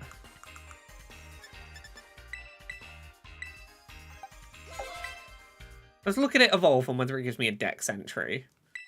I thought it had no Pokeball next to it when I looked at its name a second ago. Oh yeah, yes, sorry, I'm bad at remembering who in chat is saying what. Oh no, yeah, I guess we did already have that. I'm tired. It's Pokemon Day, I'm overexcited. Yeah, slacking is in the base game. It's been a long day, everyone. You gotta give me a second. Okay, so, give me 1 second. Wild Terra Pokemon that isn't in a raid. This is the starting area in the Savannah biome, right? Somewhere around here, there is a wild fighting type Terra Tauros. So it's like, follow this sort of like dry area to the right. As if you're going to the coastal area, you'll see a big bright glowing thing for a Terra fighting Tauros. Hopefully that helps. I fought that one earlier today.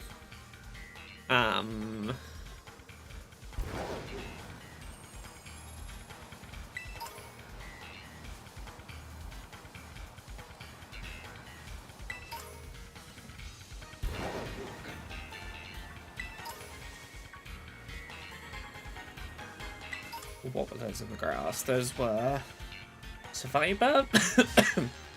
Oh.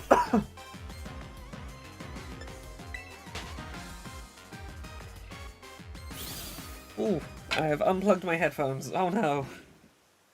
Ooh, I might have some more snacks in a minute. Waking myself up. Come on, plug back in headphones. Ah, now I'm getting attacked. I turned away for snack duty. This is lunch today. It's just handfuls of assorted snacks. That's how today is gonna go. Let me know if you find the Terra that you're looking for. Ooh, Alolan Grimer.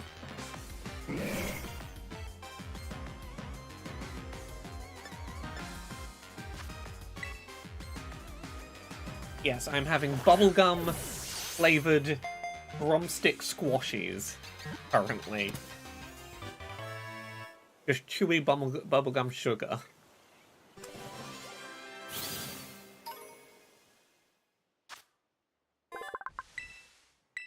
Okay, we can evolve that real quick.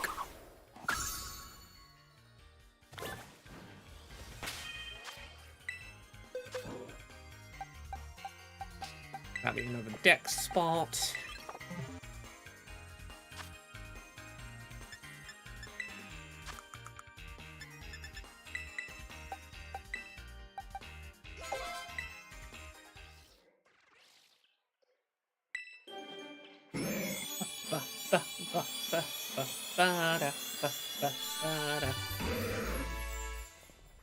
You're so garish. I love you.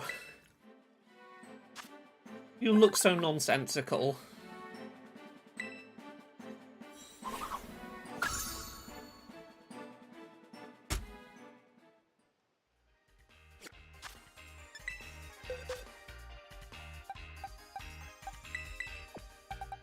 How are we doing on dex completion right now?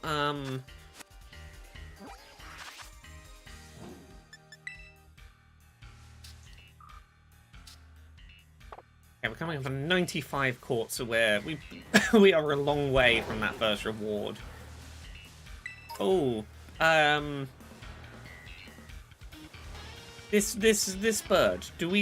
Have we encountered you before? How do I get everyone else out of the way so I can interact with you? Nope, and away that bird is going. Where'd it go? Bird, come back.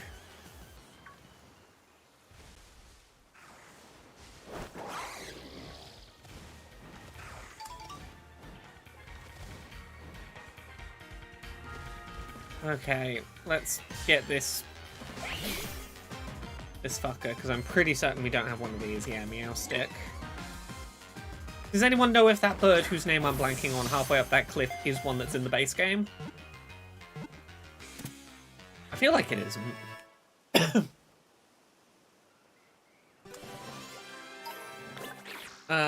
Meowstick evolution. How does Meowstick evolve?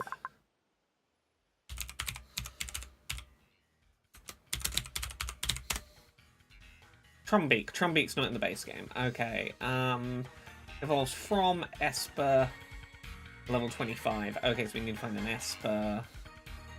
Trumbeak. I wanted to call it like Toxapeck, and I'm like, that's not Toxapeck. Yeah.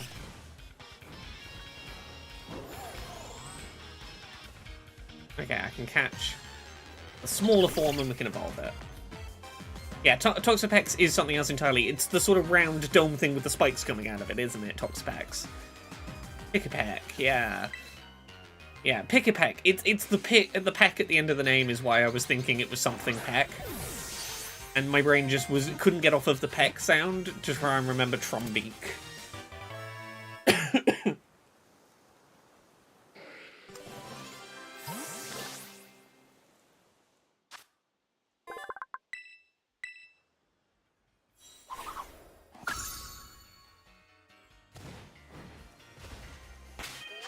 If I pop that in party momentarily, can of that.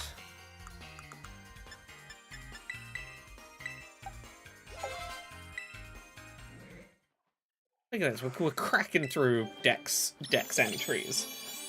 Sprinting through them practically.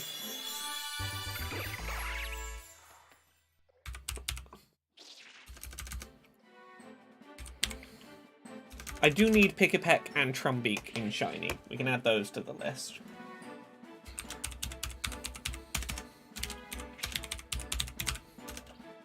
Okay, so we're up to 5 shinies we don't have that we have seen in here. That's good, we're getting a list. Toucans and woodpeckers are the closest relation to each other in... Oh, that's a neat little fact about why this Pokemon design is the way it is. This evolutionary line. That's cool. Thank you for sharing a bird fact. Love me a good bird fact. Oh, there's a Whismur. Hopefully you'll catch with a quick ball easily.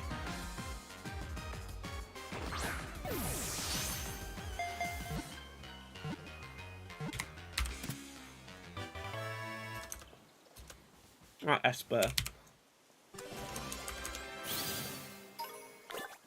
Yeah, so we've got shiny Esper.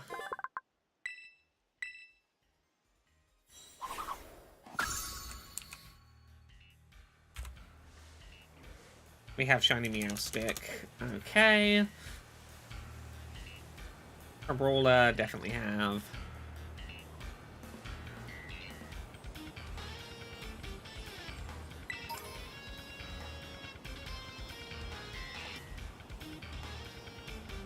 Largely hang out looking around the beach for the second.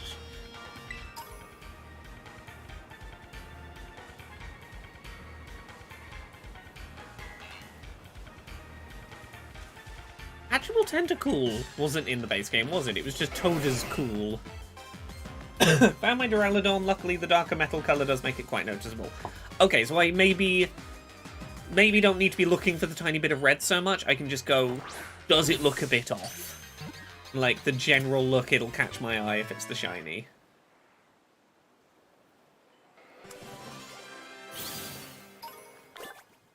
I should have checked. Was it? Yeah, that is an X entry.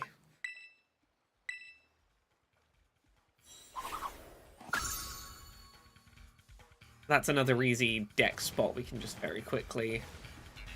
Yeah, well, it might as well do the evolutions when we can, if they're just level up Evos. Just quickly crack them out.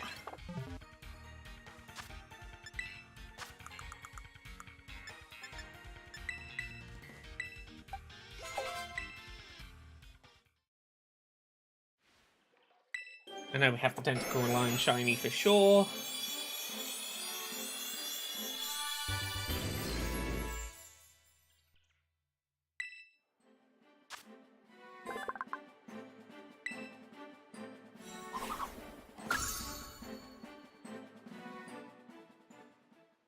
How does Cool and Tentacool are not in the same egg group showing their convergent evolutions? Yeah, that's cool.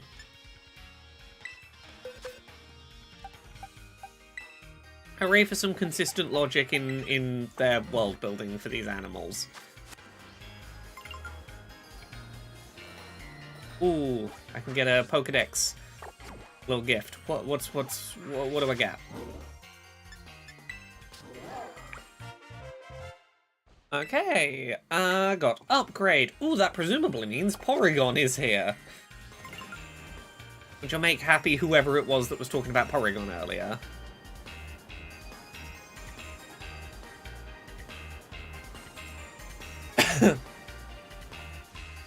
People don't give Tentacruel enough love. It's so versatile.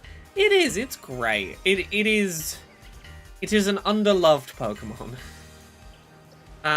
Terra in the Twitch chat says, how does it feel to have a lighter workload on Dice Funk this season? Now that we've clearly seen your contribution to Season 10, good job on the things you set up.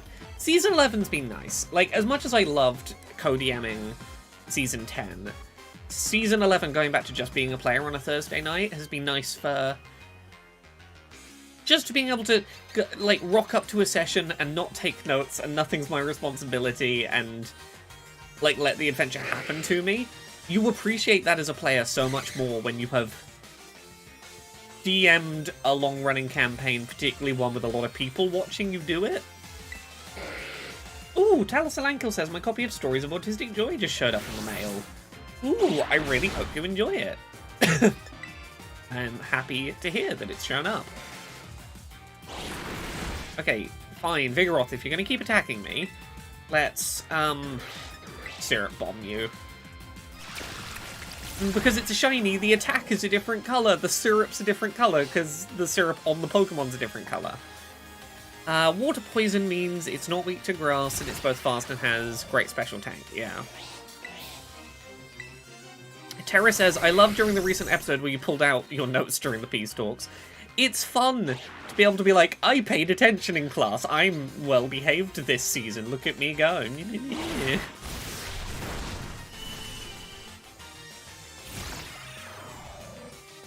Okay. Yeah, Vigoroth, you are. You're a vicious little fucker.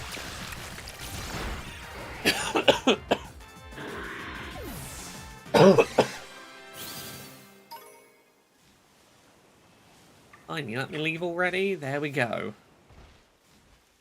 I'm pretty sure this was in the base game, but we'll check. Little Floette. Is that what it's called? Floette? Oh, Comfey. No, not in the base game. Okay. The problem with having played so many Pokemon, I lose track of, like, I've caught one of these before. Which Switch game was it in?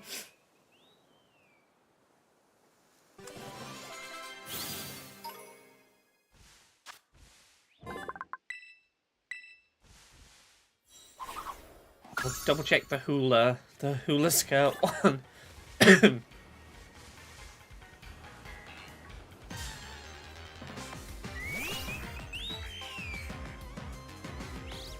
Yeah, Orichalco, yeah.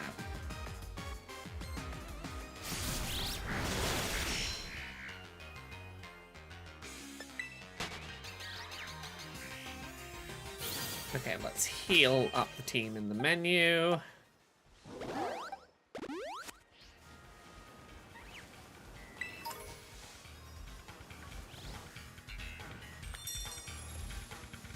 Okay, tell me about the plot. What's the adventure? What are we doing? We having class. Oh, Laura. You didn't have trouble finding the place, did you? I mean, I know I took like 2-3 hours to get here, but believe it or not, I did find my way here really easily. It's fine. So glad to hear it. Okay.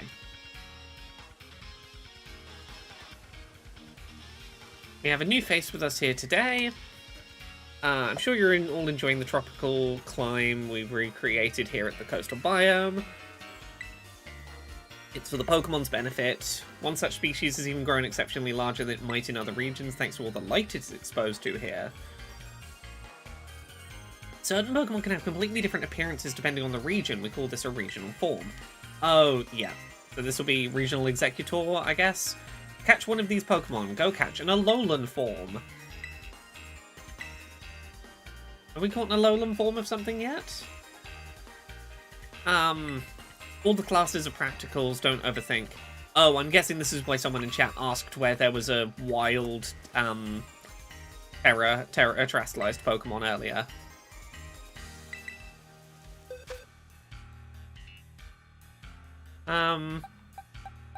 Yeah, I have a Alolan Muck. Yeah, there we go. Yeah.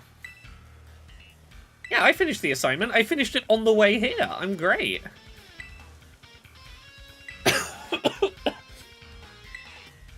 I said yes without being clearly able to remember if I had or not. I was like, we'll try it. Pokemonology 101. Today we're going to discuss how anthropogenic climate affects Pokemon populations. Right.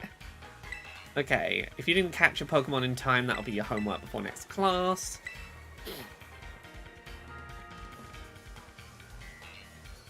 Okay, what did you think of your first Blueberry class? Super fucking easy. Rocked up and was like, what? Yeah, oh, my homework's to get one of these. Like this one that I caught on the walk to school. Okay, I was supposed to make an appearance at the club room. We have extracurricular tasks called Blueberry Quests or BBQs. Oh, I saw someone mentioning BBQs. I assumed that was barbecues to, like, lure Pokemon to you. I didn't realize it was Blueberry Quests. Might be asked to have your Pokemon do water battles or catch a specific Pokemon. You never know what the next BBQ might be or where you need to carry it out. You get Blueberry points. Club activities. Is that different from battle points? I thought we had BPs already and they were battle points. Is this a different kind of BP? Complete the one sent to your Rotom phone. Press the right button when you're out and about. Okay. Requests. By default, you complete a new one will be added. Special bonus quest every 10. You can help your friends with their quests. BP, school score, cafeteria. You can donate BP in the league room to support other clubs. Okay.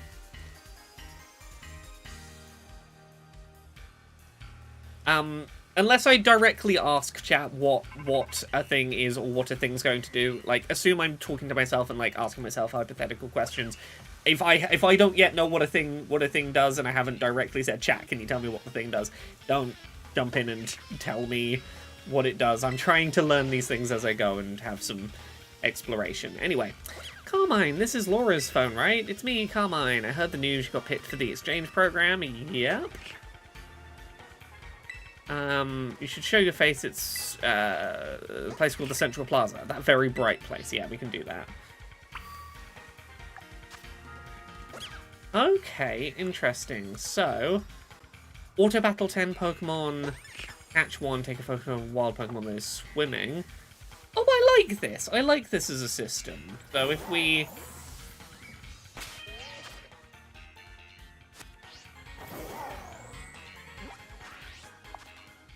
Where was that previous currency system we could see? I don't remember where that appeared. Is it when we're in the bag we can see it? Oh, I was thinking of LP. Okay, so this is its own currency. Well...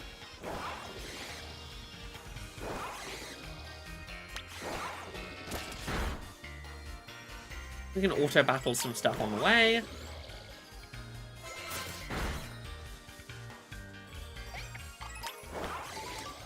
You know what? I might go for another Duraladon shiny hunt in a minute.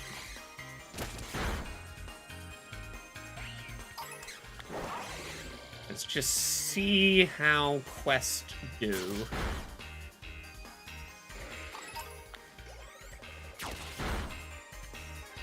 Yeah, what happens when we finish a quest? Like, how much does it go? You did the quest. Like, I would like it if every time I knocked out a Pokemon, a little thing came up in the top right, and it's like, that progressed you toward a quest that you have right now. To, like, remind you, oh, that's a quest activity.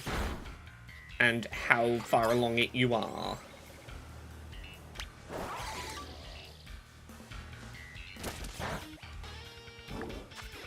Oh, what, 8 out of 10, okay. Yeah, give me a little notification as I go. Do the Legends Arceus thing.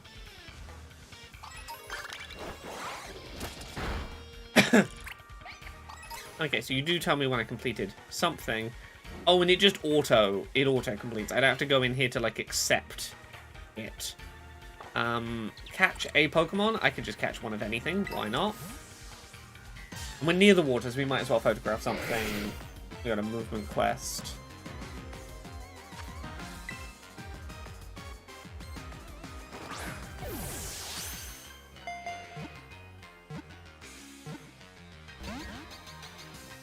Yeah, I can see how this could be grindy, but honestly, I really don't mind having just an eternal checklist of things I could be doing. That is great for my desire to, like, have a billion reasons to keep playing Pokemon. The next, like, 100 hours. Stop trying to use counter, sir. I'd really rather you didn't. I don't even particularly want you. I probably should have gone for the top, the pick-a-pack. It would have been an easier catch. You know what, I'm gonna run, particularly if you're gonna keep spamming counter at me so I can't actually attack you. You are not worth the effort to catch. Not when there's these little pick-a-packs hanging around. Oh, now use Focus Punch. Now I'm trying to leave.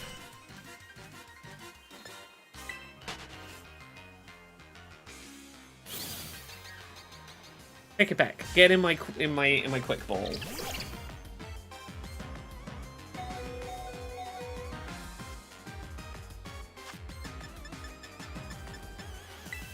I have to remember how to take photos in a minute. Yeah, I've got my little quick ball with me today. Hey! I love this thing. It's got such a nice weight to it.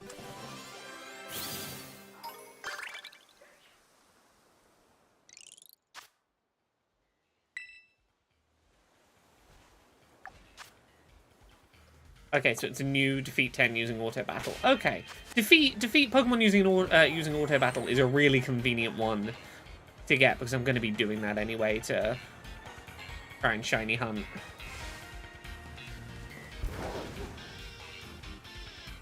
If I get the camera out, is it D-pad?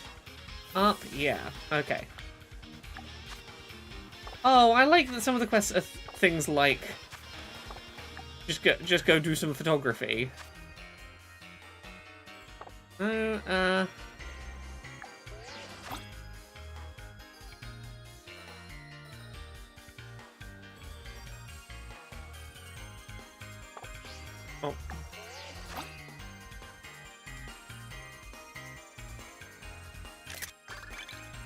There we go. Completed.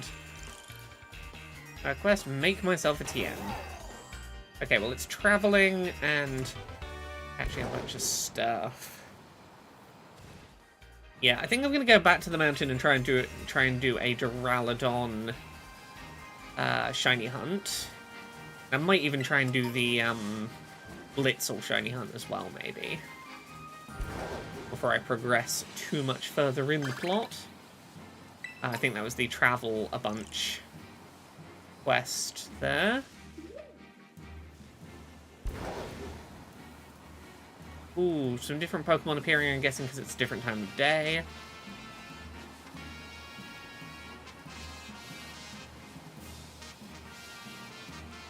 What is this place? Ah, it's a classroom.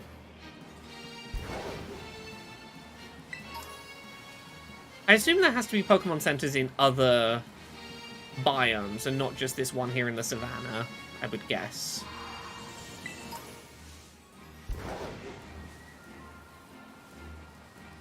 Yeah, we'll try for the Duraladon.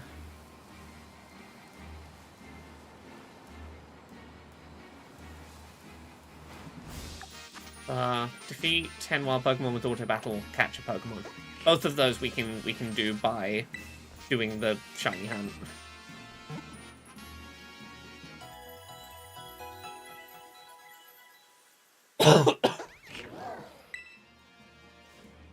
I'm gonna guess that Diplin is an item-based evolution to prevent you evolving it in the DLC 1. Which, I'm gonna guess these BP are used to buy an item in the shop, probably, that is the evolution item for Diplin. That's where I'm currently thinking. Which probably means if I were to leave here and go check the shops, I could probably find something and get that evolution pretty early. I'm going to go look for that and see if I can find something that looks like an evolution item for Diplin after this shiny hunt for Duraladon. I think that's the plan right now.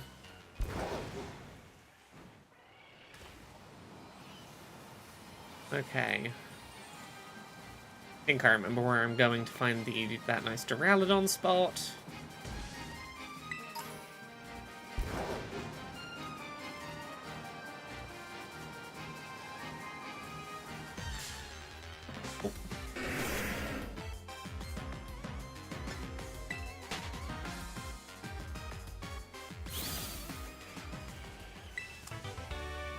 Thunder Punch.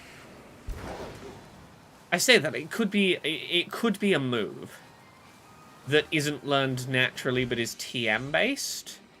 Another option for evolution for Diplin would be like a lot of the ones in Legends Arceus. It needs to learn a move, but it can't learn it naturally. You have to TM it a move, maybe. Okay, I need to go to the ice biome, which is the other corner. Yeah, it's either like held item, single-use evolution item, TM, attack-based, or it's something that is based on, like, level it up in a location. None of these 4 biomes instantly jumps out to me as this is, like, apple orchard biome. That would be the place where you would do that.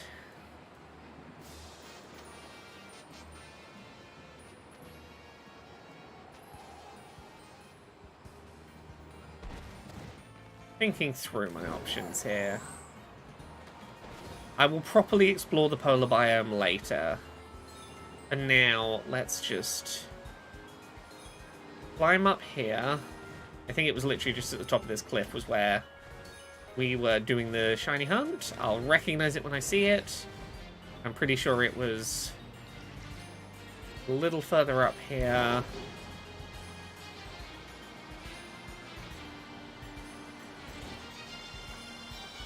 Yeah, it was this whole circuit up here, wasn't it? And that's there.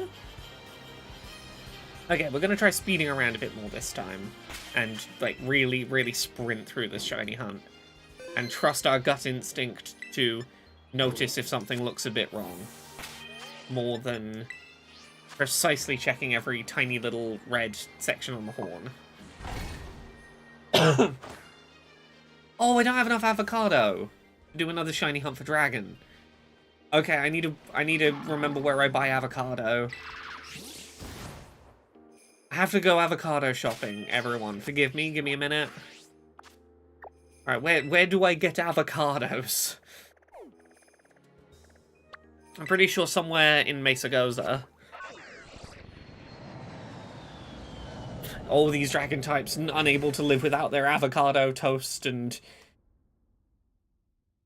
Herba Mystica. Typical millennials. Okay. This is testing my memory of where ingredients are sold. I think it's one of these west side places. Possibly here? Avocado. Yeah, okay. Give me like 40 avocados.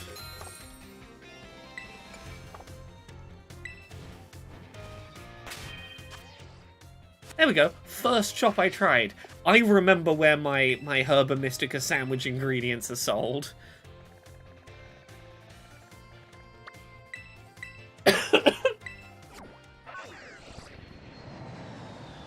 Look, they don't have to be good avocados. I know that December is not prime avocado time. They just have to technically be avocados. They're dragon types. What are they gonna... Are they gonna be picky about the avocados I bring to them in the ice-cold mountain region? It's better than any avocados they're going to be naturally finding in the mountain. Euphoria of synchronization. I'm a researcher. Would you like to participate in an experiment? Sure. What is your experiment? Oh, I've like invited myself to a side quest. Oh, this is the thing where you run around as your Pokemon.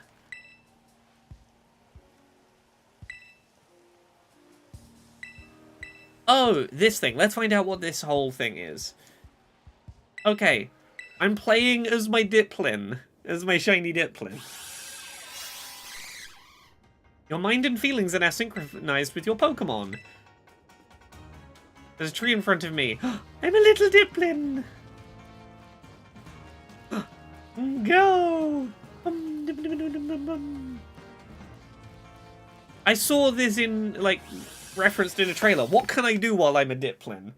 How many Diplin-based abilities do I have? We're so in sync. Okay. A bit more work than the last one. Yeah, sure. I will just be a Diplin for a while. I could be a Pokemon that would be, like, more intense to be, but...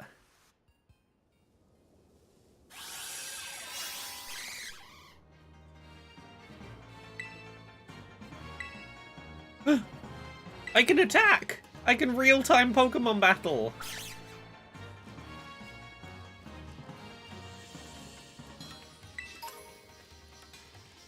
I can pick up items! I'm gonna go fight a Graveler. Oh, hey Graveler. Fuck you.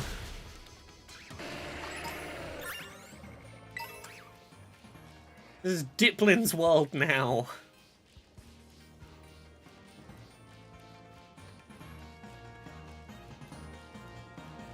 Hey, you ain't gonna know what hit ya, haha!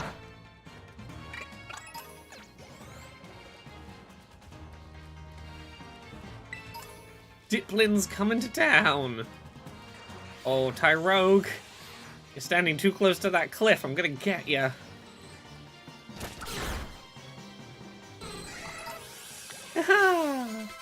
Oh, this is cool. I like this.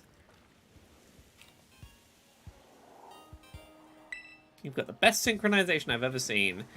Let me turn my webcam brightness up a little bit so I can be slightly more well lit. Yeah, that'll do.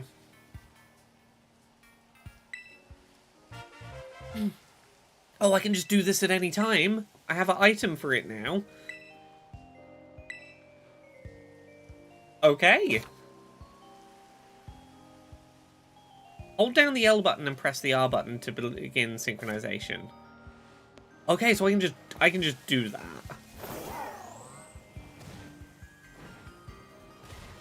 So just to test it out. And I can just be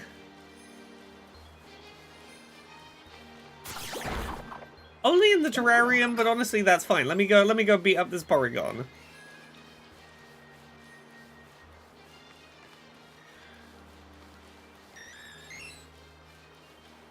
Hi, Porygon. Fuck you. If you see a shiny during synchronization, I guess you can't catch it. Presumably not. No. Well, I wouldn't stray too far from your trainer.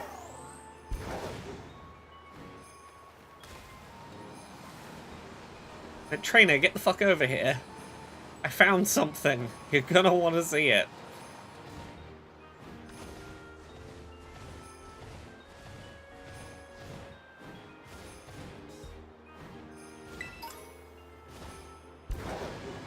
We'll see. We will find out.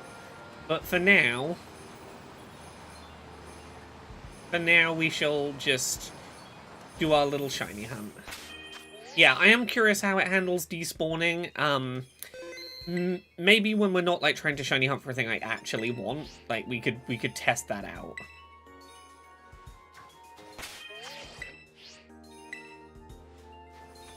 Just far enough away from the person, can I have a picnic now?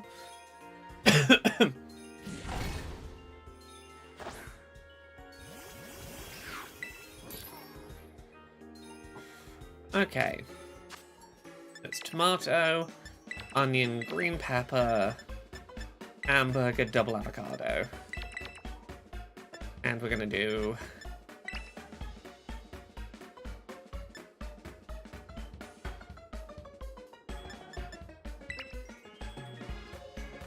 yeah, we'll do that. That should work for Dragon.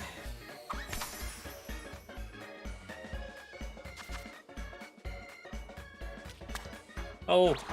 Oh no. I dropped the burger. This might not succeed. I might have to remake the sandwich. I didn't save before making the sandwich. Yeah, fuck it. If I have to waste 2 Herba Mystica, it's not the end of the world.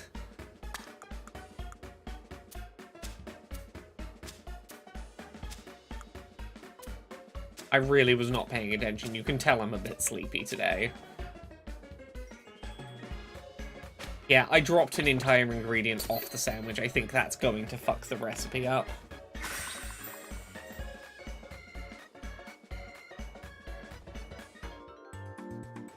Okay, what's this sandwich gonna do?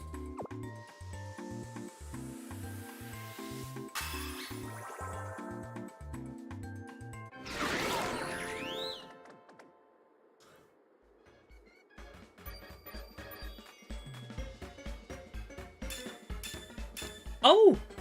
Encounter and Sparkling are still level 3. The fact I dropped the entire hamburger off the sandwich didn't fuck it up. That's good.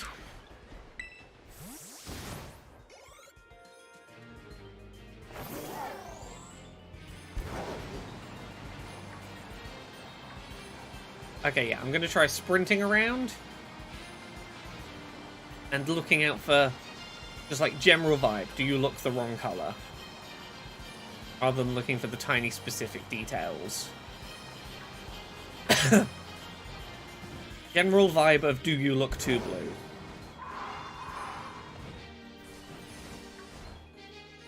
We're gonna zoom the camera out a bit further.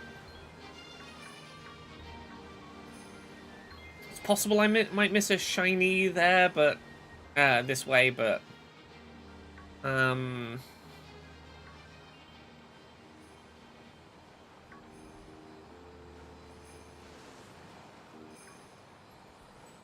maybe not so fast. Give them more time to spawn in.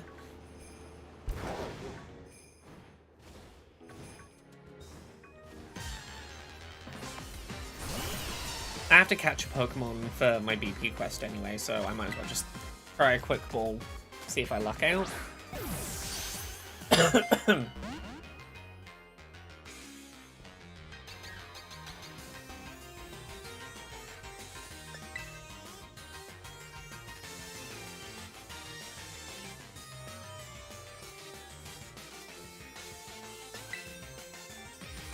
Couldn't get away, okay.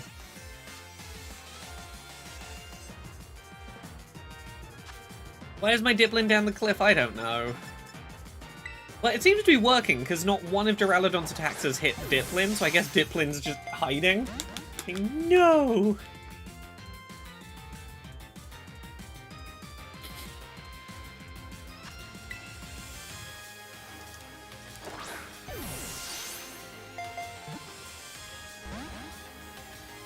Let me run, Duraladon.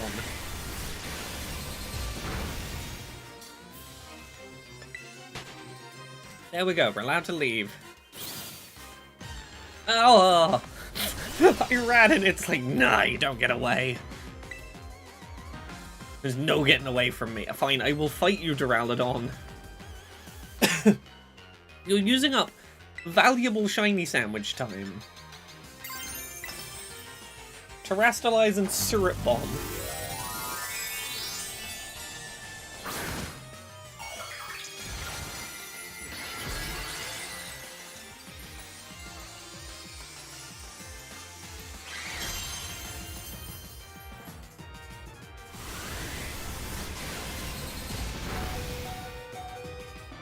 Come on, fuck him up, Diplin.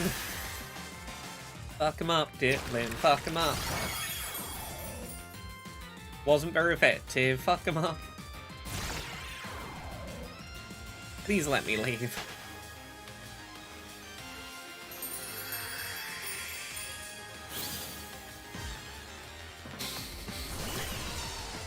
Duraladon, you're using up so much of my... You know what? Fuck it. Oogapon. One hit KO this fucker.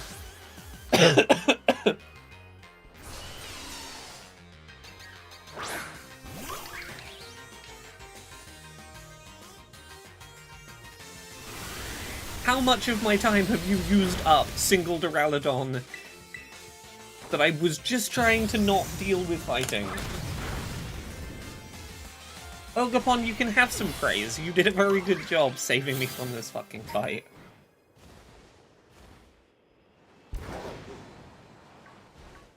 Anyway, Duraladon, be a slightly wrong color.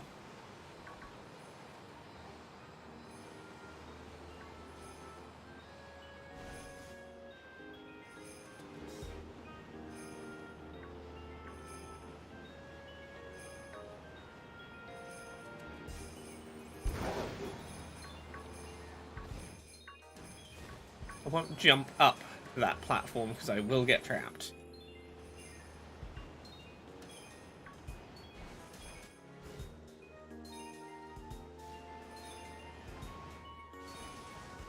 Actually, you know what might be the way to do it? Can I make a picnic here?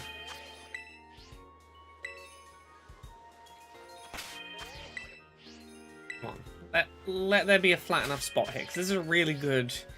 No. Spawn... A really good number of them spawn here, so if I could climb up this cliff.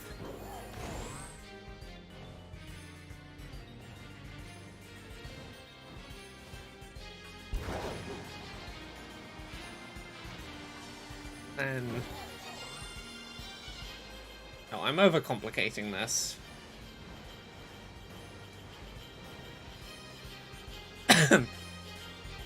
What I want is a good location I can stand in, see a good number of spawns, and quickly reset the whole batch of spawns with Picnic.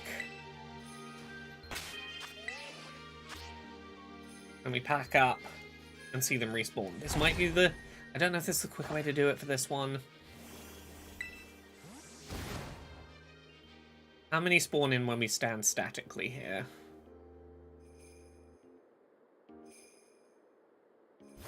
Not enough to make this a worthwhile time sink.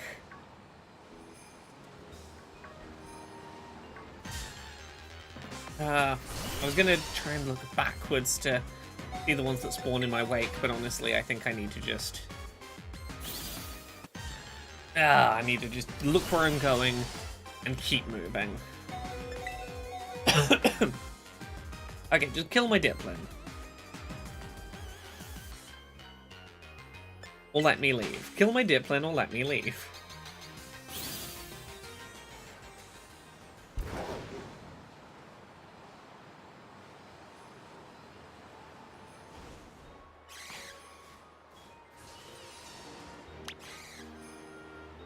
And do some auto battle kills, because I know I need to do that for BP.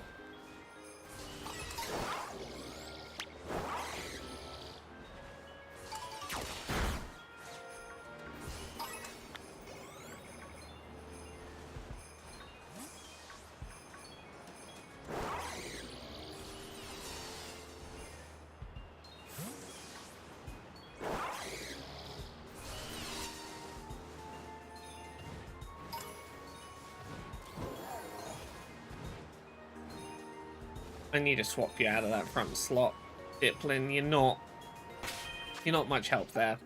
At this moment, we're not fighting other trainers. Let's just put Ogerpon in the front.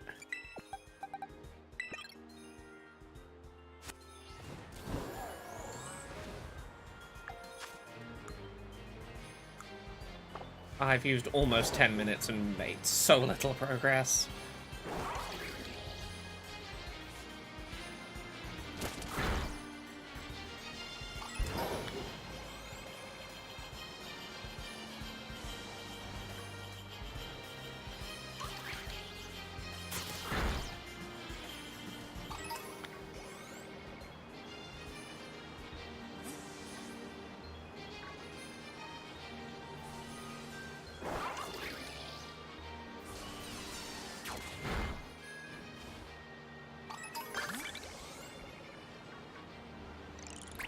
Successfully sneak up on one Pokemon and surprise them with a battle. Oh yeah, that's that mechanic, isn't it? Okay. I'm just gonna beat you up and it's gonna be fine.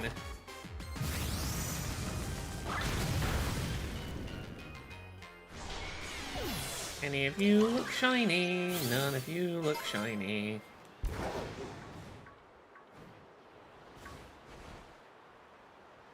None of you look any different to me.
Slowing down, looking for the little red mark.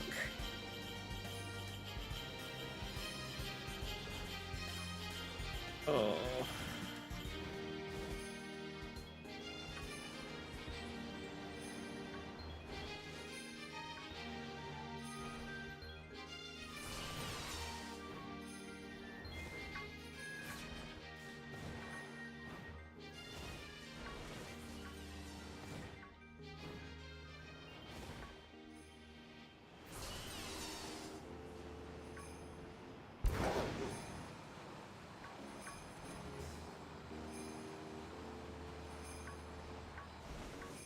Shiny. Shiny. Shiny, please. I'd very much like one now. Well, I can put my work in, put my hours in.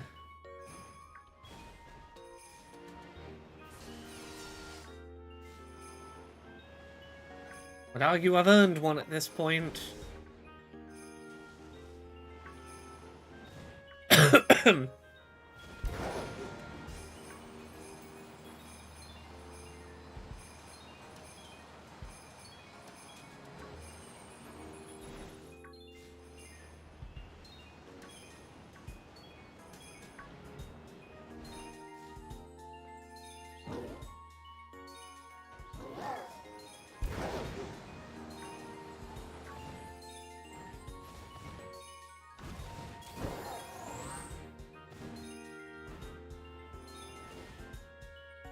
Snow effect doing like parallax on top of the gameplay is making me motion sick,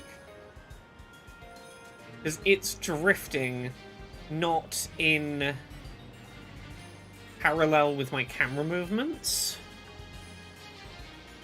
which is really throwing me.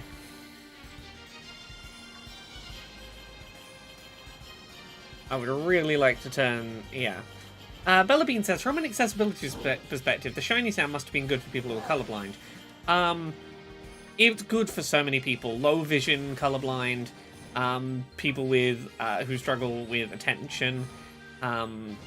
Like, I desperately miss Legends Arceus' little shiny sparkle sound. I made a whole video about that being an accessibility feature, and it fucking sucks that they got rid of it. And ways that they could have... Before this game before Scarlet and Violet came out, I made a video specifically suggesting ways they could make it more useful and more helpful in Scarlet and Violet, and it's like... Nope. Because Legends Arceus' one had issues. It was more useful for hearing players than it was for sighted players, and there's ways that that could have been sort of equalized a little bit, but... Nope, they just got rid of it.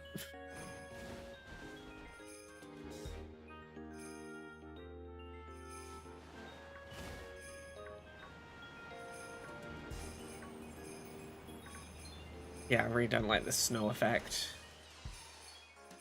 It's really, really messing with me.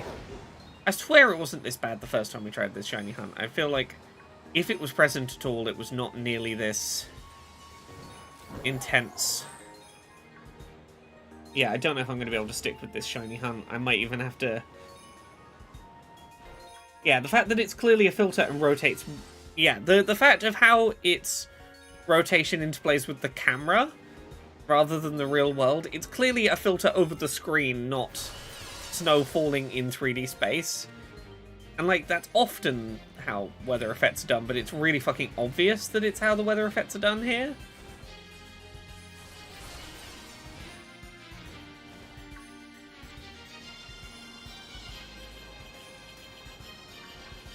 It's the first time in a while where a weather effect has made me go, do I need to get my fucking motion sickness stuff? Do I need to have some ginger tablets and hope that that knocks this on the head? Because right now, I don't know if I can do another 15 minutes of this shiny hunt.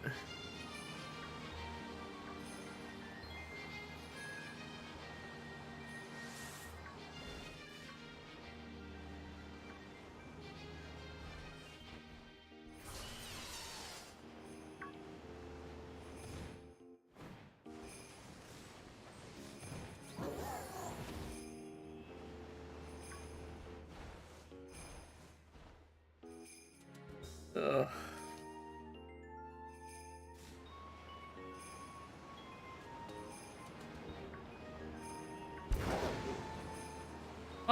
There might be in other locations. This is just a location I found where I could do a good, convenient loop.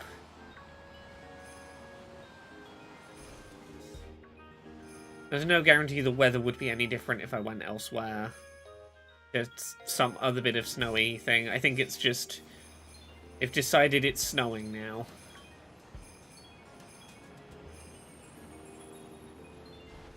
It's like a smear of snow attached to the player that doesn't account for movement outside of the camera rotation.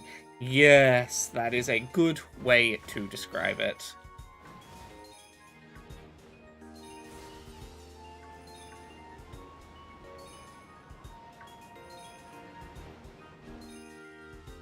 It's also the fact that some of the snow looks like it's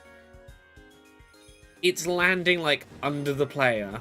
Oh, yeah, it's such a weirdly implemented snow effect.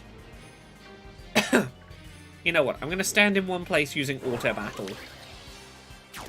We're gonna do the auto battle shiny hunt for a moment, and that's what we're gonna do while I find my ginger tablets, which are somewhere around here.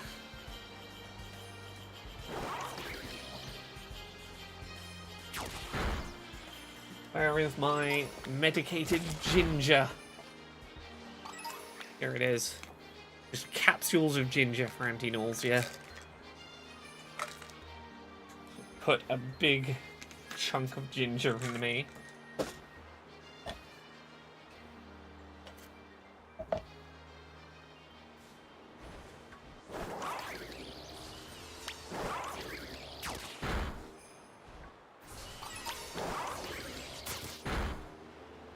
Quickest way to see them, but honestly at this point I think like this is going to be the best way to minimize my like running around at speed with camera movement and lessen the snow effect. I should also have the rest of my meds for today. Hey, reminder, if you take medication and often forget to take your medication, here's your reminder, medication exists. That maybe you are supposed to take, and therefore it's worth taking.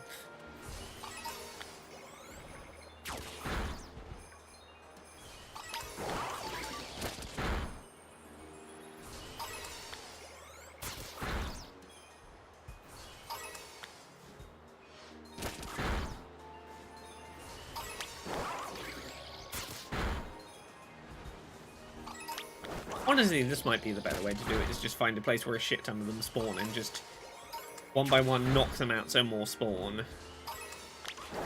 A good reliable way to do it. Not accidentally miss the shiny somehow.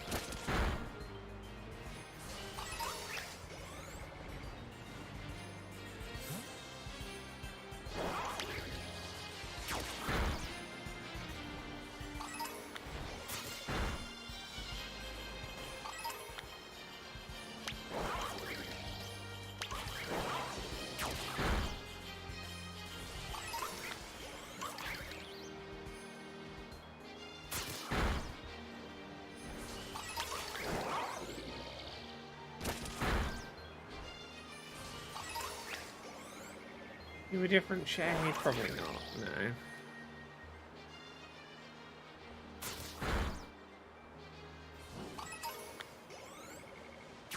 I'll do a little moving just to get a different batch spawning.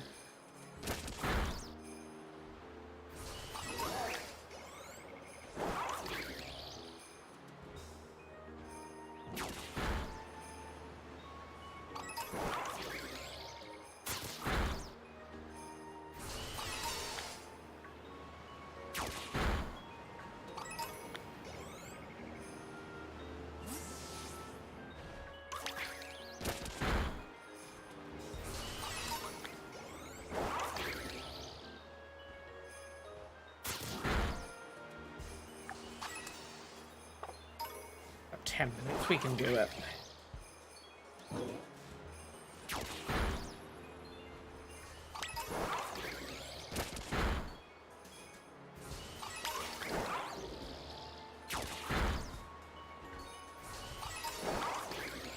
Do I have my motion sickness bands around? That's a good question. Oh.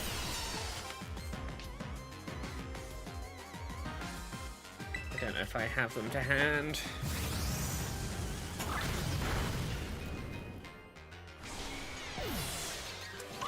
Does not look like it. Ugh, no. I don't think I have my little goofy ass looking motion sickness glasses either.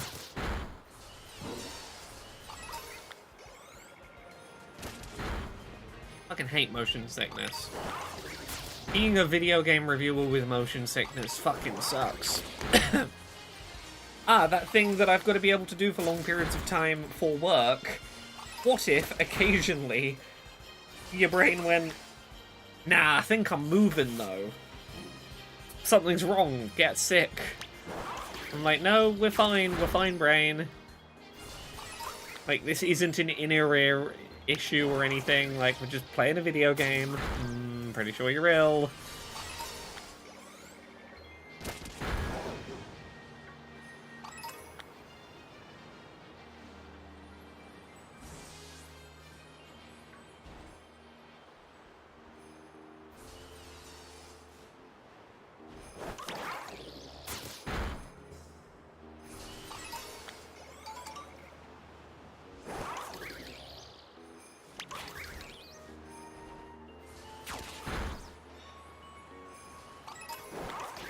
I could really have done with saving before this so that I could reset to not lose the Herba Mystica.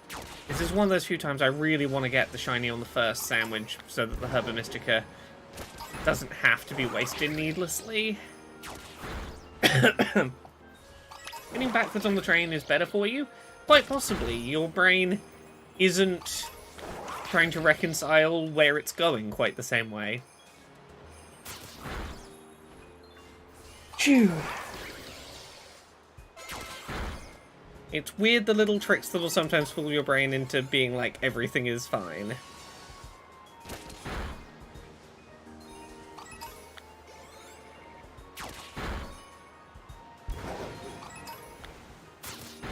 Okay, the snow is less intense. I think we're going to be okay, yeah. They've turned down the sort of blizzard effect. I'm fine with the snow when it looks like it's like, I'm moving toward it and it's moving toward me. That effect isn't so bad. It's not really making me motion sick now, it's more that the existing motion sickness hasn't quite gone away. 8 minutes. Okay, we can find a shiny Duraladon in 8 minutes. Like a million years. Red bits. Red bit, red bit.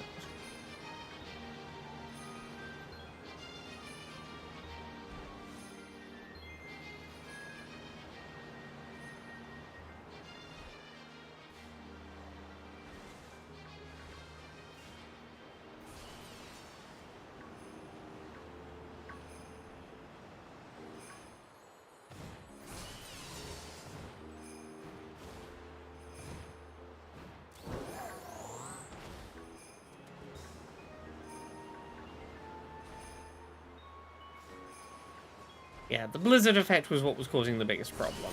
Like, granted, this game's low frame rate doesn't, like, inconsistent frame time pacing. Neither of those helps with the motion sickness, but they're live-withable.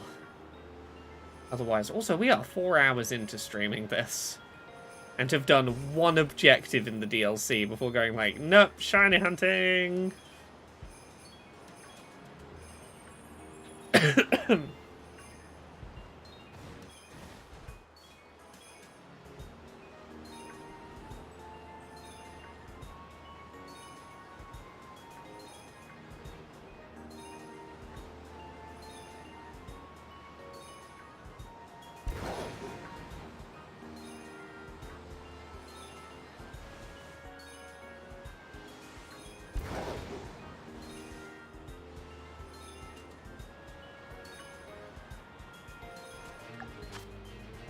Minutes.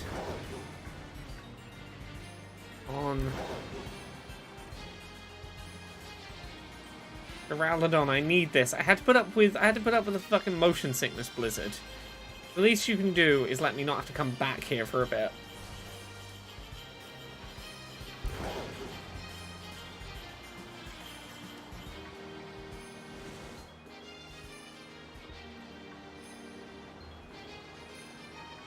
I'll treat myself and order myself some food after this shiny hunt. Order some takeaway for lunch.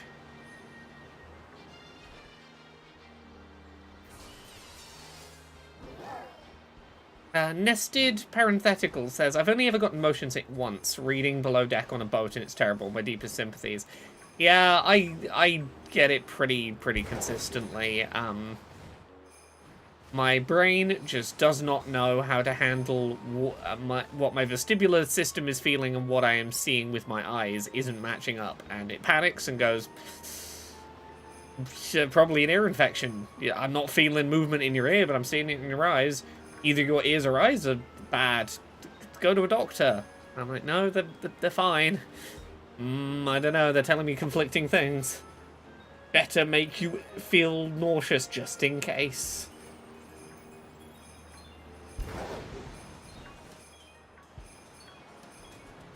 Can I find my stupid motion sickness glasses? I might, after this 6 minutes is up, I might see if I can find them. They look dumb as hell, but they get the job done.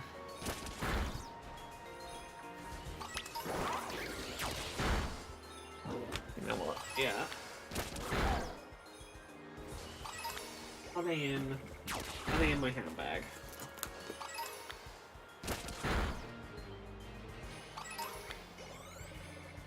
Not in that handbag. My only real thought on where they might have been.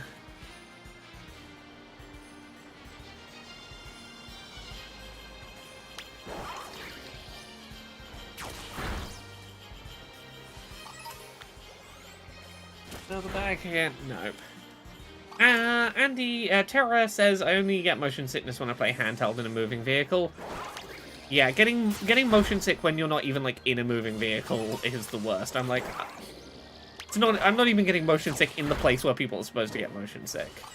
Andy H says, the antidepressants I've been on have been making me vomit. Only problems when I stopped taking them, my anxiety went through the roof. Thing that's worth trying is like capsules of ginger. Ginger is really good for like anti-nausea. You know, it's not gonna like fix the situation 100% by itself necessarily, but it never hurts to have a thing that's like, hello, less nausea to the body.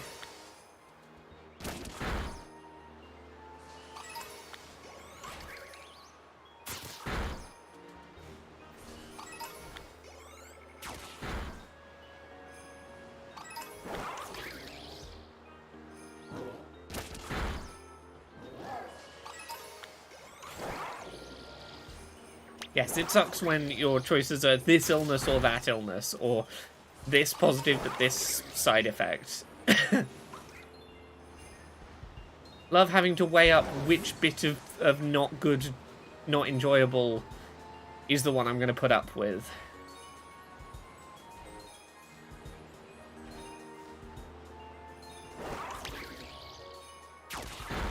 Oh.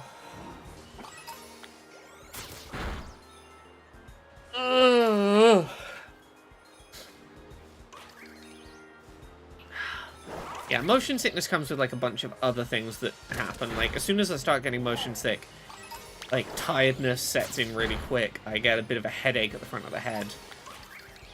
I feel a little overheated. My body has a bunch of responses to like, oh, you feel nauseous. Go, go, go. I'd wanted to stream through like most of today on this DLC, but I might genuinely just have to take a break for a bit and come back a little later. I might just have to have a lie down in a dark room because of that blizzard effect and come back to it, or even just like be on stream but just like look, like not pay attention to the screen for a bit.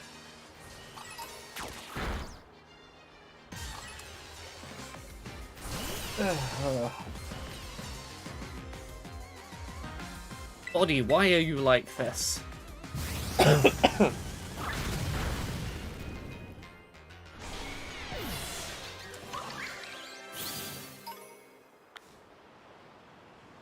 Yes, motion sickness, like, things that help with motion sickness are accessibility, because, fuck it, playing video games with motion sickness affecting you.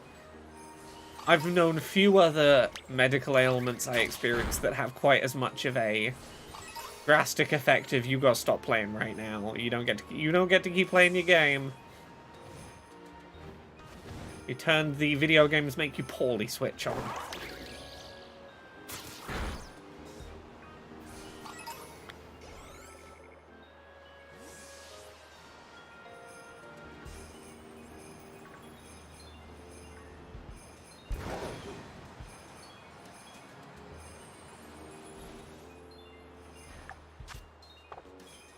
Okay, like 30 seconds. Let's just sprint around.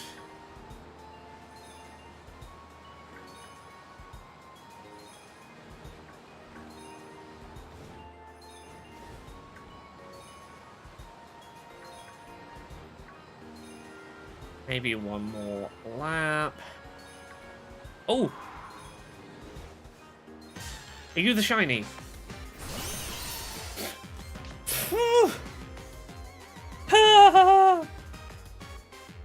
It was the little red tip that was missing, was what I saw.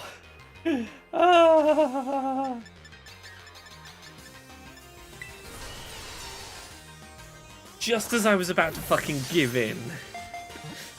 Caught it on the first ball, which is going to give me some BP. Oh, saw through the floor there. Don't worry about it.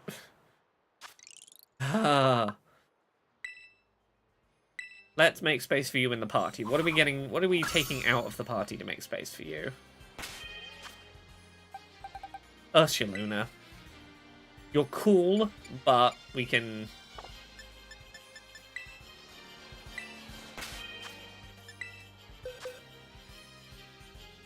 Actually, you know what?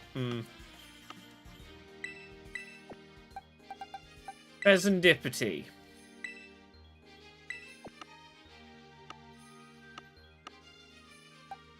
You're not my favorite of the three. You're going back in the party. We don't need 3 Poison Dark or Poison What's It Pokemon. We can have 2 of you. And now we have Duraladon.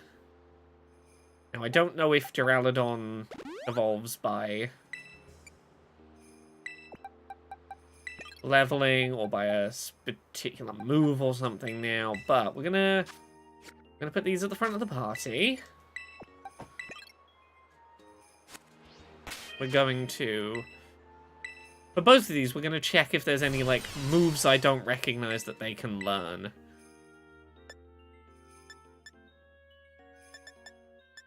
Seem weird. Breaking Swipe? Don't know if that's new. I don't remember seeing any new moves in your list. So, we're going to... all the way back to the academy entrance. Norm K, I'm glad you didn't miss it either. Yeah, I think I've earned some food in a minute. Food might help.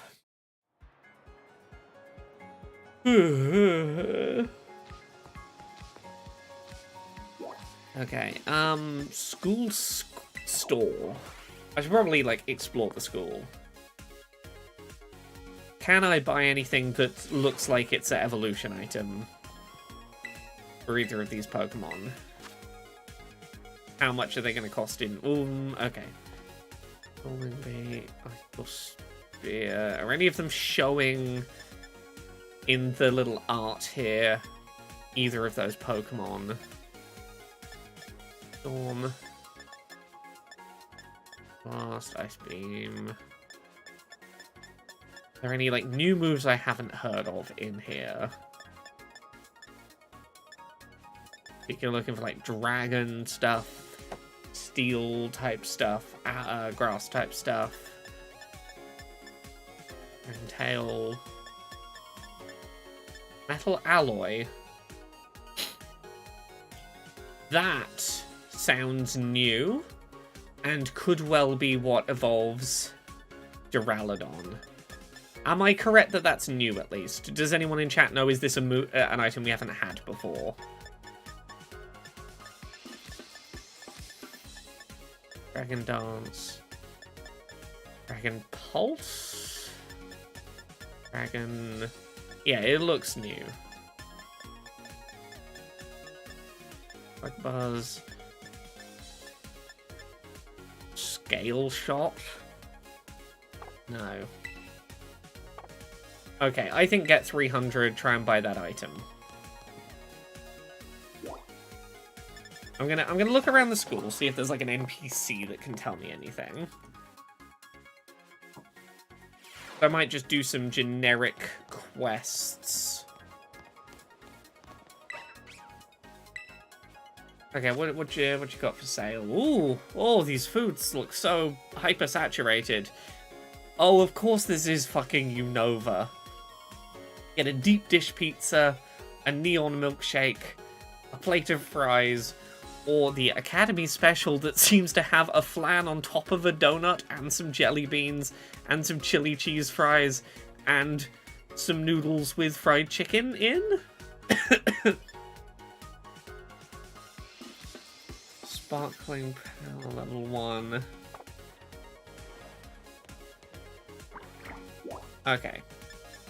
Let's check out these classrooms. Hey, Roll Spider. No, I swear I'm gonna get myself some food. None of you have yellow Xboxes, so I assume none of them are, like, particularly important.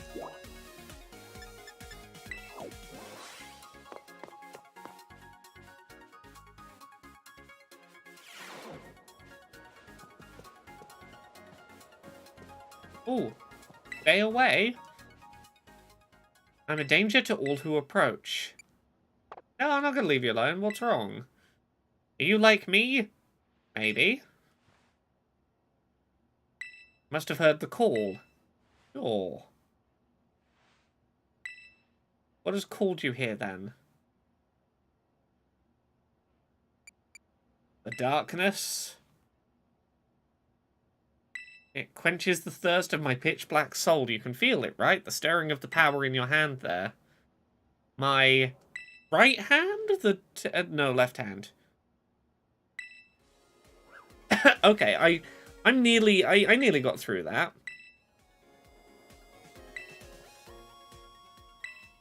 No. I'm like you. Yes, I've heard the call. What called me here? The darkness. In my left hand.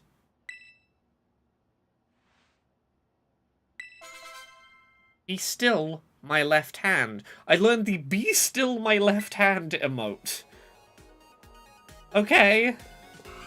I'm gonna leave you to it, person with a haunted left hand.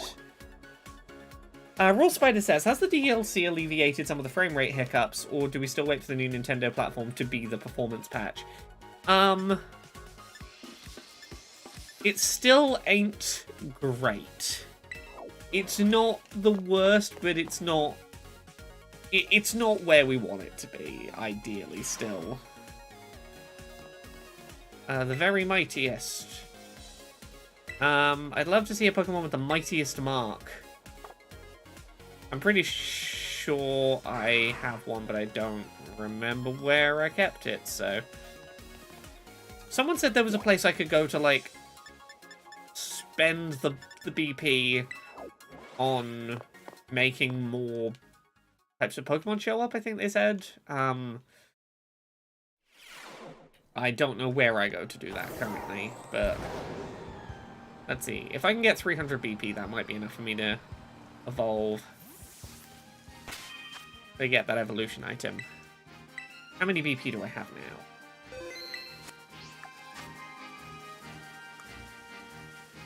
Okay, pick up items on the ground, sneak up on a Pokemon and surprise them with the battle.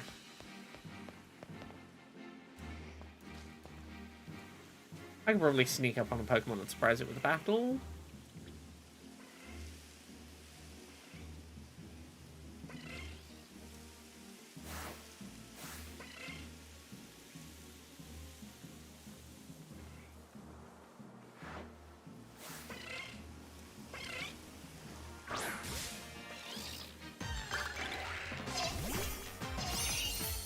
Caught the Venona off guard.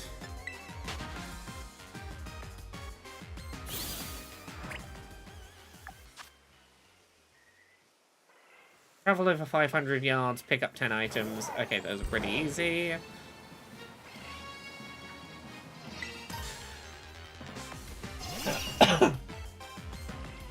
Yeah, now we're off that mountain, I'm feeling better. Which is a positive.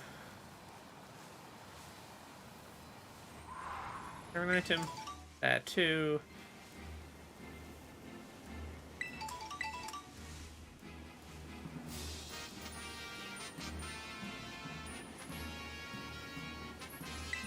Five.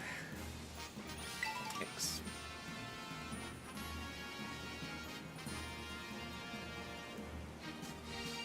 Yeah, you still get stutters like that occasionally. 7.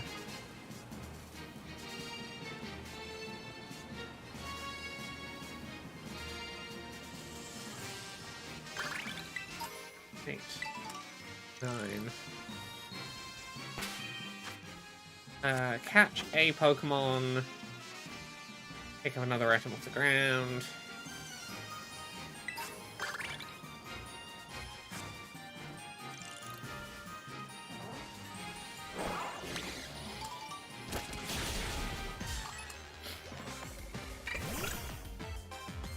Yeah, it's not going to take us that long to get 300 BP.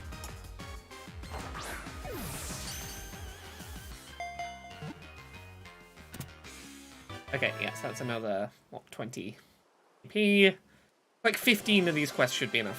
15 to 20 quests should be enough to get that 300 number.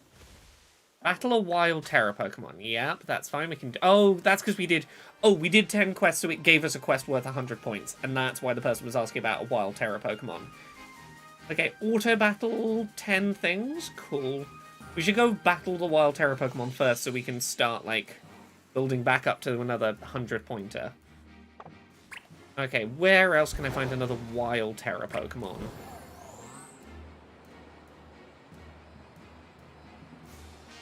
I know I found one in this region. I don't know if it's respawned yet or if I'm going to have to go look in another area.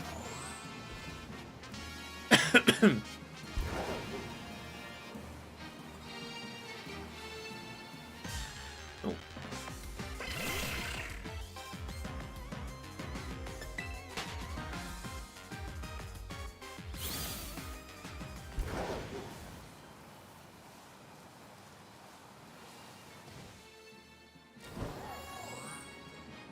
That's going to be a wild Terra there. No, it's a Terra Crystal.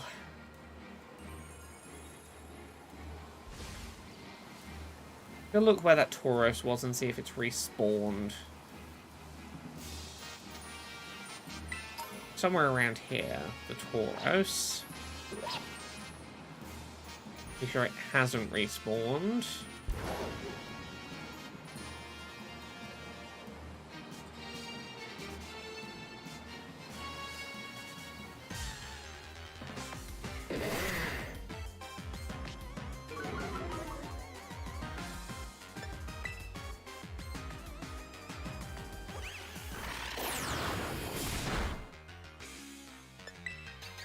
Do I have to do the Battle Point quests in the Terrarium, or can I do them in the main game map? Because I know where to find wild Terra Pokemon in the main game map right now.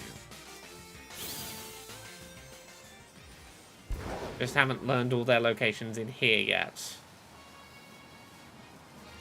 Foolishly battled the only one I knew about. Like a fool, how could I have known?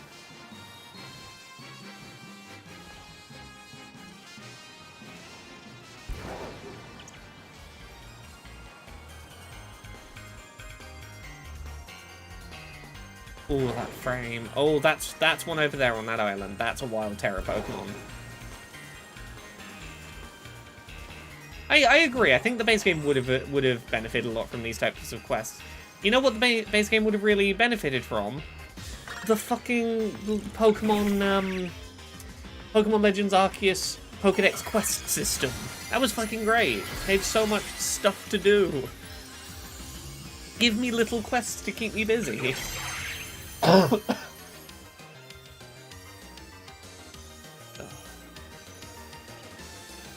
Okay, you're a grass type Trumbeak, so I can...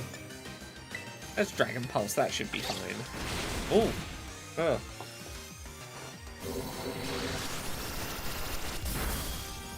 Yeah, there we go.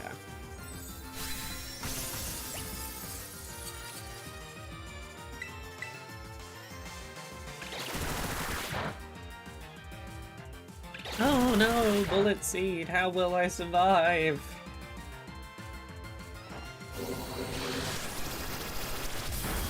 Oh, we got some emails, and I'm checking.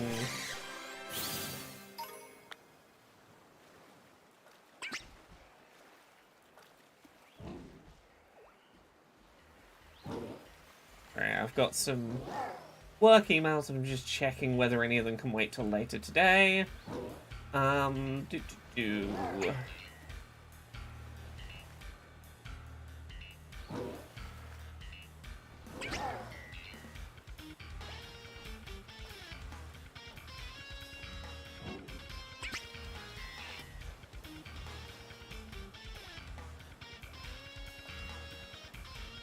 you for your patience, everyone, while I deal with emails and whether I need to instantly act upon them.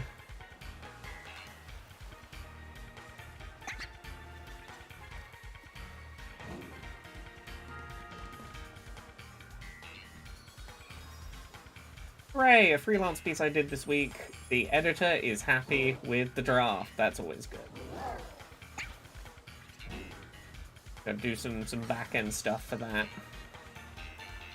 But good and reassuring that the thing I wrote was well received. Hooray! I have my shiny Duraladon now, so I can take that off that list. I have... How many of these points now? I have 300. Cool, so let's fly back to the entrance. And find out whether this is the evolution item for Duraladon.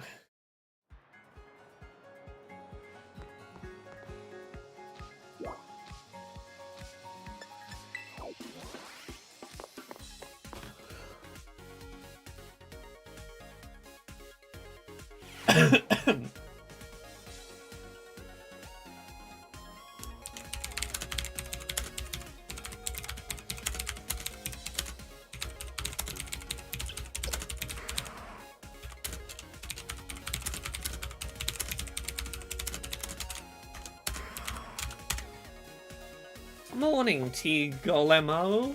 Right. I'm taking a chance. I'm going to buy one of these things. I know I haven't saved, and I probably should save before buying it, but I'm buying a metal alloy and crossing my fingers that that's the evolution item we're looking for.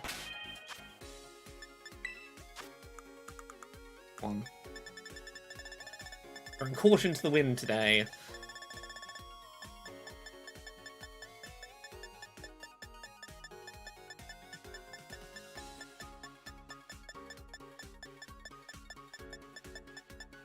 Metal alloy. Aha! Cool, we're gonna see the shiny version of Duraladon's evolution. A brand new shiny that didn't exist before today. Oh, that looks really cool.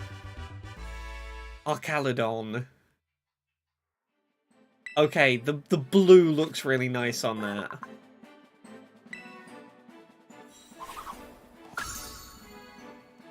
Okay, I think for now you're going to be our lead Pokemon in the party. Electro Shot. Ooh. 130. Fires on the next turn. Fires immediately in rain. Ooh. Yeah, let's scrap Focus Energy for now. Let's have a look at your moveset. What can we teach you that you don't currently know?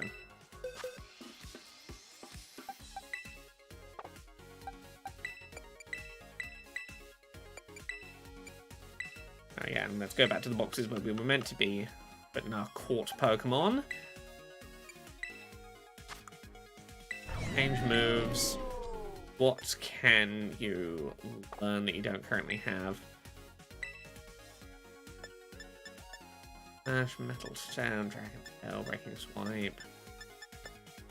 Okay, not a huge move pool right now, but we are going to put you in the front slot. You are our lead. I'm going to give you like another 15 levels.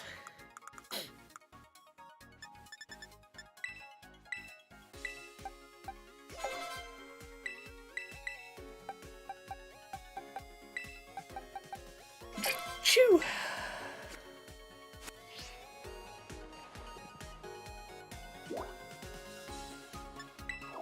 Terrarium.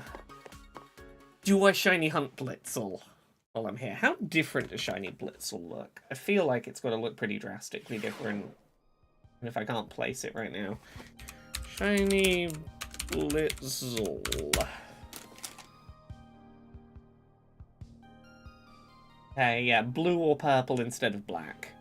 Eagle Ammo says, how are you enjoying the Indigo disc so far? I'm very much enjoying it. Granted, so far it's been a big loading zone for me to just play Pokemon in. I've not done a huge amount of the progression. But I like that the battles are all double battles with high-level trainers who are actually doing, like, reasonably decent double battle strats. Like, oh, I'm using a ground type that's going to do Earthquake, but my second Pokemon is a flying Pokemon that won't be affected by the Earthquake, or here is a team where both Pokemon I send out have Intimidate, so the battle starts with 2 stages of attack drop on the player. Stuff like that, where I'm like, that's a vaguely competent strategy you've done. Oh, you're so tiny. I thought you were so much bigger. You look like one of those hole punch things you punch holes into paper with.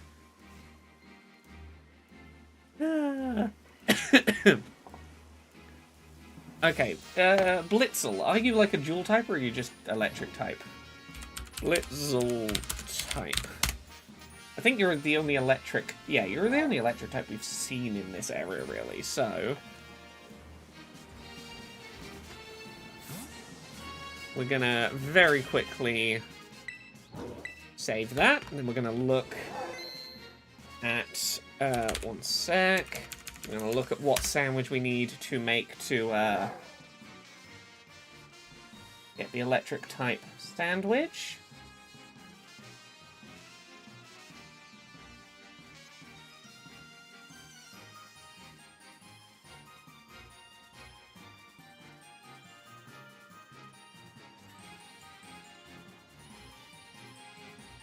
Yeah.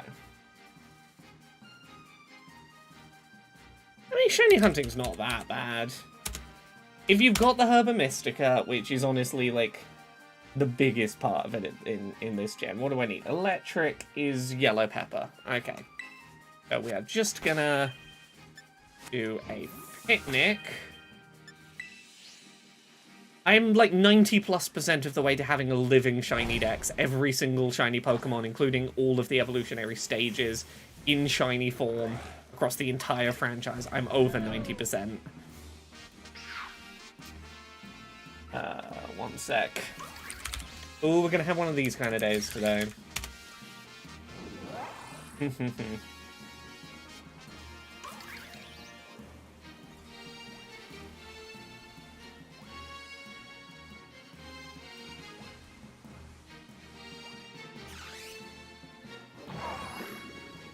Alright.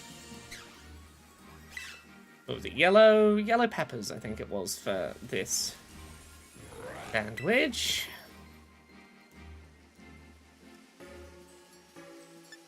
Tomato, onion, green bell pepper, hamburger, double yellow, and then we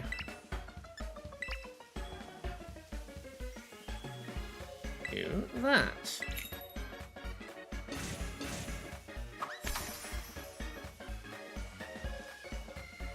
Now, this time we don't throw the ingredients out, we actually make the fucking sandwich.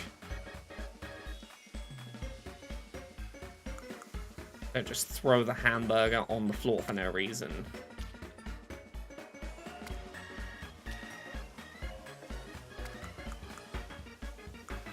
Okay.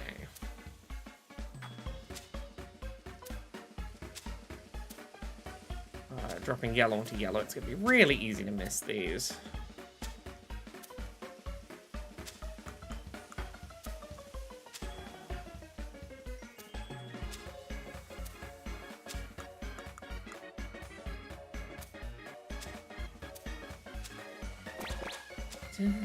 Okay, one bit of yellow, there.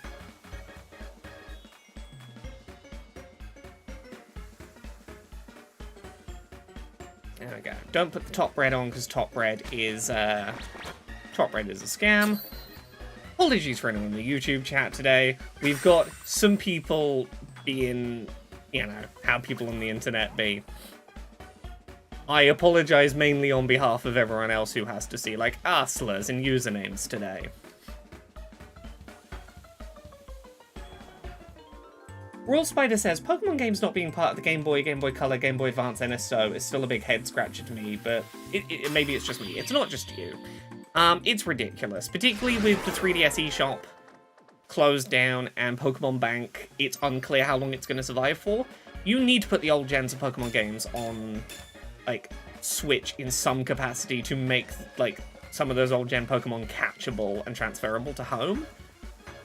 Oh yeah, Bella Bean, yeah, there's some... I'm not going to go into specifics. There's some people in the YouTube chat today with slurs and usernames. They're just throwing around a dead name as they do, because it's like, oh, that's going to get a rise out of you. And I'm like, I'm less bothered by that, and I'm more like, I don't want the YouTube chat full of like, person with the N-word in their username. Like, you know, that's what I'm more bothered by in the YouTube chat today. You know, the kind of shit that's just like, we don't need that. Surely you got better things to do with your day than do that. You could be playing Pokemon right now.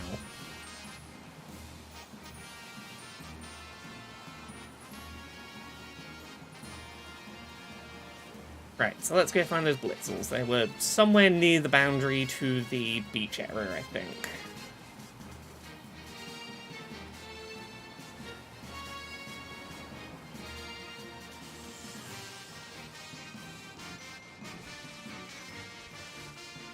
Okay, good area here. I think if we just... I think I'm just going to do the auto battle method. I think we're just going to fight a bunch of them. Andy H, I need to look at whether it has an option like auto mod exists on... there we go. I need to look if it has an option like auto mod for Twitch. That I don't think it's worth as much effort as they, like, they're not getting out of it the effort they're putting in. Is that a shiny? Are you a shiny? Just a random shiny? Or is that your normal color scheme and I've just... No, that's just what Vibrava looks like. Yeah, they're going to the effort of making a whole new username to, like, post a thing, like, 10 times in chat and be like, and okay, and it's, like, 2 clicks for me and it's gone.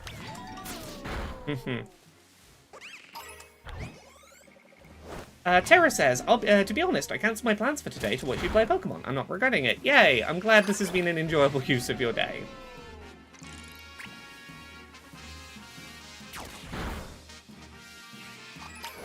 Only Vibrava is orange instead of green. Yeah, the body looked like way more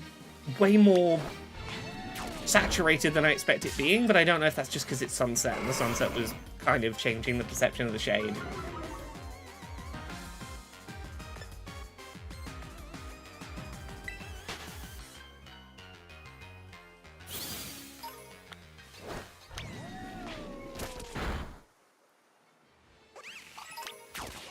Yeah, for all that we joke about automod here being a little over aggressive in the Twitch chat, like, it does its job.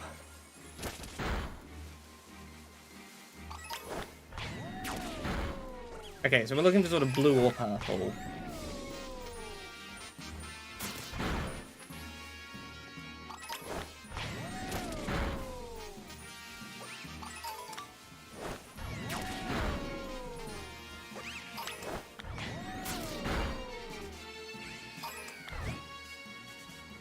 Makes sense. I've been surprised by a ton of different species due to the lighting in this game.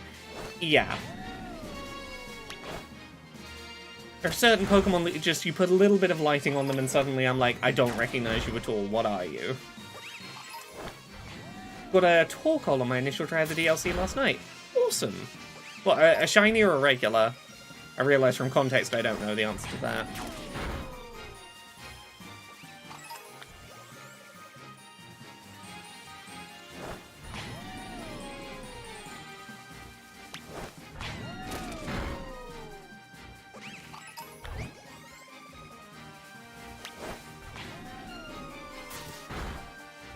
Oh, shiny. Yeah, I assumed shiny, and then I realized it hadn't been explicitly said, so, you know.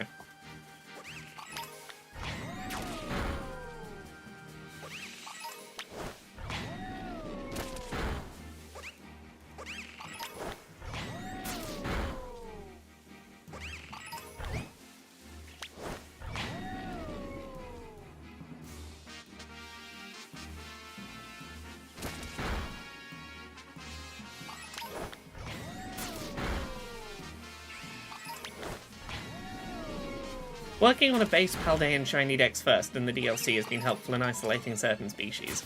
Yeah, I can imagine so. Yeah, I've got my, Paldea and, Kitakami shiny dexes done. It's just this one to do, and even then, a lot of these are Pokemon that I've caught in previous games in shiny, so it's not gonna be too bad to do my shiny stuff on this. I already have the shinies needed to get the 2 new shiny evolutions, or there might be more, but the 2 I know about in this. I just need to work out how to evolve that apple still.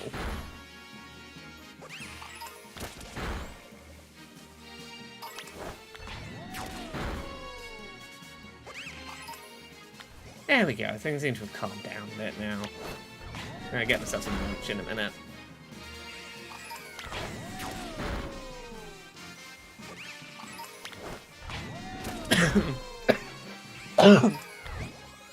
Could really do with this this cough going away.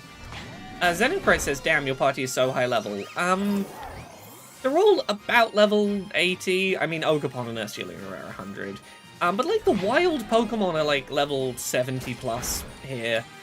I've been battling like level 70 trainers. It's not too over-leveled. I'm upset about the lock on the 25 legendaries. Are they shiny locked? I heard somewhere they weren't shiny locked, and you could soft reset for them. Tempted Fate by saying that it seemed like it quietened down Tiki. You get what you need for the apple via the story. Okay, that's fine. Yeah, T. Galemo, I don't know if it's correct, but what I'd heard was the starters are not shiny locked, and the legendaries weren't shiny locked.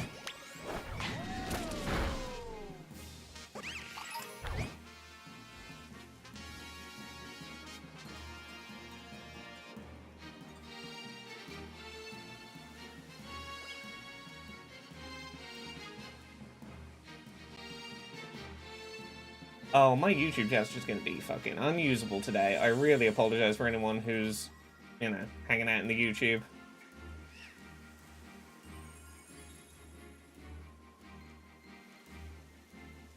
Ha ha ha! Penis, penis, penis. How original.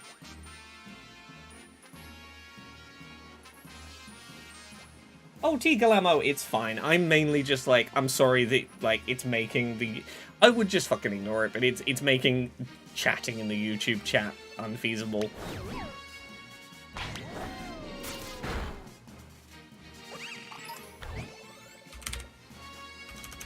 Give me a sec, see if I can do something. Probably... That blue? No, the lighting.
Yeah.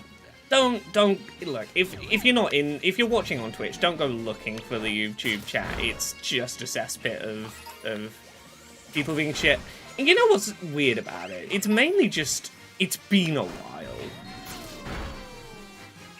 Like, it doesn't, you know, they're trying to, I'll be honest, they're trying to throw my dead minion around, and there's a time where that bothered me a lot more than it did, and it's mainly just because I want the YouTube chat to be usable, but like, after years of, you know, certain corners of the internet throwing my dead name around, I'm like, it doesn't fucking bother me anymore. It is not the weapon it once was, you know. Kath McGuire says, mostly muting the chat here, Laura, really enjoying hanging out with you. I'm glad you're enjoying hanging out. I apologise that it's getting in the way of having a nice little community chit chat, you know. Xenochrist says, double streaming seems hard. Honestly, it's been pretty easy. Like, the main thing that's been annoying is that Twitch won't let you integrate chat. Which in a moment like this, it means that, like, Twitch chat is staying pretty clean, thankfully. But, and, like, it helps with Twitch chat that I can require a phone number and, like, verification and various things that, like, make it easy to do, harder to do throwaway accounts. It just means that when there's a message I want to respond to in chat, I read like, oh, so-and-so in this chat says, so that people in the other chat know what's going on. I can see everyone's messages in one unified chat, which really helps. Surprisingly easy to stream to both at once. Okay, there we go. Everything's a little more usable there for a second now. Hurrah. But like, yeah. It's the specific thing they're trying to do with the YouTube chat of like trying to throw my dead name around. It's like, a big look.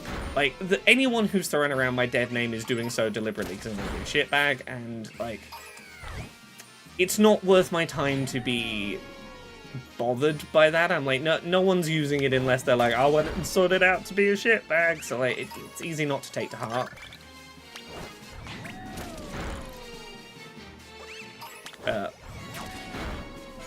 Yeah, no.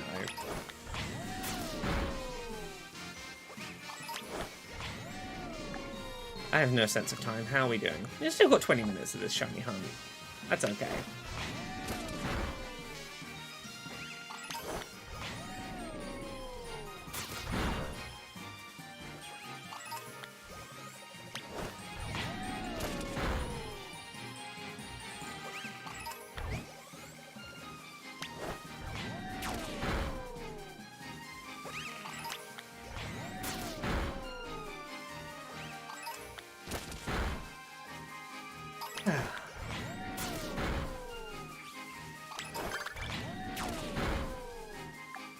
On my quest at the moment, catch a Pokemon, travel another 500 yards. How am I doing on 70 BP again? Okay.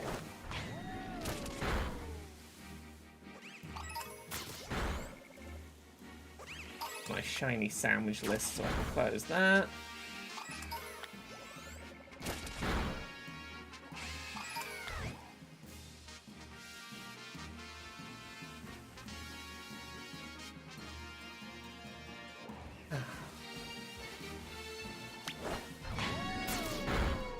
Bring the proper YouTube chat mini thing back up and check these notifications. They can go away. Ignore that. Tara says, also Laura's just a ball of sunshine. To be rude on her and her streams just like they hate people being happy. I mean, that's the thing. Like, over the years, I've come around a lot more to the idea of like, if someone is gonna, like, waste their day doing that, I'm like, you must have so little else going on in your life, because, like, I can't imagine being in a point in my life, even if I was so inclined to just, like, be shitty on the internet, you know, if that was my temperament. I can't imagine going, I want to do that more than, you know, whatever else I could do in my day. It's like, make friends, have like, a hobby you like.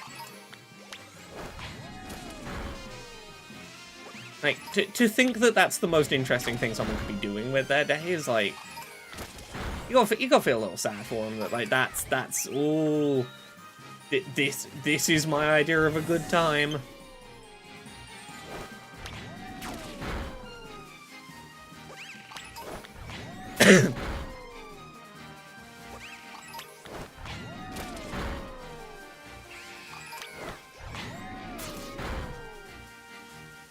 Kiwi Farms, from my experience, has always been full of people just going, I feel bad and hate my life and don't want to be the internet's laughing stock, so I'm gonna preempt it. I'm gonna get ahead of it. I'm gonna make fun of someone else so that it's the leopard eating faces party. It's if I go for someone, I'm on the laughing side, not the being laughed at side. I'm like, it's insecure as hell. Oh, that place is a blight upon the internet, but it's, the internet will always have people who want to be shitbags, and they will always find places to congregate, whether it's there or elsewhere. And again, anytime someone spends on there is time they could spend, going on a forum for a thing they love and discussing the thing they love with other people who are passionate and, having fun in their lives. Hey Tanya, welcome Raiders, hi everyone. We are doing shiny hunting in Pokemon today, and you just caught us on the tail end of chatting about shitbags, because I had to do some moderation in the YouTube comments today. Some people who have nothing more fulfilling in their lives than to spam slurs and try and be like, ooh, dead name in chat. We are currently shiny hunting. We are trying to find a shiny Blitzel or its evolution. These zebra things. We're looking for a blue or purple one. Ooh. My Rotom phone is going. I see you've taken on a good number of those BBQs, which doesn't stand for barbecue. It's Blueberry Quest. You've only had entry-level quest access. Now I can give you regular quests. Okay. Do I have how do I know if it's a regular quest or a special quest? I don't know.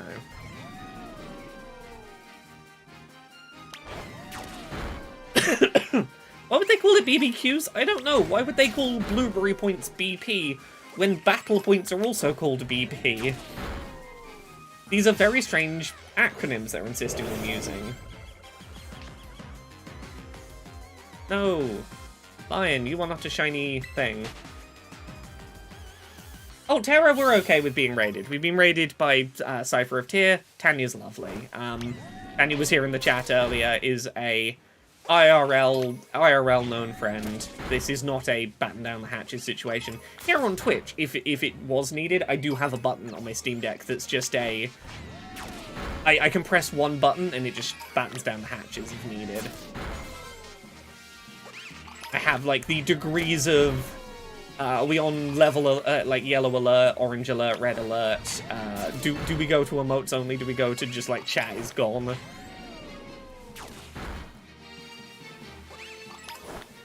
Twitch has good settings I can just implement with a button press. I need to, I need to see whether YouTube has, whether I can make the same work. Oh, okay. T Golem, I'm finally seeing... I apologize. I'm finally seeing your message from ages ago in chat. Starters aren't locked, but they cost 3,000 battle points to unlock spawns in each area. Is that per starter chain or, per gen of starters? They're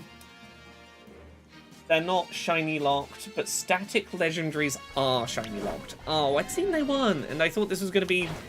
finally a way to get some of them shiny that I didn't have. Terra says, sorry, that's one of my jokes, we are the fortress being raided by Vikings. Oh, I see what you mean.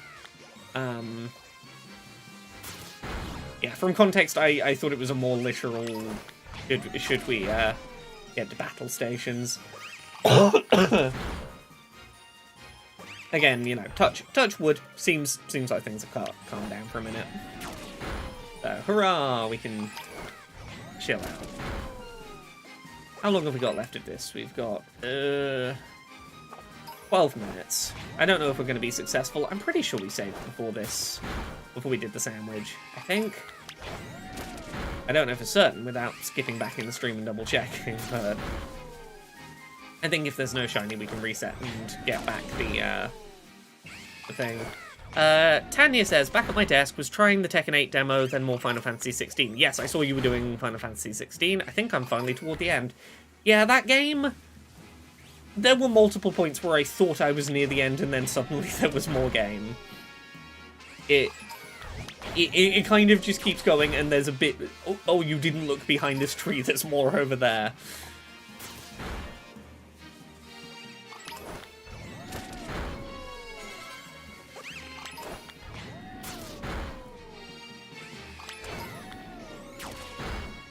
Okay, per quadrant of the dam. Okay, so 12,000 battle points gets you all of the starters. Okay, that's not so bad.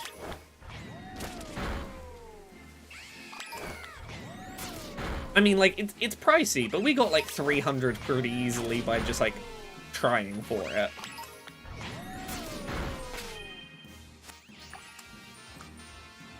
Catch one Pokemon. Okay, yeah, we could just catch one of these just to get that quest done in the hopes it gives us a different quest that's, like, more one we need.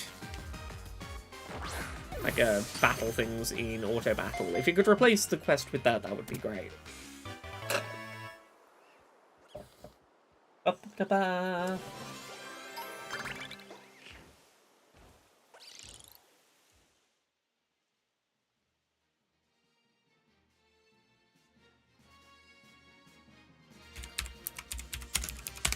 Oh yeah, I'm gonna order myself some lunch to have while streaming. I was trying to go a bit longer, but one of the fights made me terribly motion sick with motion and flashing effects. We almost had to stop our stream over here because of motion sickness. It's all right now, but we were up on a mountain trying to shiny hunt this big metal staple remover. And they put on like a blizzard effect, and we were trying to work out exactly what was happening, but we think the blizzard effect was rotating around the character, but when you rotated the camera, it rotated around the sphere of snow effect in a way that was really disorienting.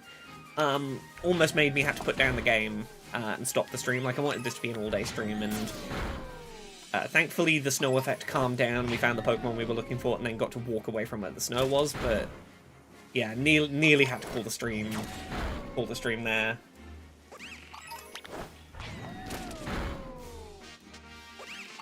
Let me order myself some food quickly while I'm thinking about it.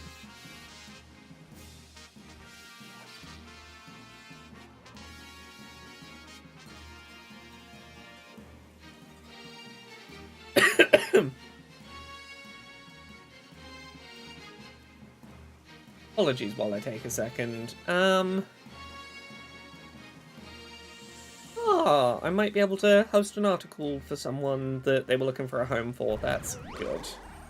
Someone was looking for a home for an accessibility article about a controller, and they'd been sent a controller, and then their place to host the article fell through. I was like, I have a place you can post accessibility thoughts about something. We've not really done a lot of posting other people's, like, hosting other people's work on it as a platform, but it would be nice to start doing that. And I actually have a point where I can offer a little budget. It's not going to be great, but I can be like, hey, if you're looking for a home for it, I can pay you some money and you can post it here. So that would be nice. What food am I getting? I'm probably just going to get, like, chicken nuggets and chips. I'm going to be really fucking basic.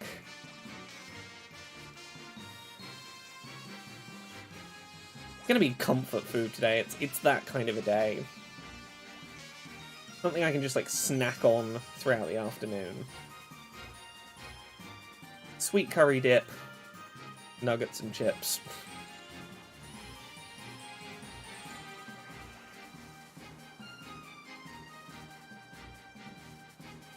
Be a little trash gremlin. Comfort food plus Pokemon equals best combo, says Bella Bean. I'm like, yeah, I think so. I think I deserve that today.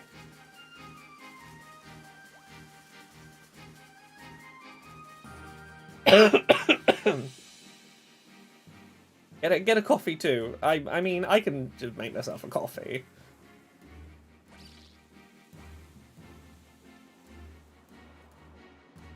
Take a minute to get some food to come. Raw Spider says, Final Fantasy 16 is the first Final Fantasy I skipped because it looked nothing in it looked appealing to me, and Steph's opinion on it doesn't exactly help my lack of desire for it. It is a game that it doesn't seem confident in what its own messaging is sometimes. There are things, definitely things to enjoy about it. I've had fun with it mechanically. I think there is some interesting world building in it, but I also think, like, you have to silence the voice in your head that goes, let's think critically about some of the some of where the early hours of that game, some of the early hours of that game can be frustrating narratively. I too was basic and got a roast beef sub sandwich. Yeah, I want something comfort food that I have to think about too much. Something I know I will like. I can just pour in my face while I continue long day of gaming. And then I think the plan is I might even go see a film tonight. Like, I'm gonna stop streaming in time for my lovely wife Jane to do a stream later. And while she's streaming, I might just go see a film, have a little night out. I don't know what I will see, but I have a little pass to go to the cinema, so I might just see what's on.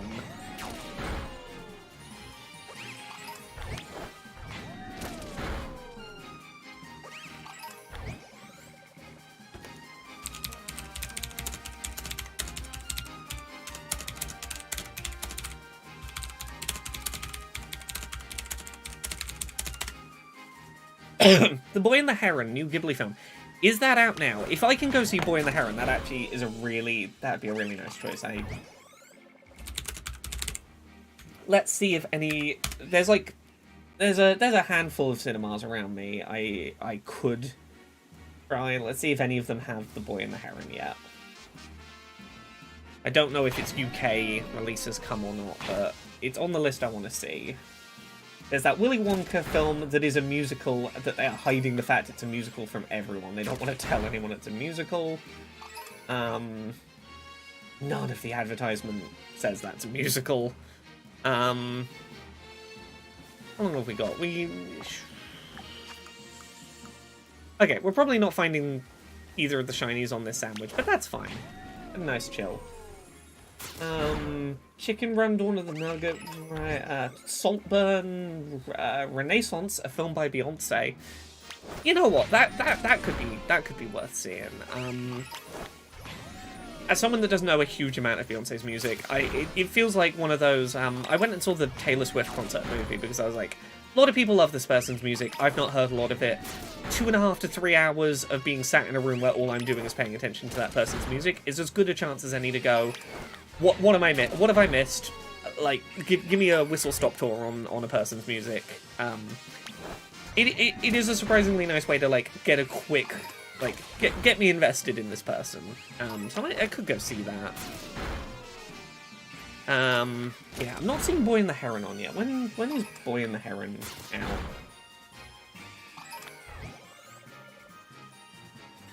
I think it's had an earlier American release and the UK release is a bit delayed. I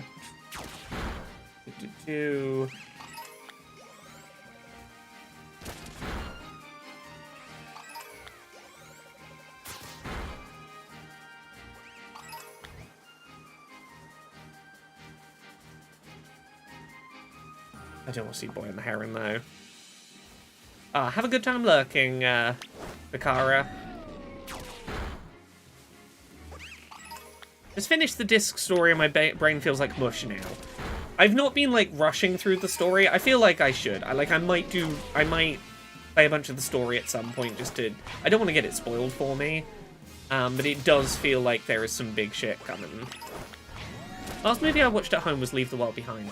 I watched the Chicken Run sequel, which is that movie from, like, 20 years ago, the Aardman claymation animated film about chickens escaping a chicken farm to avoid being made into pies.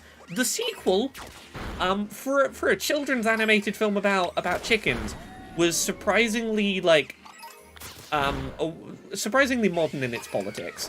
It is basically a film about how easy it is to go, got my rights and safety, pulling the ladder up behind me, fuck anyone else who's at danger from power systems. Now that I am safe, I'm going to keep my head down and not let myself be at risk by trying to rescue other people in need. And why that's flawed, and how often people in people are much more willing to go out of their way to fight for the rights of others if those others are people they're personally invested in. And it's very easy to go, that's not my battle, until it's suddenly your battle, and then suddenly you care. And, like, the politics of, like, being willing to fight for your own freedom, but not for the freedom of the person who you can just close the curtains and pretend they're not there. And no Mel Gibson in the sequel. Yes, Mel Gibson got a re-voice cast. But yeah, weirdly good film for a silly film about chicken farming. Also, weirdly dark in that it does a lot of having like very, very visceral violence to like factory farm chickens, but they're drugged to the gills, so it's all like very colourful pop music, forced smiles on faces, glassy eyes, as, you know, chicken goes into the wood chipper, essentially. Like, it weirdly doesn't pull punches in the ways that I expected it to, while also being like a child-friendly slapstick heist film. It's not any of the things I expected it to be. Like, it is a surprising. It's the first time in a long time I've watched like an animated children's film and gone, I could write a video essay about this nonsense. Okay, we have run out of shiny, and I'm pretty certain I saved before we did the thing.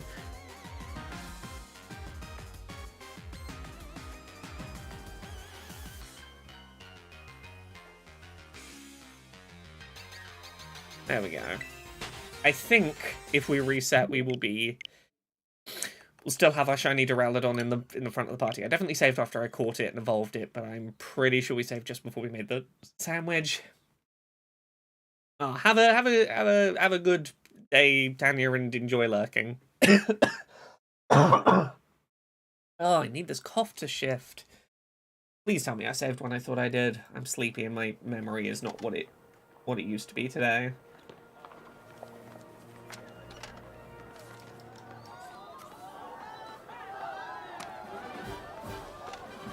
Those emails can wait till later.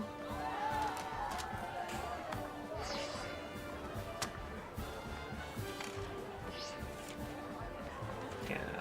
There we go. Yeah, the YouTube chat has calmed down again now. I know I was tempting fate when I said it before. It really does seem to have calmed down, which is good. It means that I don't have to keep clicking away to be like, and okay, yeah, that's another word to put on the list. I've been listening to Britney Spears' book on Spotify, free audiobook. Now I want to see the Netflix stock. I'm very curious to read the Britney Spears documentary. It feels like it's been too long coming for Britney Spears to have an opportunity to talk on her own terms about a lot of stuff.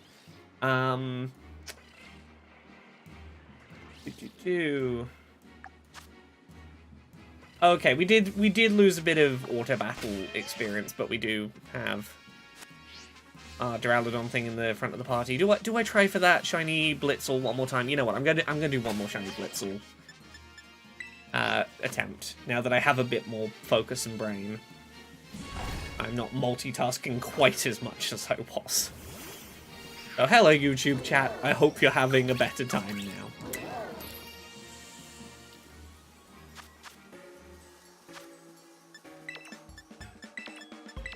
There's 2 yellow peppers, hamburger, sour herba mystica. I can't do sweet. The fact that I can't do sweet and sour together is so annoying.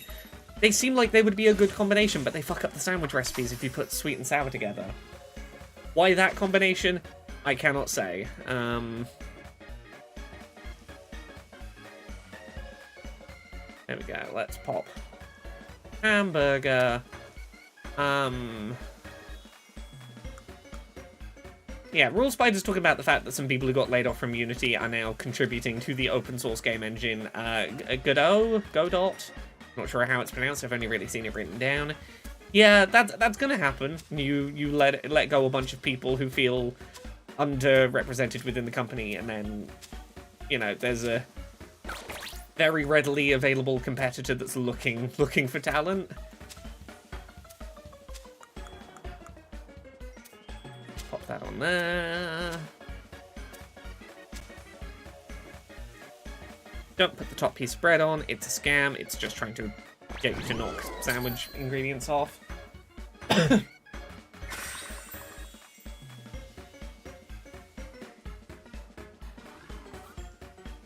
Tara says, Laura, why are you against free speech? Don't you believe in the American Constitution?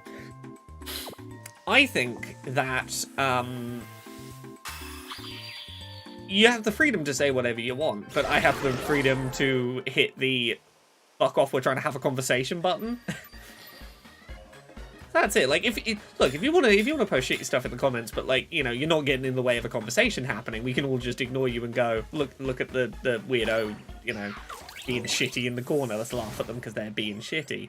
You know, it's when you spam, I'm like, you're getting in the way of, we can't just get around you. We want to, you know, we want to talk about how Duraladon looks like a staple remover now that it's evolved. Like, that's the important stuff we're supposed to be doing. Auto battle, pick up 10 items on the ground.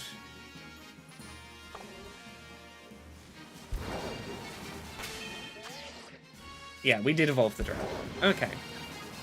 Picking up 10 items off the ground is actually going to be really easy to get, and auto battling is going to be easy to get.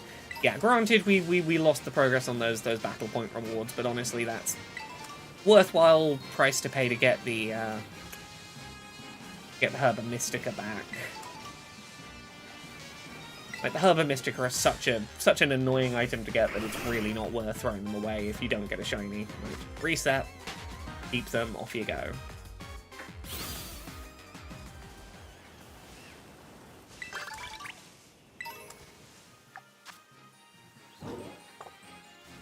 Sneak up on a Pokemon and then catch them off guard. Okay, yeah, we can.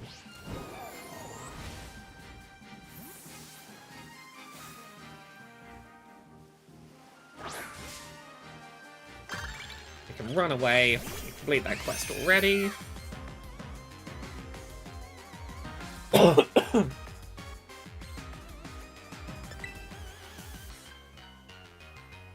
been a replacement quest.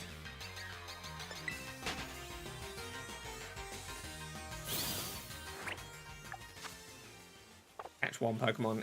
We'll do that when we find the shiny.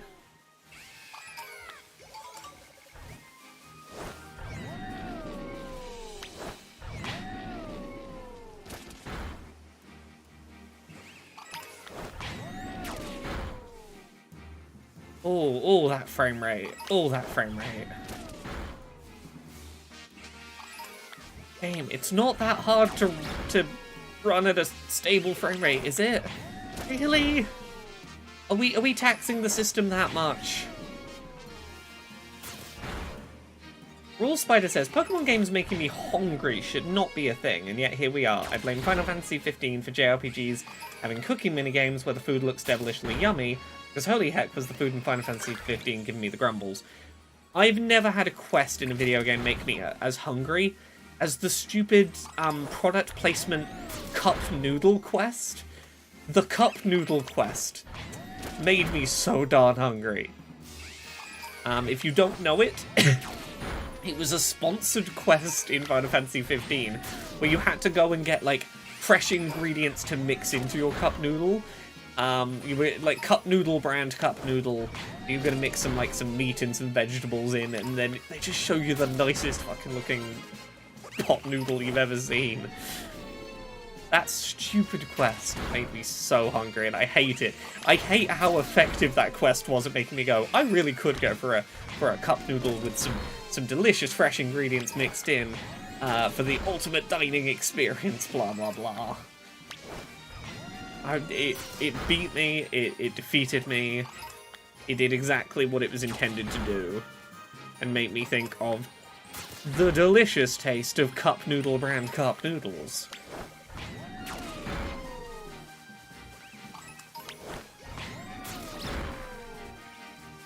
I'm trying to remember the end of that quest, and I feel like, I forget the name of the party member who was always like, I've come up with a new recipe. He says something stupid at the end of that quest that's something to the effect of, I don't need to come up with a new recipe, because brand cup noodles are the perfect recipe straight out the packet, or something like that. I was like,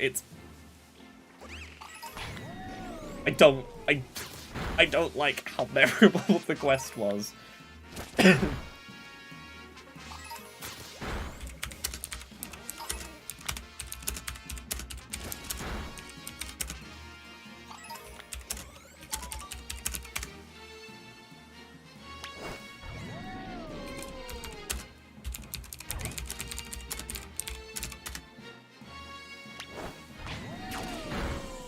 If we don't find a shiny Blitzel after this, I will go progress the plot. Yeah, games this year that made me feel hungry. Both Venba and Thirsty Suitors both made me very hungry. Both of them had such good-looking meals at the end of their cooking minigames.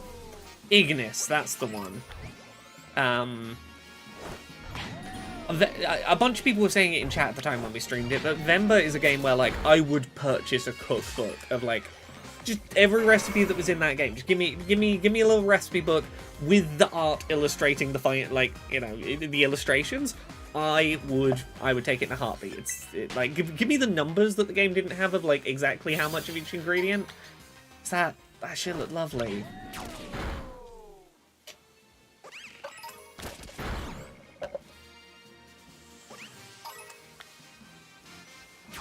Such vibrant color choices. Ugh.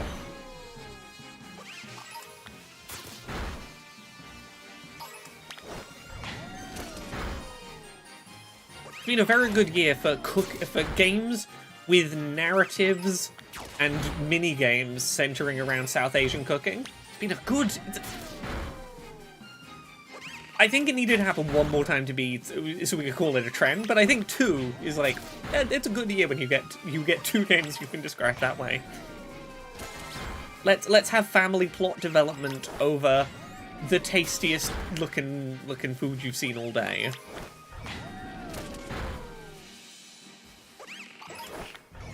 That should be an idea if Limited Run does a physical collector's edition. Oh, I would buy the hell out of a physical, like a Limited Run physical edition of Venba that shipped with a cookbook. And I get that the idea of the game was the cookbook was like, it was not meant to be a mass-produced thing, it was like a family thing passed down, and I know that maybe treads on some of the narrative themes a little, but I would love a Venba cookbook. I would be a sucker. I'd be there day one going, let me have this. Okay, now we've got the mid-level quests offered. We're back to that.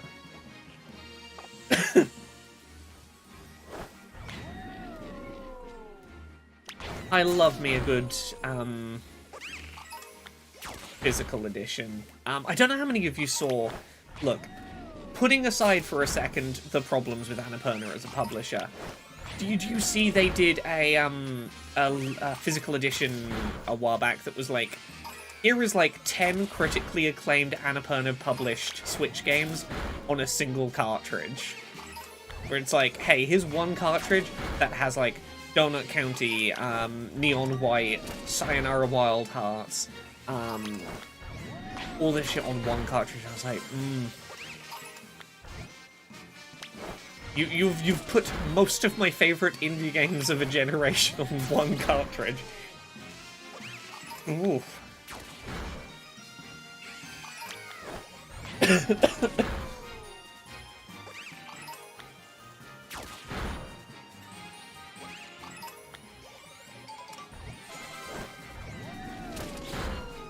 So there was a story a little while back about Annapurna that they had a bit of a habit of holding up, propping up kind of abusive auteur creators at studios. And when people who weren't the big name everyone's heard of would go to Annapurna going, hey, as our publisher, can you come help with this? They would either do nothing or punish the person who came to them with a complaint because they didn't want to upset the big name auteur. Also, there was some issues with like putting ridiculous crunch deadlines with no notice onto indies to like finish their game way faster than necessary, otherwise risk losing their publishing contract. It was a couple of not great stories that came out of them back-to-back, and I don't know if we've seen much to suggest that that's changed, which is a shame, because as I've said before, Annapurna is like one of my favorite. Like they, as a publisher, they 1000% understand my taste in indie games.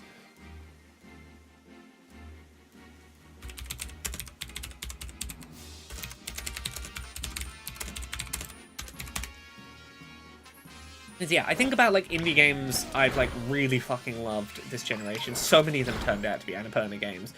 Sayonara Wild Hearts has maybe taken the top spot as my favorite game of all time. It might be my all-time favorite video game, and that's an Annapurna one. Oh, look what I've got on my shelf that's Annapurna. They know my taste in games. They consistently publish stuff that is 1000% my jam. Ooh. Oh, okay, game recovered. It's fine, didn't crash.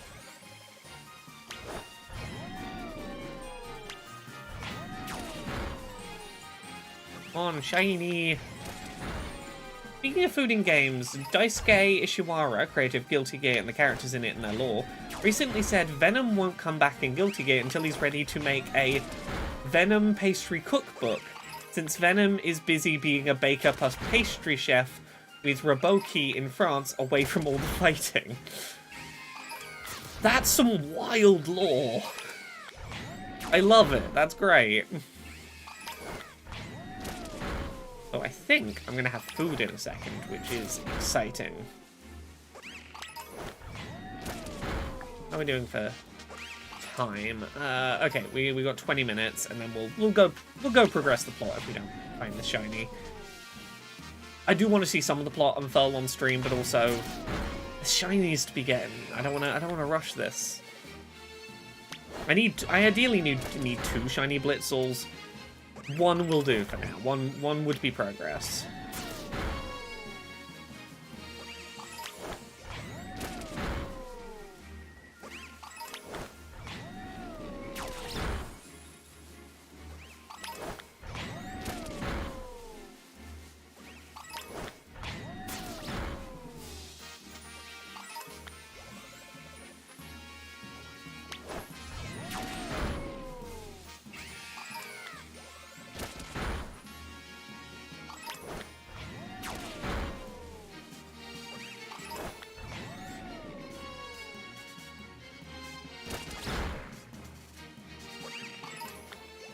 Oh, I think I hear food arriving. My lovely wife is getting the door because she is perfect.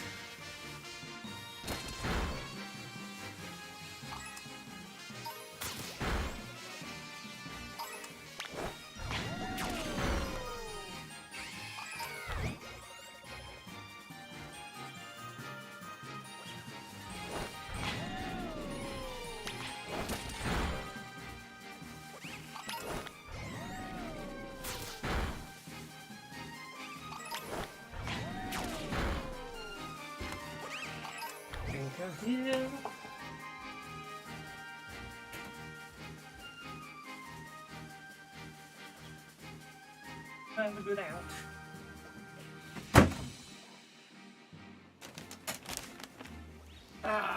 I return with food.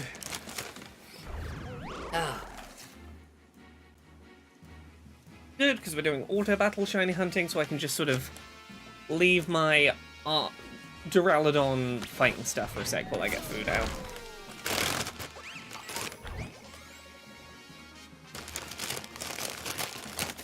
Go on, beat up some zebras.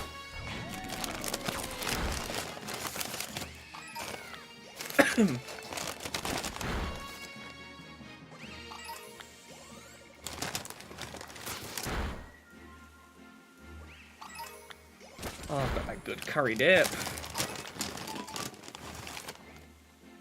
Come back here, Duraladon, so I can tell you to fight some other things. While I get food. I'll leave you in a patch of enemies.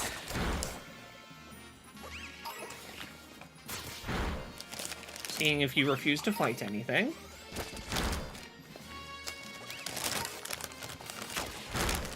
Thank you for your patience, everyone, while I eat food on stream. I know it's a bit of a no-no. You're supposed to, oh, it's rude to eat on stream, but fuck it. If I had to stop streaming to eat, that would mean less Pokemon for everyone, and I don't think anyone wants that, do we? It's Pokemon Day. We squeeze in every last amount of Pokemon we can, and anything else, anything less is, you know, is time wasted.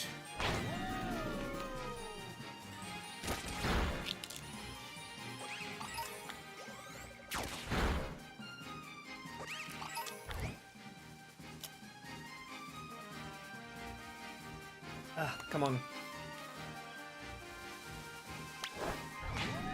Duraladon, take some initiative. Don't make me like walk up to every single individual zebra I want you to fight. Go look for some zebras for me. Go find me some zebras.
Duraladon, stop waiting for my direct command. Just take the initiative.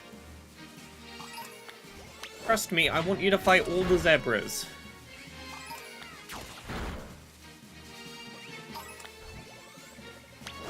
If it's a non-shiny zebra, you should be fighting it. It's a very easy, simple rule. You stopped again! It's the second I put the controllers down.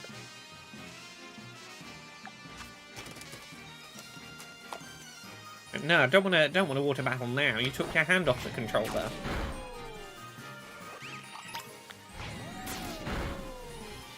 That is a vital step in the process of me automating combat.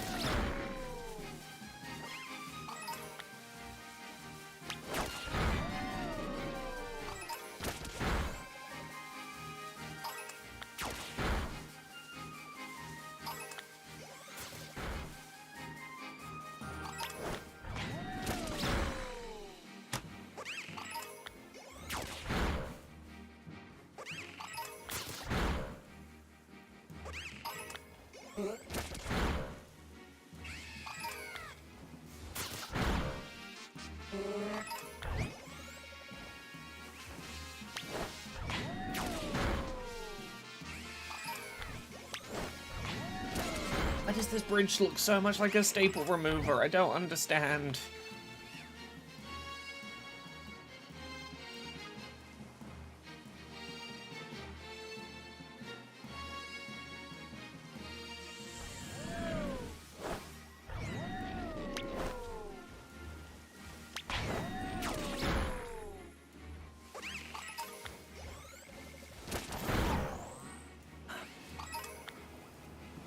Give up on the auto battle strat. Let's look for ones that look different.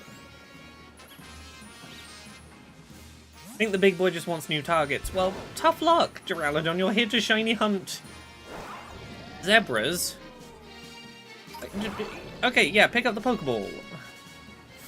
I know you're tired, but there's still like 10 minutes of zebras to fight. 12 minutes of zebras.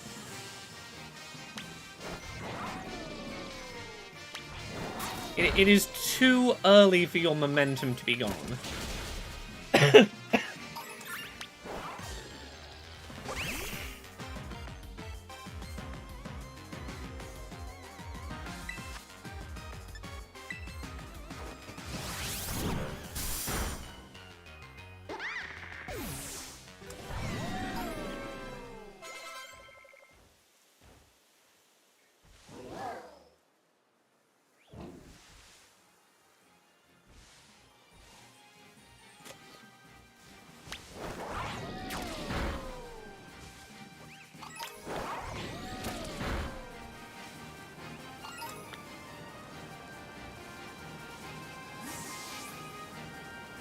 Fine, we'll stop fighting.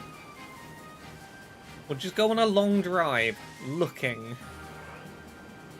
I'll put my hands back on the controls and everything. I'll stop having my lunch.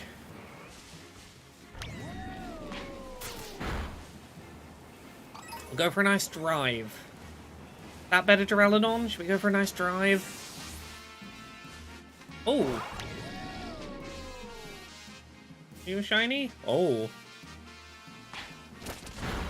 No, you're just in the shade. You looked blue because you were in the shade. Do the auto-battle fights account towards leveling the auto-battling Pokemon? They do. You do gain experience, but it's not as much experience as you would get if you, like, actually battled them. You get, like, a reduced amount for doing the auto-battle because it's easier.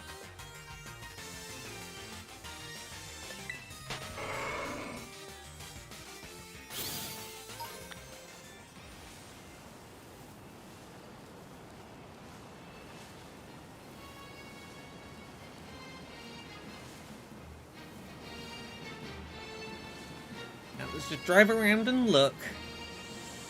Let's give up on the idea of you do the fighting while I eat my food. Clearly that's not gonna work.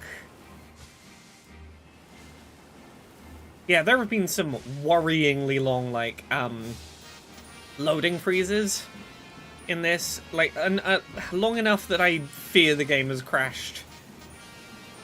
And sort of have a sudden intake of breath that, oh god, you are still working, okay.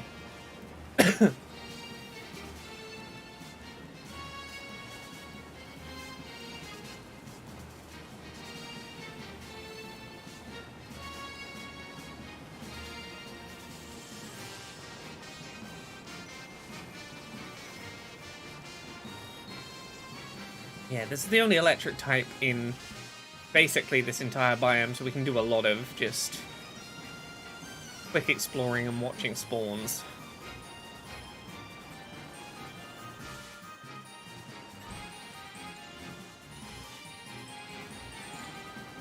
Come on, just one shiny of either evolutionary stage. Okay, not in this half. Midpoint, this seems to be sort of the dividing line.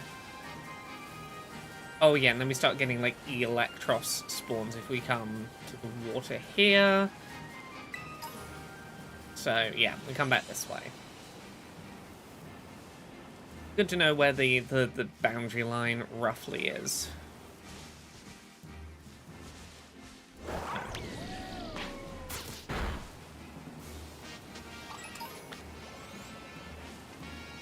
Yeah, it's a pretty blinding lighting effect on that wall. I could really do with the brightness being turned down just, like, slightly.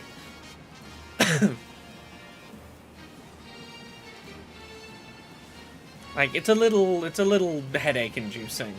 It is a little overstimulating. From a sensory perspective, I'm not a fan of the big wall.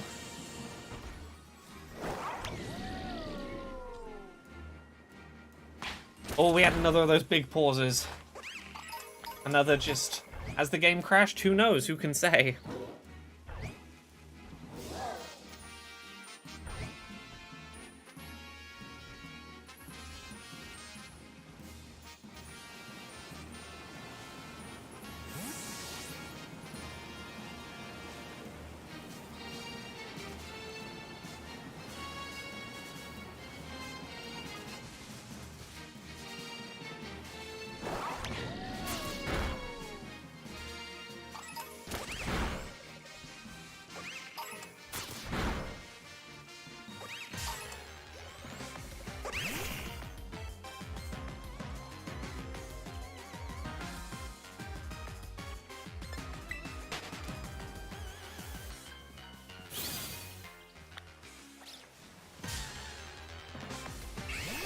Leave me alone. You're not shiny. I'm not here to hurt you.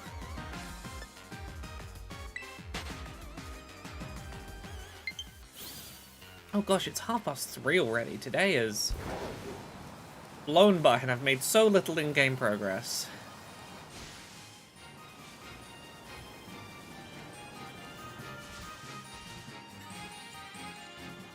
Frame rate does not like this hill.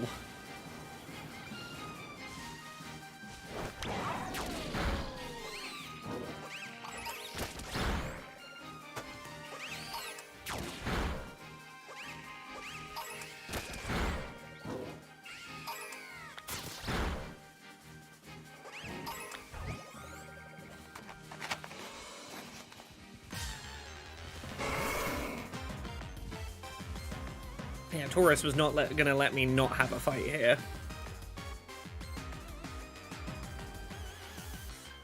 Hmm.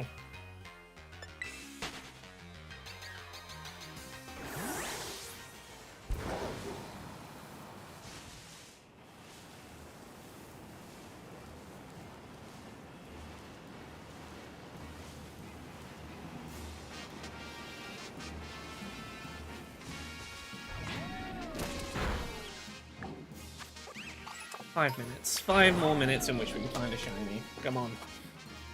Come on, Duraladon.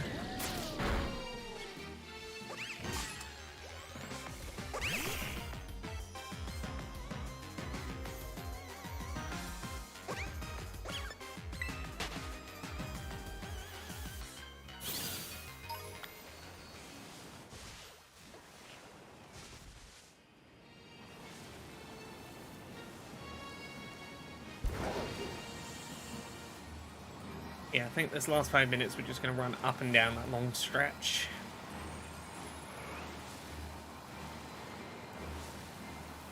I feel better for having some food in me, even if I still have more of my lunch to finish after this. Some food is enough that I'm doing a bit better.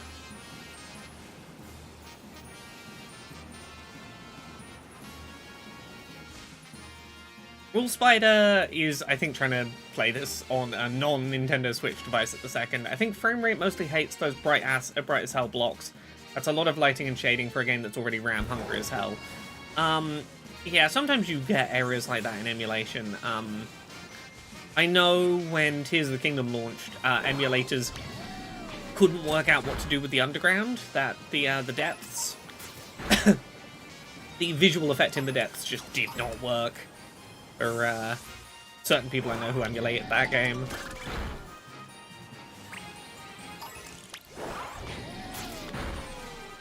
Oh, take a photo of a Pokemon while that's swimming. Okay, we can go do that, actually. I think we have 2 of that same quest. No, just 1. Okay.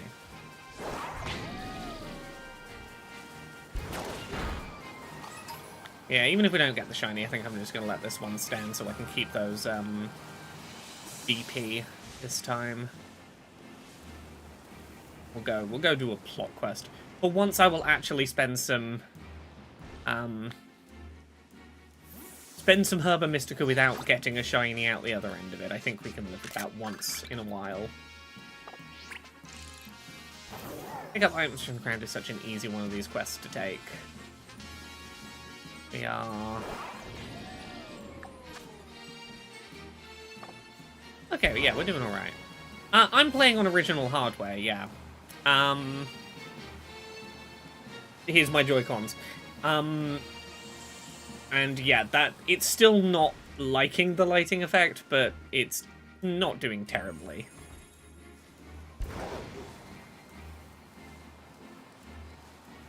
Yeah, I'm a good, well-behaved person who plays my games on original hardware. You know, I've occasionally fucked around with that original hardware to, like, get 60 FPS patches running for Brilliant Diamond Shining Pearl, stuff like that, but... You know, I'm playing on actual Nintendo.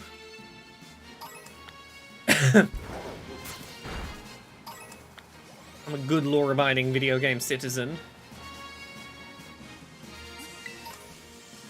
Who knows a shop that will occasionally sell things before they're meant to. You know, that's on them, not on me.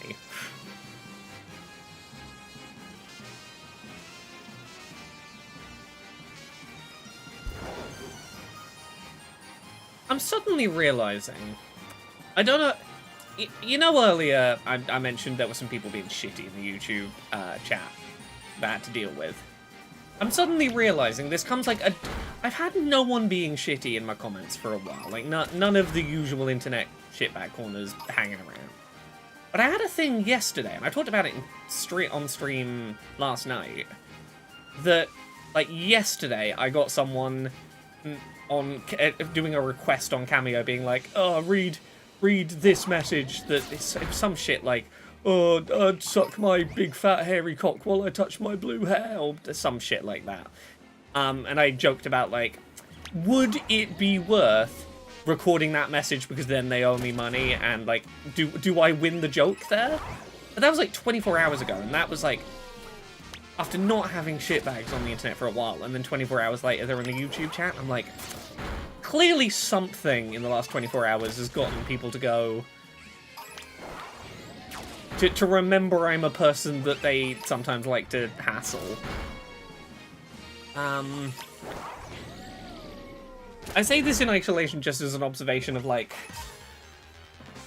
I don't think I've, like, done anything particularly notable. It's not like I've recently, like, been on a podcast of someone else's and, like, my face has been in front of an audience that isn't usually the audience that reads me. Like, that's usually the one where it spikes back up. It's like, oh, I guessed it on something, and people were like, oh yeah, Laura exists.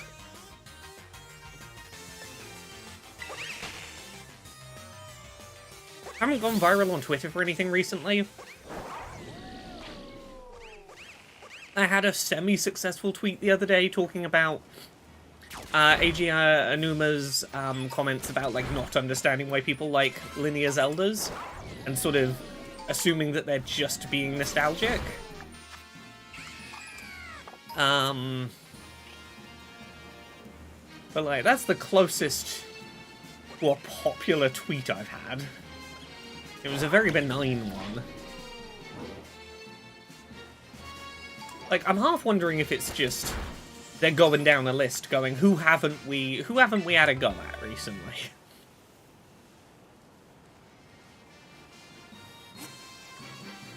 And it's just such a lazy attempt. Like, they haven't even tried to be interesting. Okay, let's collect a few more items off the ground. So let's go do the plot.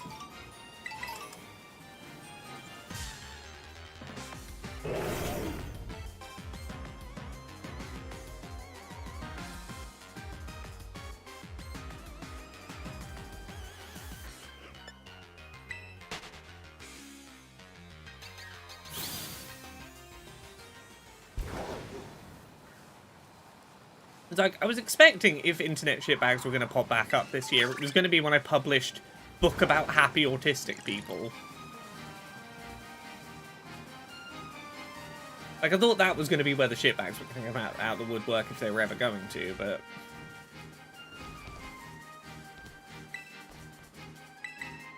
yeah, fuck it, we'll save. We'll use 2 Herba Mystica there. Not the end of the world.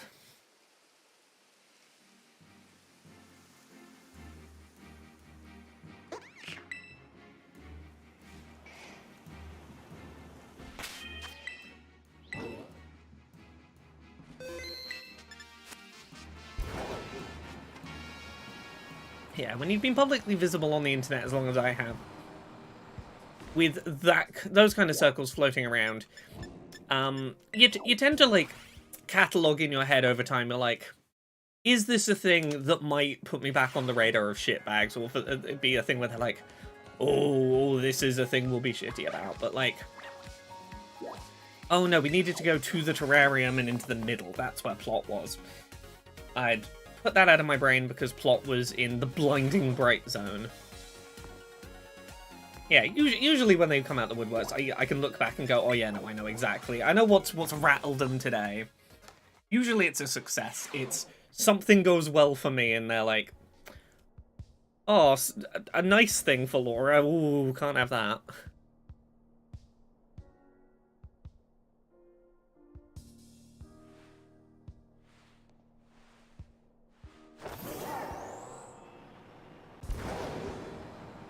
The only bad thing that I was, like, bracing for and never happened this year was that Daily Mail article about my children's book that a Daily Mail journalist contacted my publisher about, and then the piece never happened. I don't think it ever happened.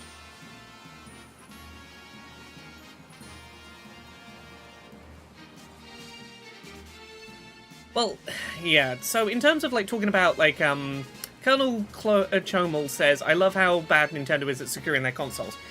With the Switch, it's not even that Nintendo's bad at securing their console. It was a known NVIDIA vulnerability that NVIDIA didn't fix. It was an issue with the NVIDIA Shield, but because that was like an open platform, it wasn't like a closed environment, they just didn't really think about the fact that it was a thing.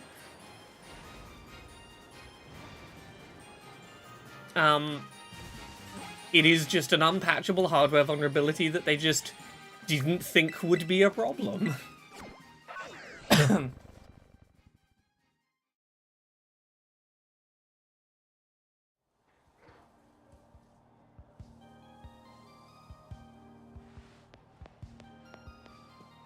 Okay, let's do some plot.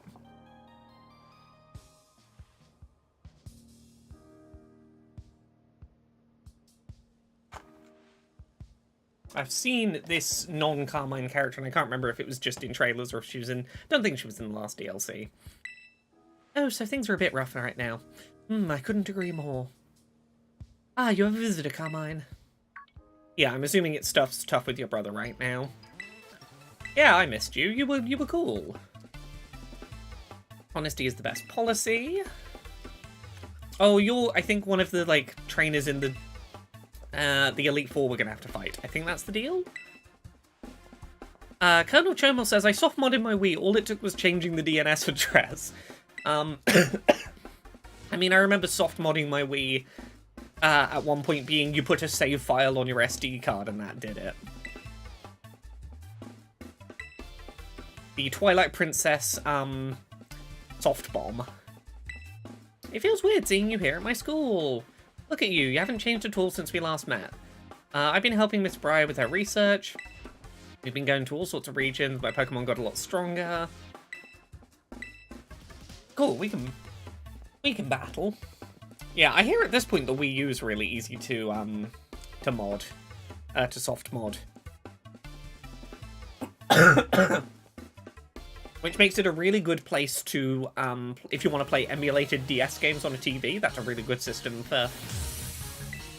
have them up on the TV for the other person to see, but, like, be able to touchscreen on the Wii U gamepad. Okay. Get ready to eat terrarium dirt. Okay. Okay, yeah, so you're opening with an Intimidate user, and what's your 2 cannon gonna do?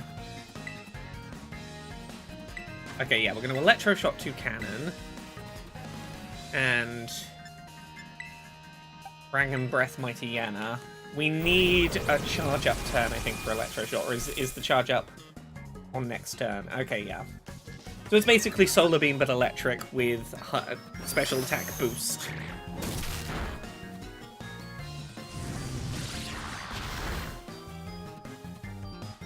You know, that's actually not that bad. It's one turn, it's a charge turn move, but it's a charge turn move that does give you a stat increase. It's not a wasted turn entirely, which is surprisingly positive. Why don't you use one of those not very effective combos? Sorry, I only know the super effective ones.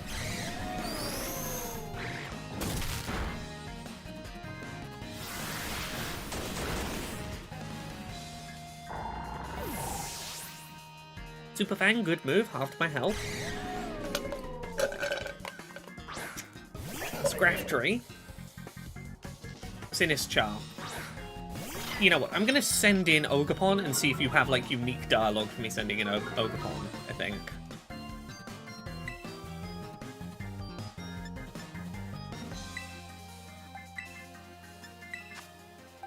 You have a unique Ogerpon dialogue.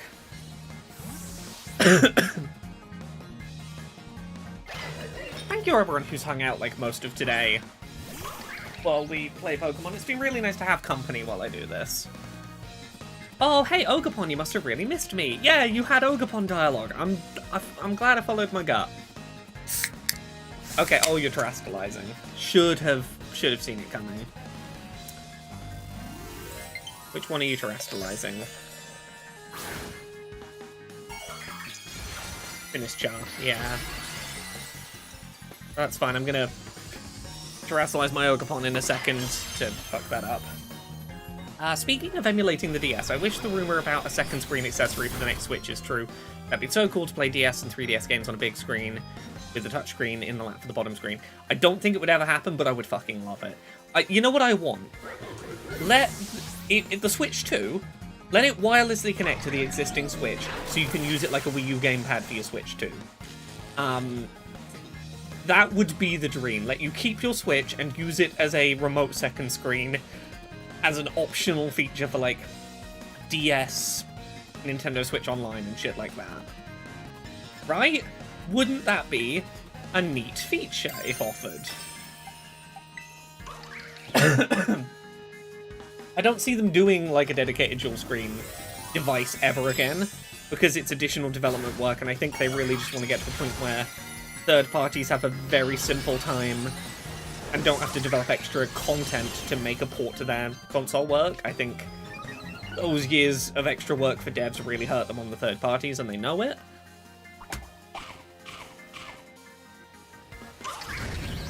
But I miss Wii U functionality, it was great.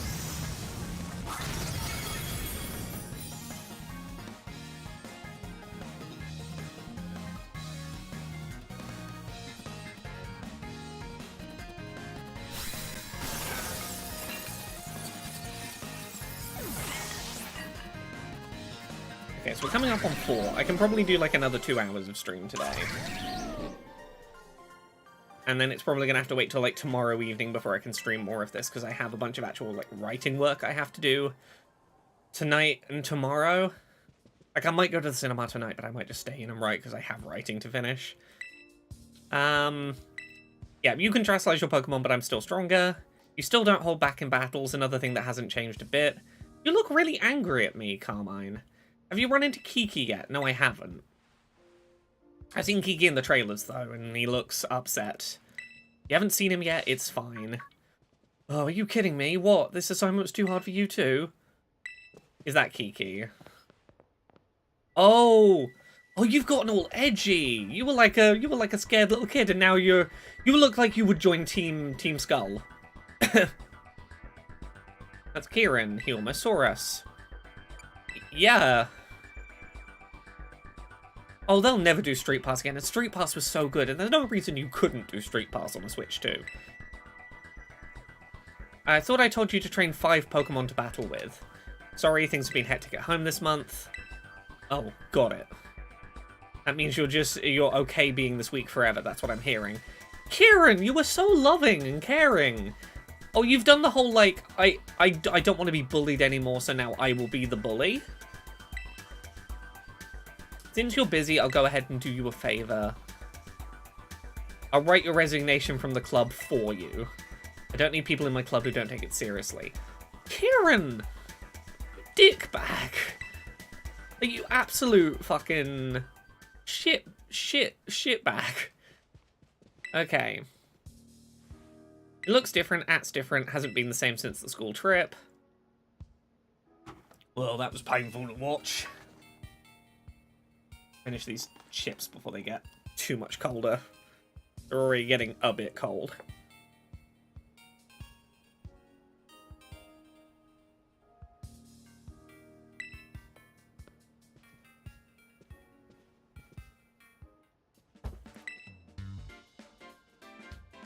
I think I've heard of you. Are you the kid with the wild backstory? Okay. This is Drayton, and he's the worst. Doesn't seem like the worst. Your brother Kieran seems like the worst right now. He's the strongest trainer at Blueberry Academy. Well, he was, at least. Oh, is Kieran stronger than him now? Am I friends with the Kieran? Yeah, we're friends. The Kieran. I mean, we were friends. How about I show you to our club room? You haven't joined any of the clubs we've got here. Take it from me, you'll have a better time if you join a club. They're trying to call dibs on me. Hey, hold on. He's making a bunch of assumptions, but he seems chill. He seems alright. His club have cool jackets.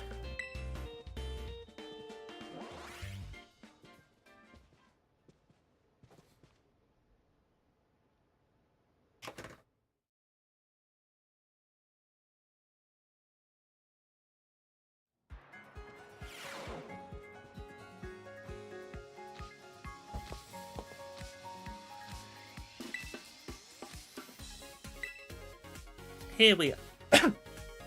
Here we are. Oh, is this the same club as Kieran's in?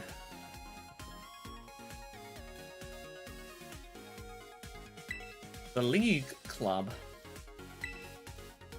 What is this league club? What's your deal? We have our own battle rating system, the BB League. Battle each other to climb the ranks.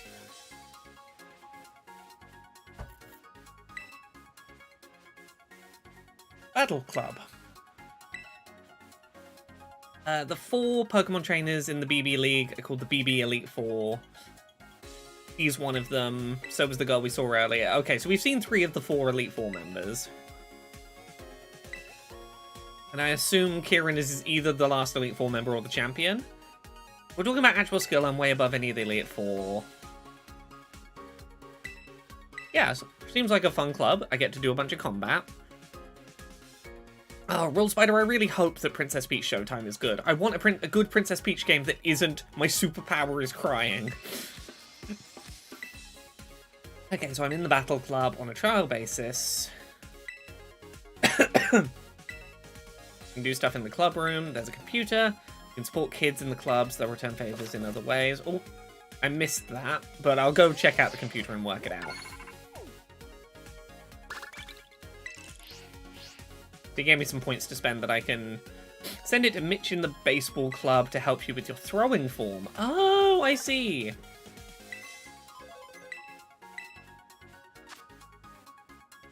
I'm developing new throwing styles. Smug style, elegant style. Okay. Hold my hand like this, etc.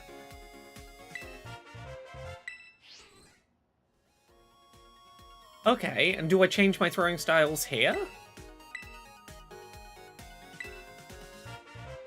Catching charm. Ooh, increased catch rate? More likely to get a critical catch. Nice. League club uniform, so you can dress like Drayton. You can have as many of these snacks as you want for joining the club. That's nice. Okay, half-eaten old snacks, but still. I appreciate the offer to share them still. Yeah, we can go hang out in the cafeteria to talk about that.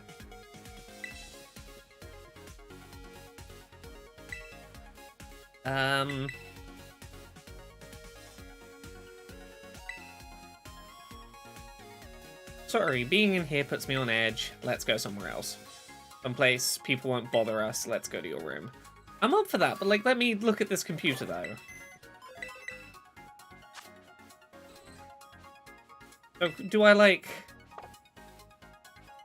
whirling and ninja style? I want to change your throwing style.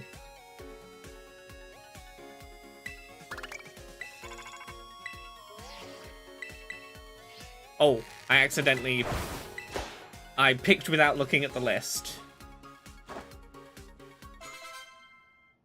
Left-handed style. Oh, I can spend 10 more to... I know that I'm wasting points. I need to, like, not button mash through that list. Particularly if you're going to charge me 10 points a time to do it. Dainty, smug, elegant.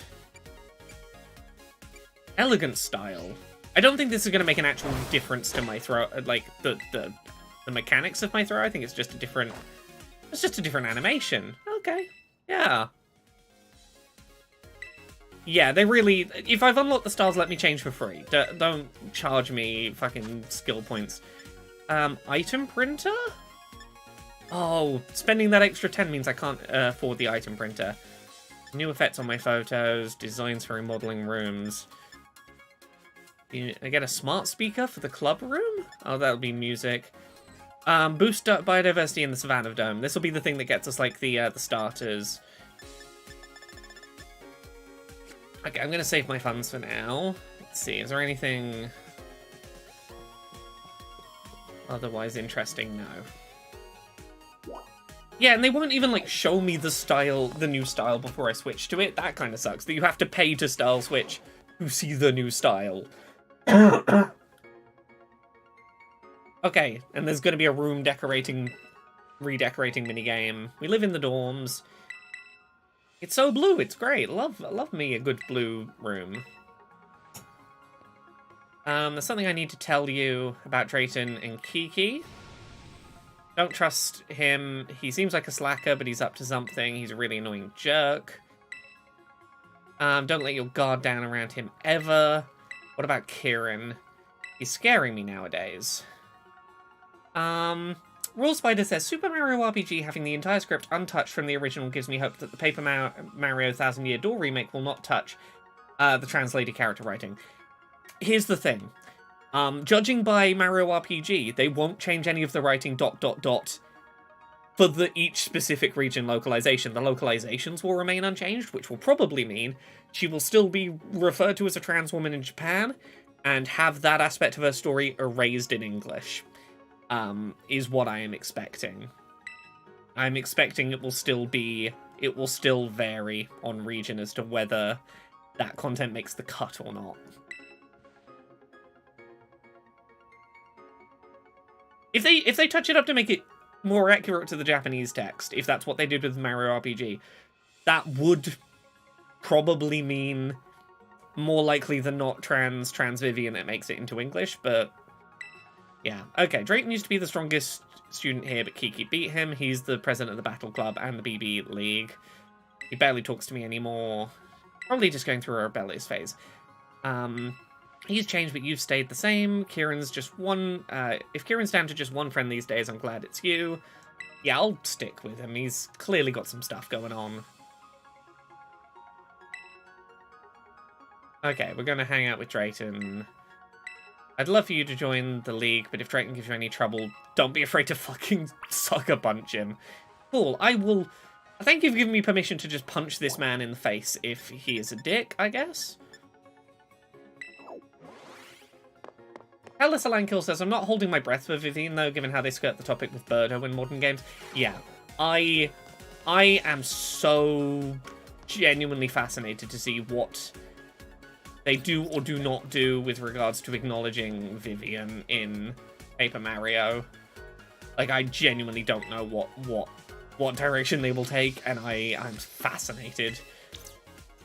Like, it's going to be a point of contention whether, either way, people are going to be upset. Whether it is omitted or inserted, people are going to have opinions about.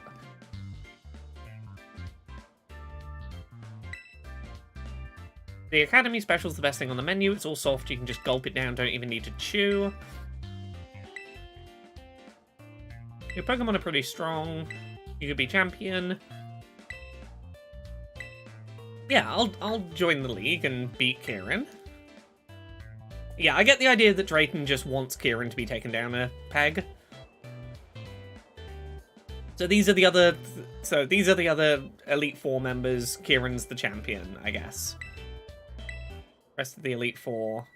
Okay, what do you want to talk to me about? Oh, we could grab a bite. Oh, Drayton deliberately orchestrated us bumping into Kiki. Well, this is why you always lose to me. Oh, Drayton, you really tried to orchestrate a fight here. Long time no see, Kieran. Yeah, I'm coming to study here for a bit. Let's hope you haven't become a jerk since I last saw you. Hint, hint. I love that my character model is just sat here, oblivious smile on my face, like, yeah, hi! Hello, friend!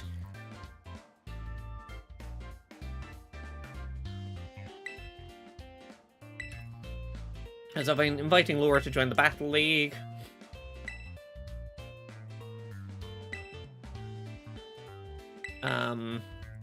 Okay, he's making the point, like, having to make them publicly say no to me so that they feel awkward about it so they'll let me in. Do you want to exclude someone who's taking our same classes and living in our dorms? Like she's not one of us? This is supposed to be about student autonomy. I think we should vote on it. How about you, Lacy? Oh, Drayton, you are a manipulative little so-and-so. Well, what about Crispin? Yeah, why not? Oh, 2 against 2? What does Kieran say? Oh, Kieran's gonna let us in. Doesn't matter who I'm facing, I don't lose. Yeah, he's been, like, counting the votes and going, I know how this is gonna swing. Gonna make you feel incompetent so that you have to let her in. Oh, Drayton's interesting. Rule Spider says, Vivian being trans is something that's been embraced by the Paper Mario fandom long ago, though it'd be stupid to upset the fans they're trying to make happy by bringing back this episode specifically. Yeah, it's... I think a lot of purists want exactly what they remember from their teens and will lose their shit if, as they see it, because they've, you know, maybe not read up about the other language translations, will go, why did you suddenly make her trans? Why are you trying to make the game woke? Right? Like, right-wing think pieces would fucking eat it up. Okay, we're joining the league. We better get you officially signed up.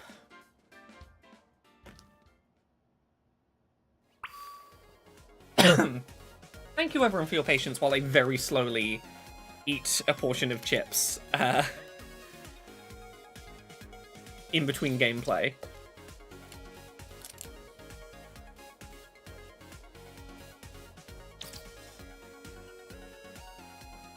I think the proportion of hardcore Paper Mario fans who know this compared to dude bros who played the game at age 12 and never thought about it since is not in our favor. Agreed?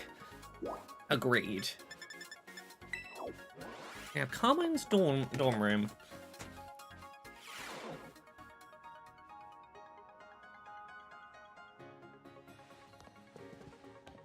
Oh, that was a cute room. Entrance, league, club room. Okay, that's entrance. Let's do some progress. We've only really explored in any depth one of the 4 quadrants. There is a good amount of game for us to do still. This is nice. So I sign up for the league.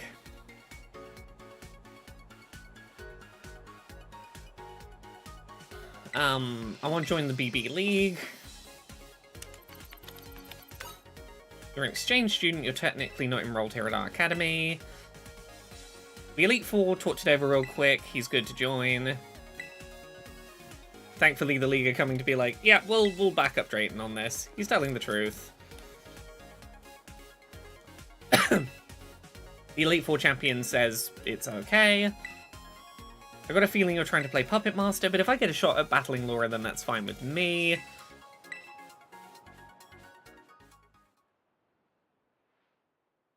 Laura, you better not go losing to anyone until our battle.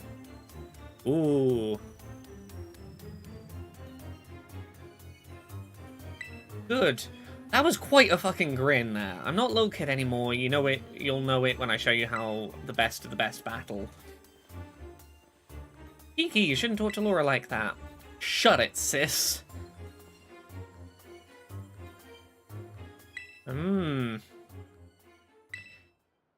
Yeah, he's really going through his edgy phase.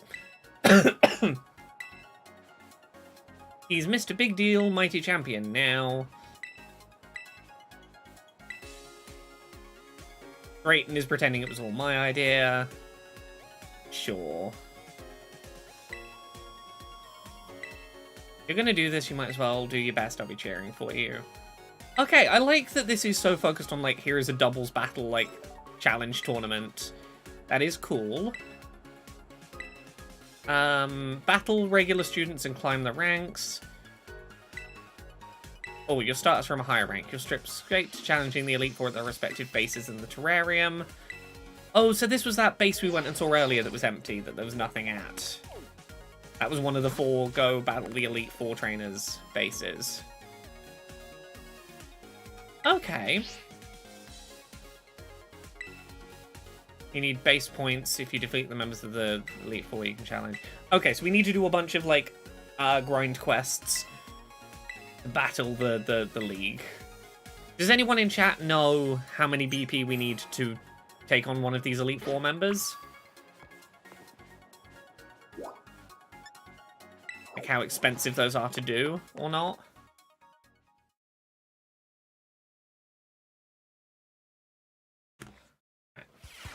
Or these last few chips I gotta get through. Sent me way more chips than I had requested, so I'm just trying to get through them. Waste not, want not.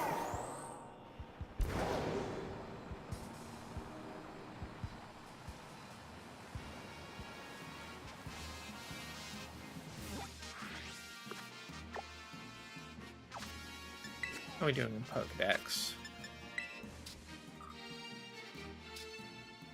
104. Okay, we've got work to do. Do I do one more shiny hunt for the zebras?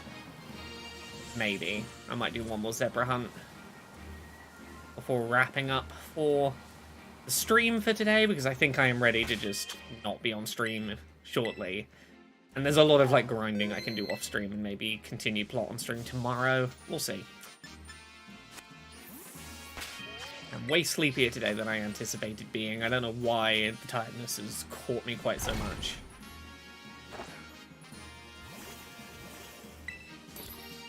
What, yellow peppers, I think, for electric sandwich.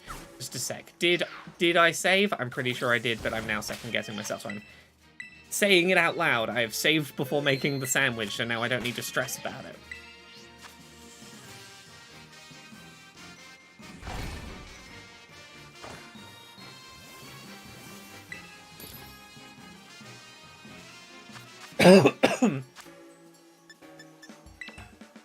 That is the Duraladon evolution, yes.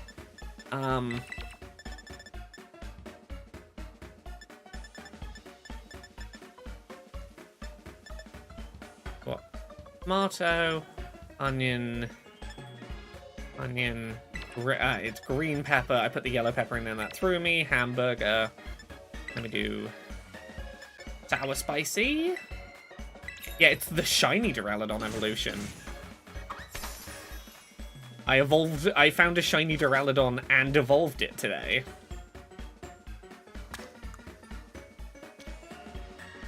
Just to be that person that I am. I know who I am, and I am a shiny hunter down through and through.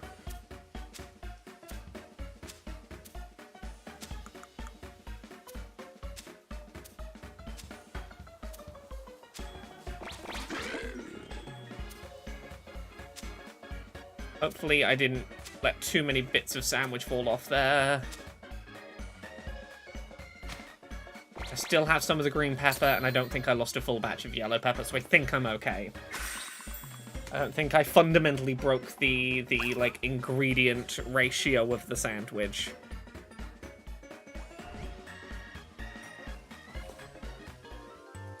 It does look like a staple remover from some angles.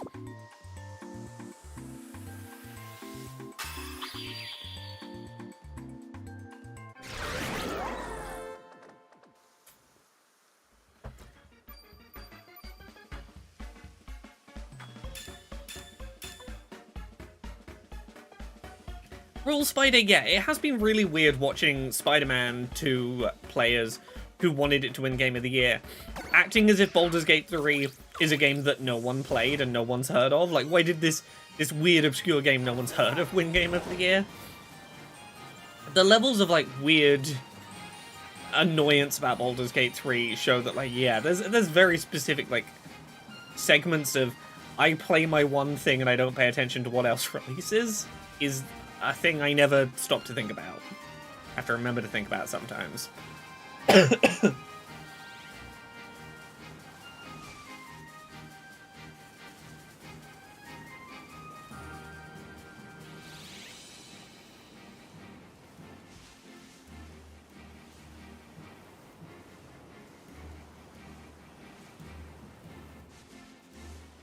we're gonna auto battle while I finish my chips. So yeah, this was that good auto battle spot. Oh yeah, there you go. See, staple remover.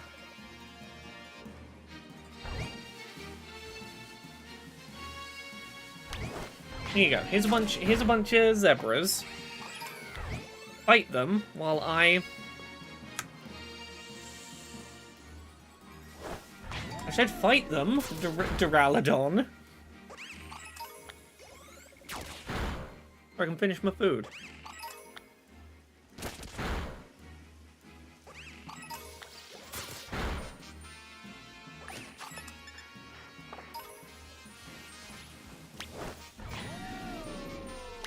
For some reason, evolution turned him from a skyscraper into a a folding bridge, and I don't know why. I guess they're both forms of architecture? I don't know if there's a pun in the name that would explain that process.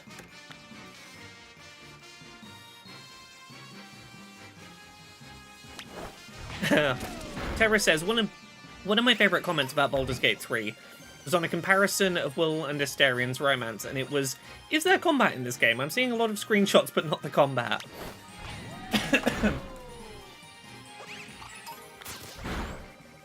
Combat is what you do so that you can pass time between sex conversations.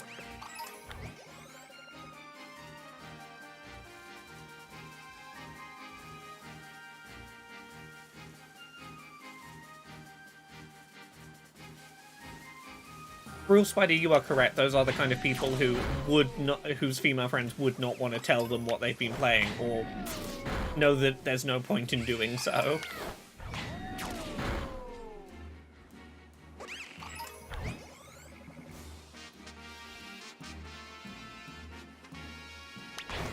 Duraladon, why do you stop fighting?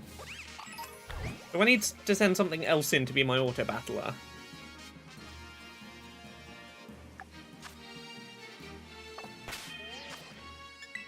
Okay, we send in a different auto-battler. Fuck it, Ogapon. You're in. You're the new one that goes to attack things. You might actually attack more than 2 enemies before giving up and running away. This is what I was after, just let me put down my controller while you battle things until something is shiny.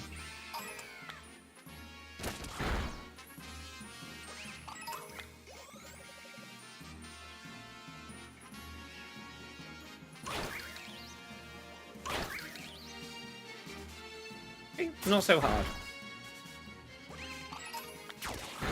Incompetent Hero, thank you. The DLC, I've been having fun with it. I've barely made any progress in... How long have we been streaming? 6.5 hours? I've explored 1 of the 4 biomes. I'm having a great time with Beat Up Zebra Simulator.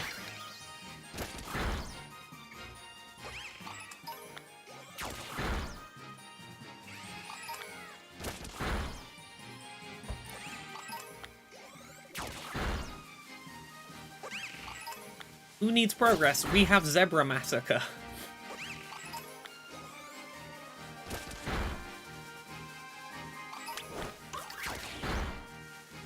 What's my quest currently?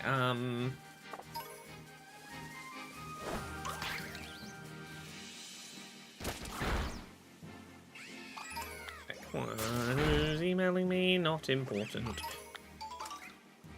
That, not important.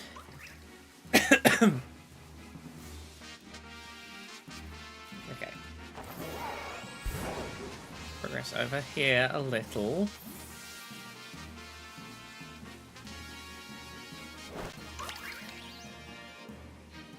That is a concerning game pause. There you go, it worked it out. Yeah, this game really is not making it easy for me to relax with some of its freezes. Just needs a second to think about it. Needs a second to decide. Ooh, I haven't really done a lot of like NPC battles since I got the ability to gain BP. Does anyone know if I get blueberry points for fighting NPC trainers?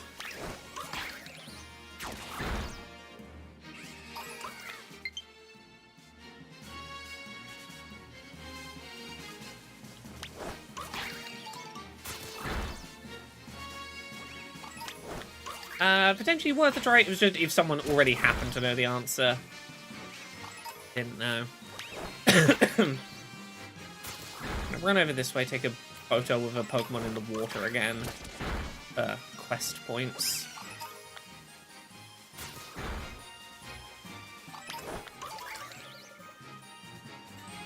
Freeze again.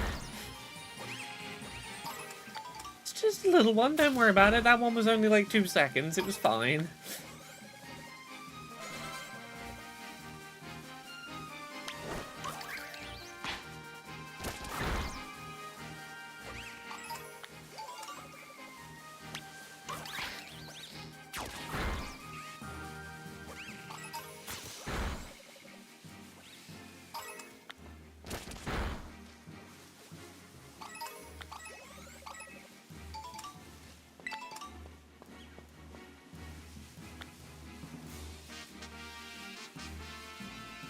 Is that a cave I can enter?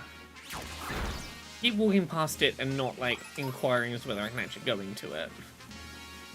It's very dark. No, there's definitely something in it. Okay.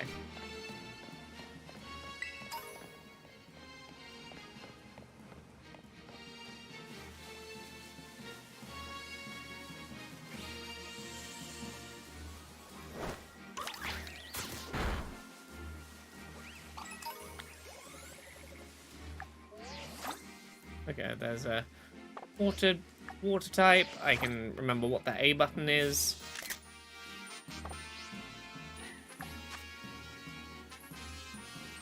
Oh no, wild Pokemon in flight. Just assumed it was a water one because that was the last photography one. Wild Pokemon in flight. I like we're getting little Pokemon Snap side quests sprinkled in.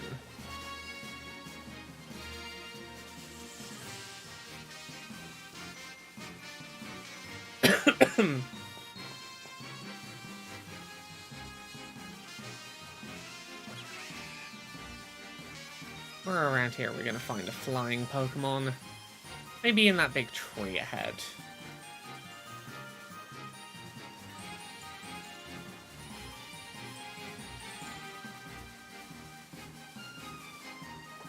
If I look over to the next biome, is there flying stuff?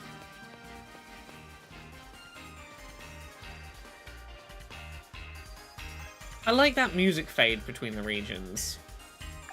Is it enough for it to be a flying type, or does it have to be mid-flight?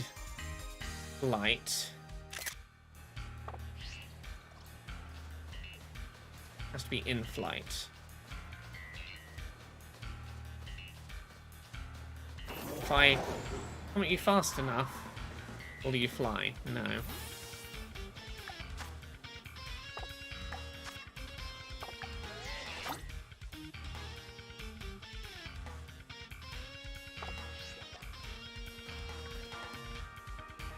Okay, not gonna worry about that too much.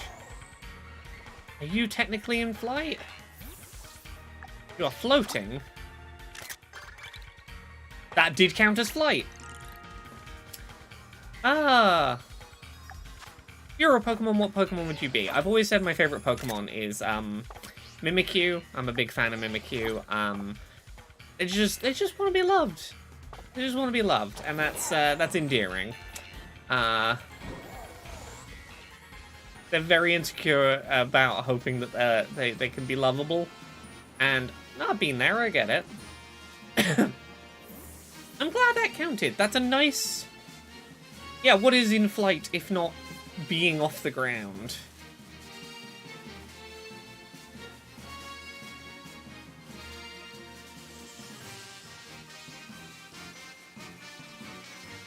The legal definition of flight is, you know, fairly simple. There's what? Beat 10 wild Pokemon with Auto Battle. And head back over here, Auto Battle a few.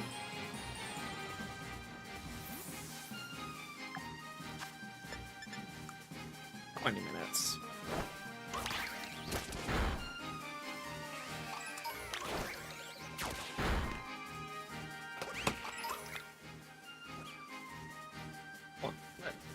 Don't make me show you where they are. I just want one auto-battling Pokemon that can take some initiative and go, what's the next nearest Pokemon I should fight?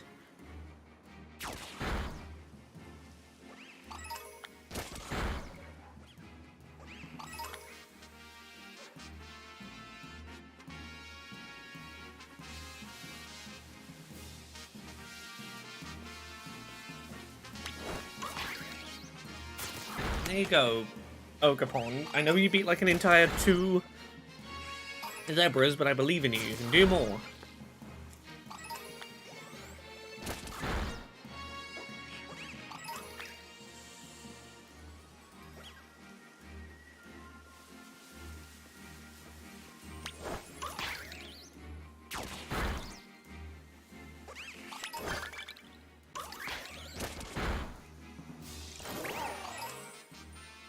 Wild Battle 30. Yeah, okay, auto battle 30 wild Pokemon. We can do that.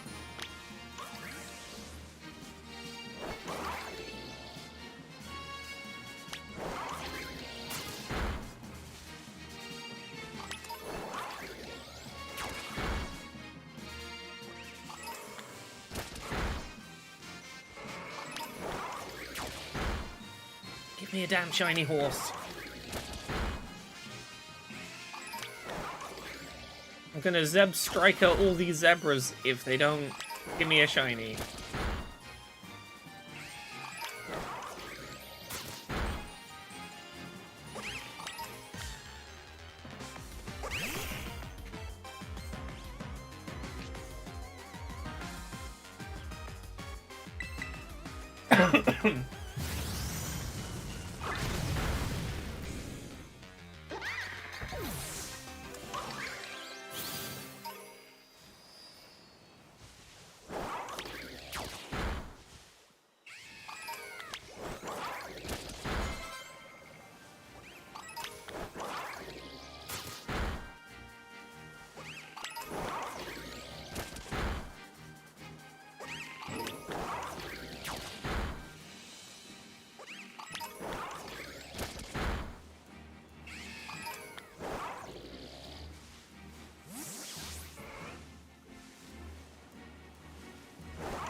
Ooh, Rule Spider, have fun with Karmazu. It is a...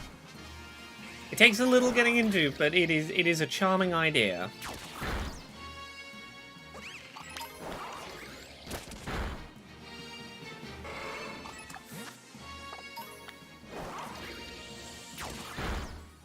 Oh, shiny zebra.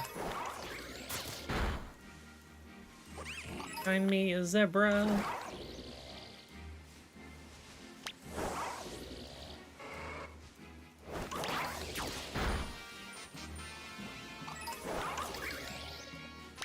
Yeah, have you done your first Karmazu run, or are you just dipping into it now?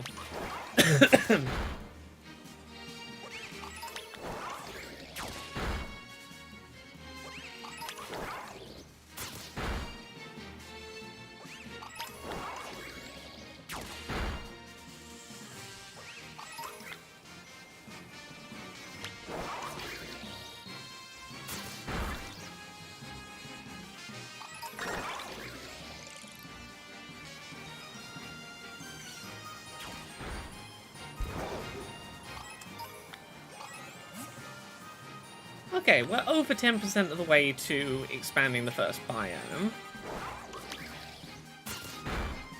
Yeah, like, going in, just stick together and be helpful are the vibe.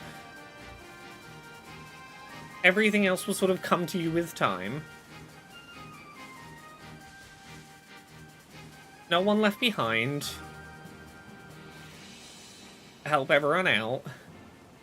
Yeah, for anyone who doesn't know, Karmazu is a game where you're dropped into, like, platforming levels with, like, 10 other online multiplayer players, trying to navigate as a group. And you sort of need each other's help to open doors and hold doors open for each other and get across things. And if a player dies by, like, landing on a spike, their body is left as, like, a platform that you could use to, say, jump on that spot safely now, and a whole bunch of interesting things about how you use each other and each other's safety or defeat to progress. While being physically tethered to each other by bubbles. And if you get too far away from everyone else, that puts you at risk. It is a neat concept. It is a very unique concept.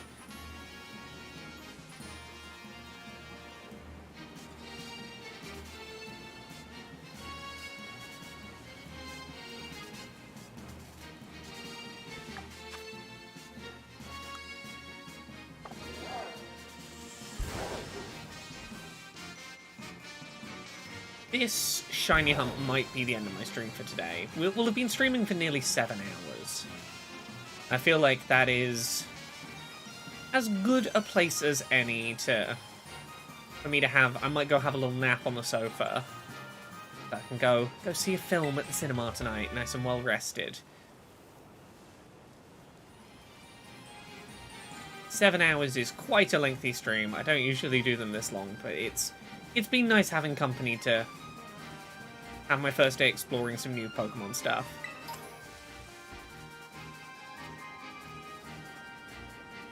Thank you everyone for being lovely company as I explore 1/4 of a new environment.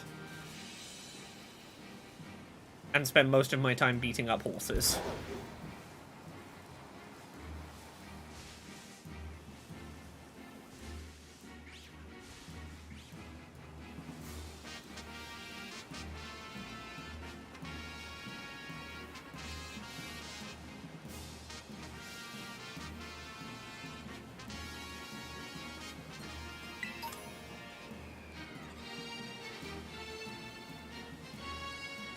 Yeah, this hill is a frame rate killer, and I don't know why. What is it about that hill that the frame rate just eats itself on?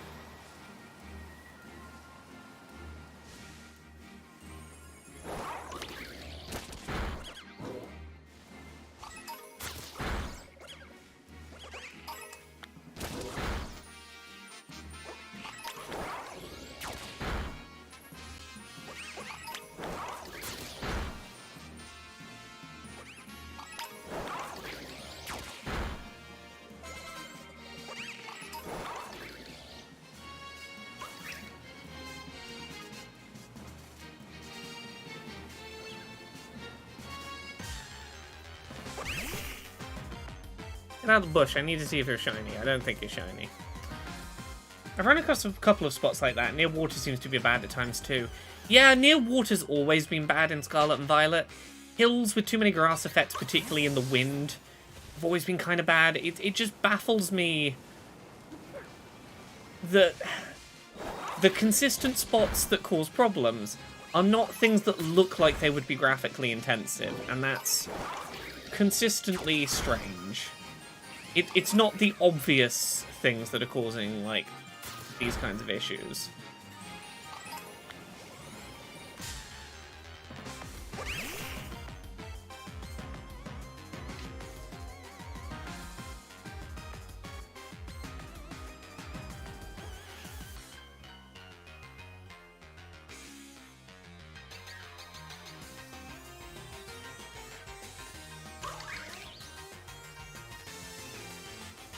Oh, accidentally cleared some messages that I wasn't supposed to.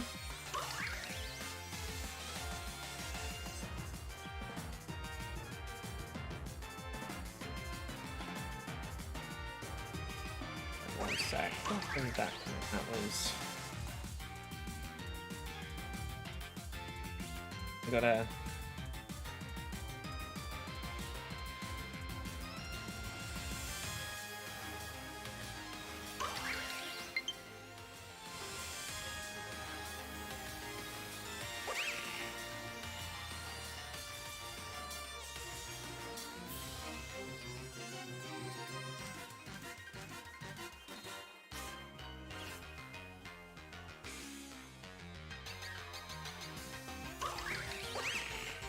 There they are. I needed to not accidentally move those out of my unread box because I need to onto them still. Trying to clear out my junk and I was clicking the wrong direction.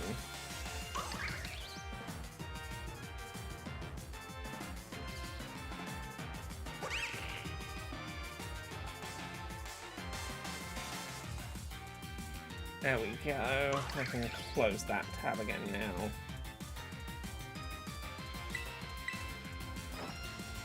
Why can't big publishers make goofy games like those anymore? It's an easy bet, not resource intensive to develop if it pays off your making stupid money hand over fist. Because investors want big thing that looks impressive, because that looks like they're doing big things. And they want things that have potential to make all the money, and historically that's blockbusters. High risk, high reward is sort of baked into their ethos.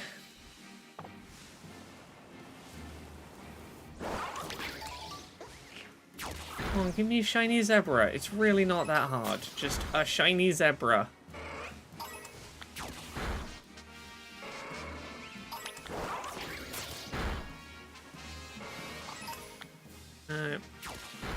This shiny hunt has really not been successful.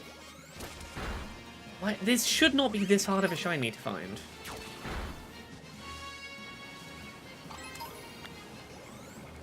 It's just that one corner where the frame rate just absolutely decides to chug.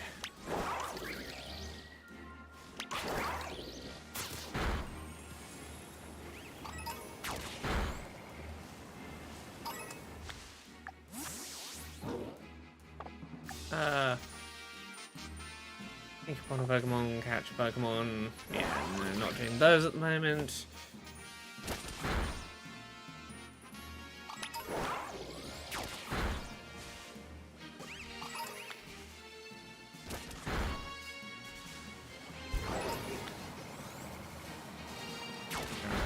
My brain is tuning out. This will definitely be my last hunt doing this on stream before I go just have a little lie down. Maybe continue playing, but play on my own time, not on stream. I am too tired to be on for much longer.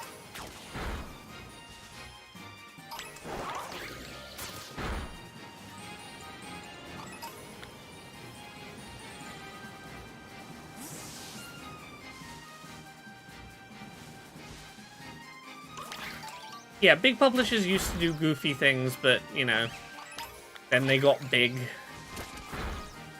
and set in their ways.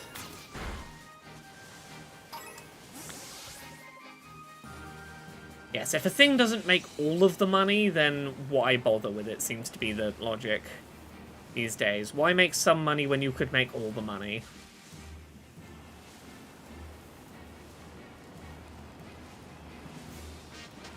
Did it make the overall line look better?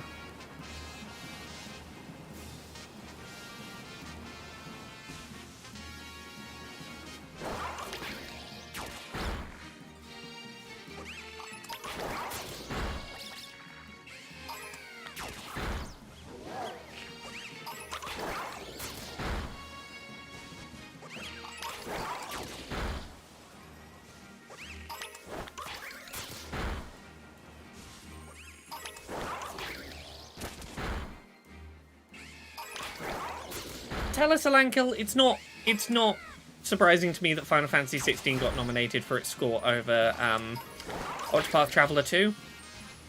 The Game Awards are the nominations are which game do most people think is good that most people played. It's a highest common denominator thing, and not enough people played Octopath Traveler 2 or talked about its music being like Game of the Year worthy for it to be like a common point of reference in people's nominations. And it really is a what is the general aggregate consensus kind of award event. It's just how it is.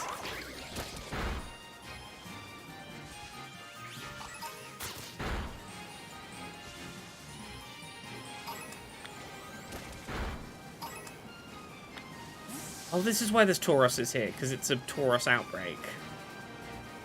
That's why this corner keeps being Tauroses specifically.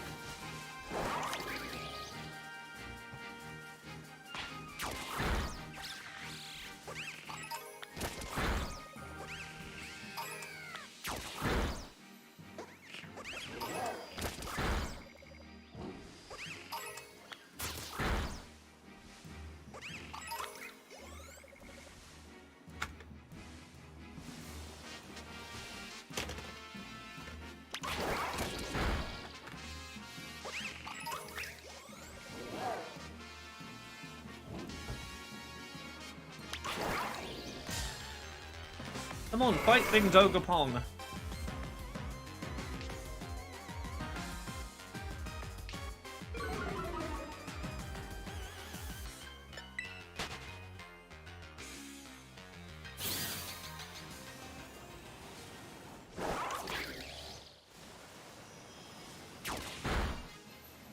How long we got? We got 3 minutes. Come on, last shot.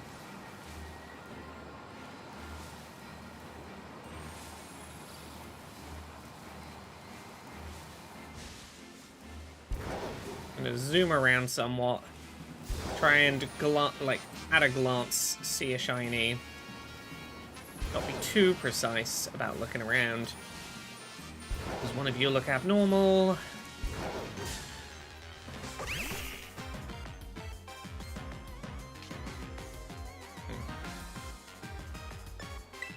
And I call it a day. I let myself off at 7 hours streaming. I think that is an acceptable number, and I'll do a lot of like grindy, not plot progression stuff off stream so that I can come back and do plot tomorrow night, and that'll be lovely. But you were shiny for a second. I don't think you are. No.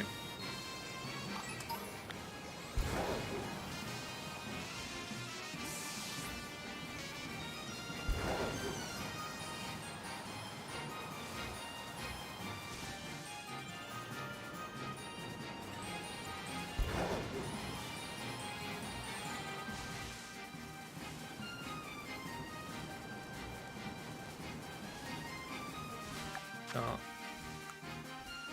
2 minutes. Okay, so we can do maybe 2 more lengths of this. Is this going to be another Duraladon where we get it at the last possible second? Or two back-to-back unsuccessful sandwich uses?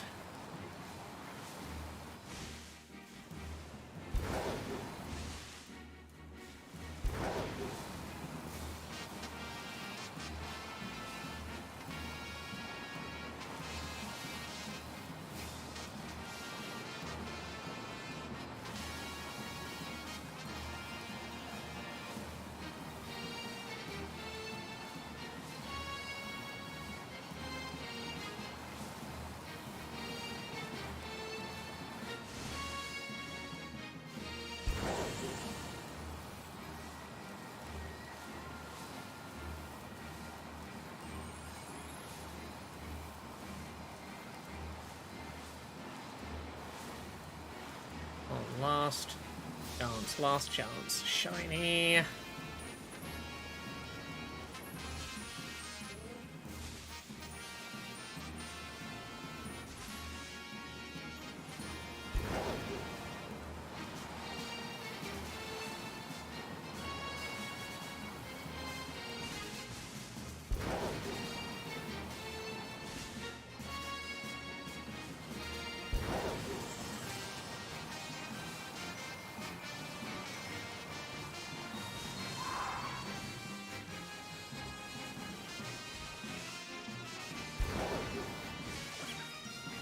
Oh!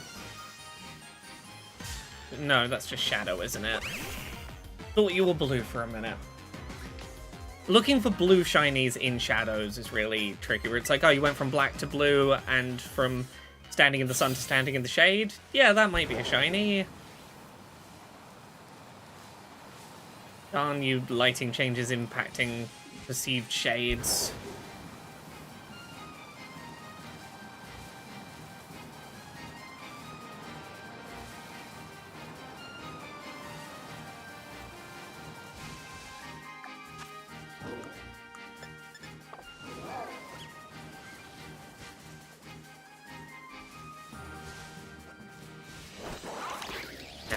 No luck. Oh well. Cursed you indeed, Colour Theory.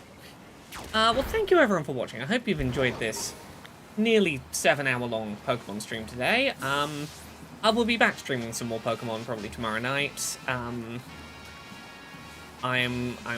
gonna play some of this off stream and have an evening of some rest. But have a good rest of your day, everyone. Have a good one. And enjoy Pokemon if you're a Pokemon enjoyer. Goodbye.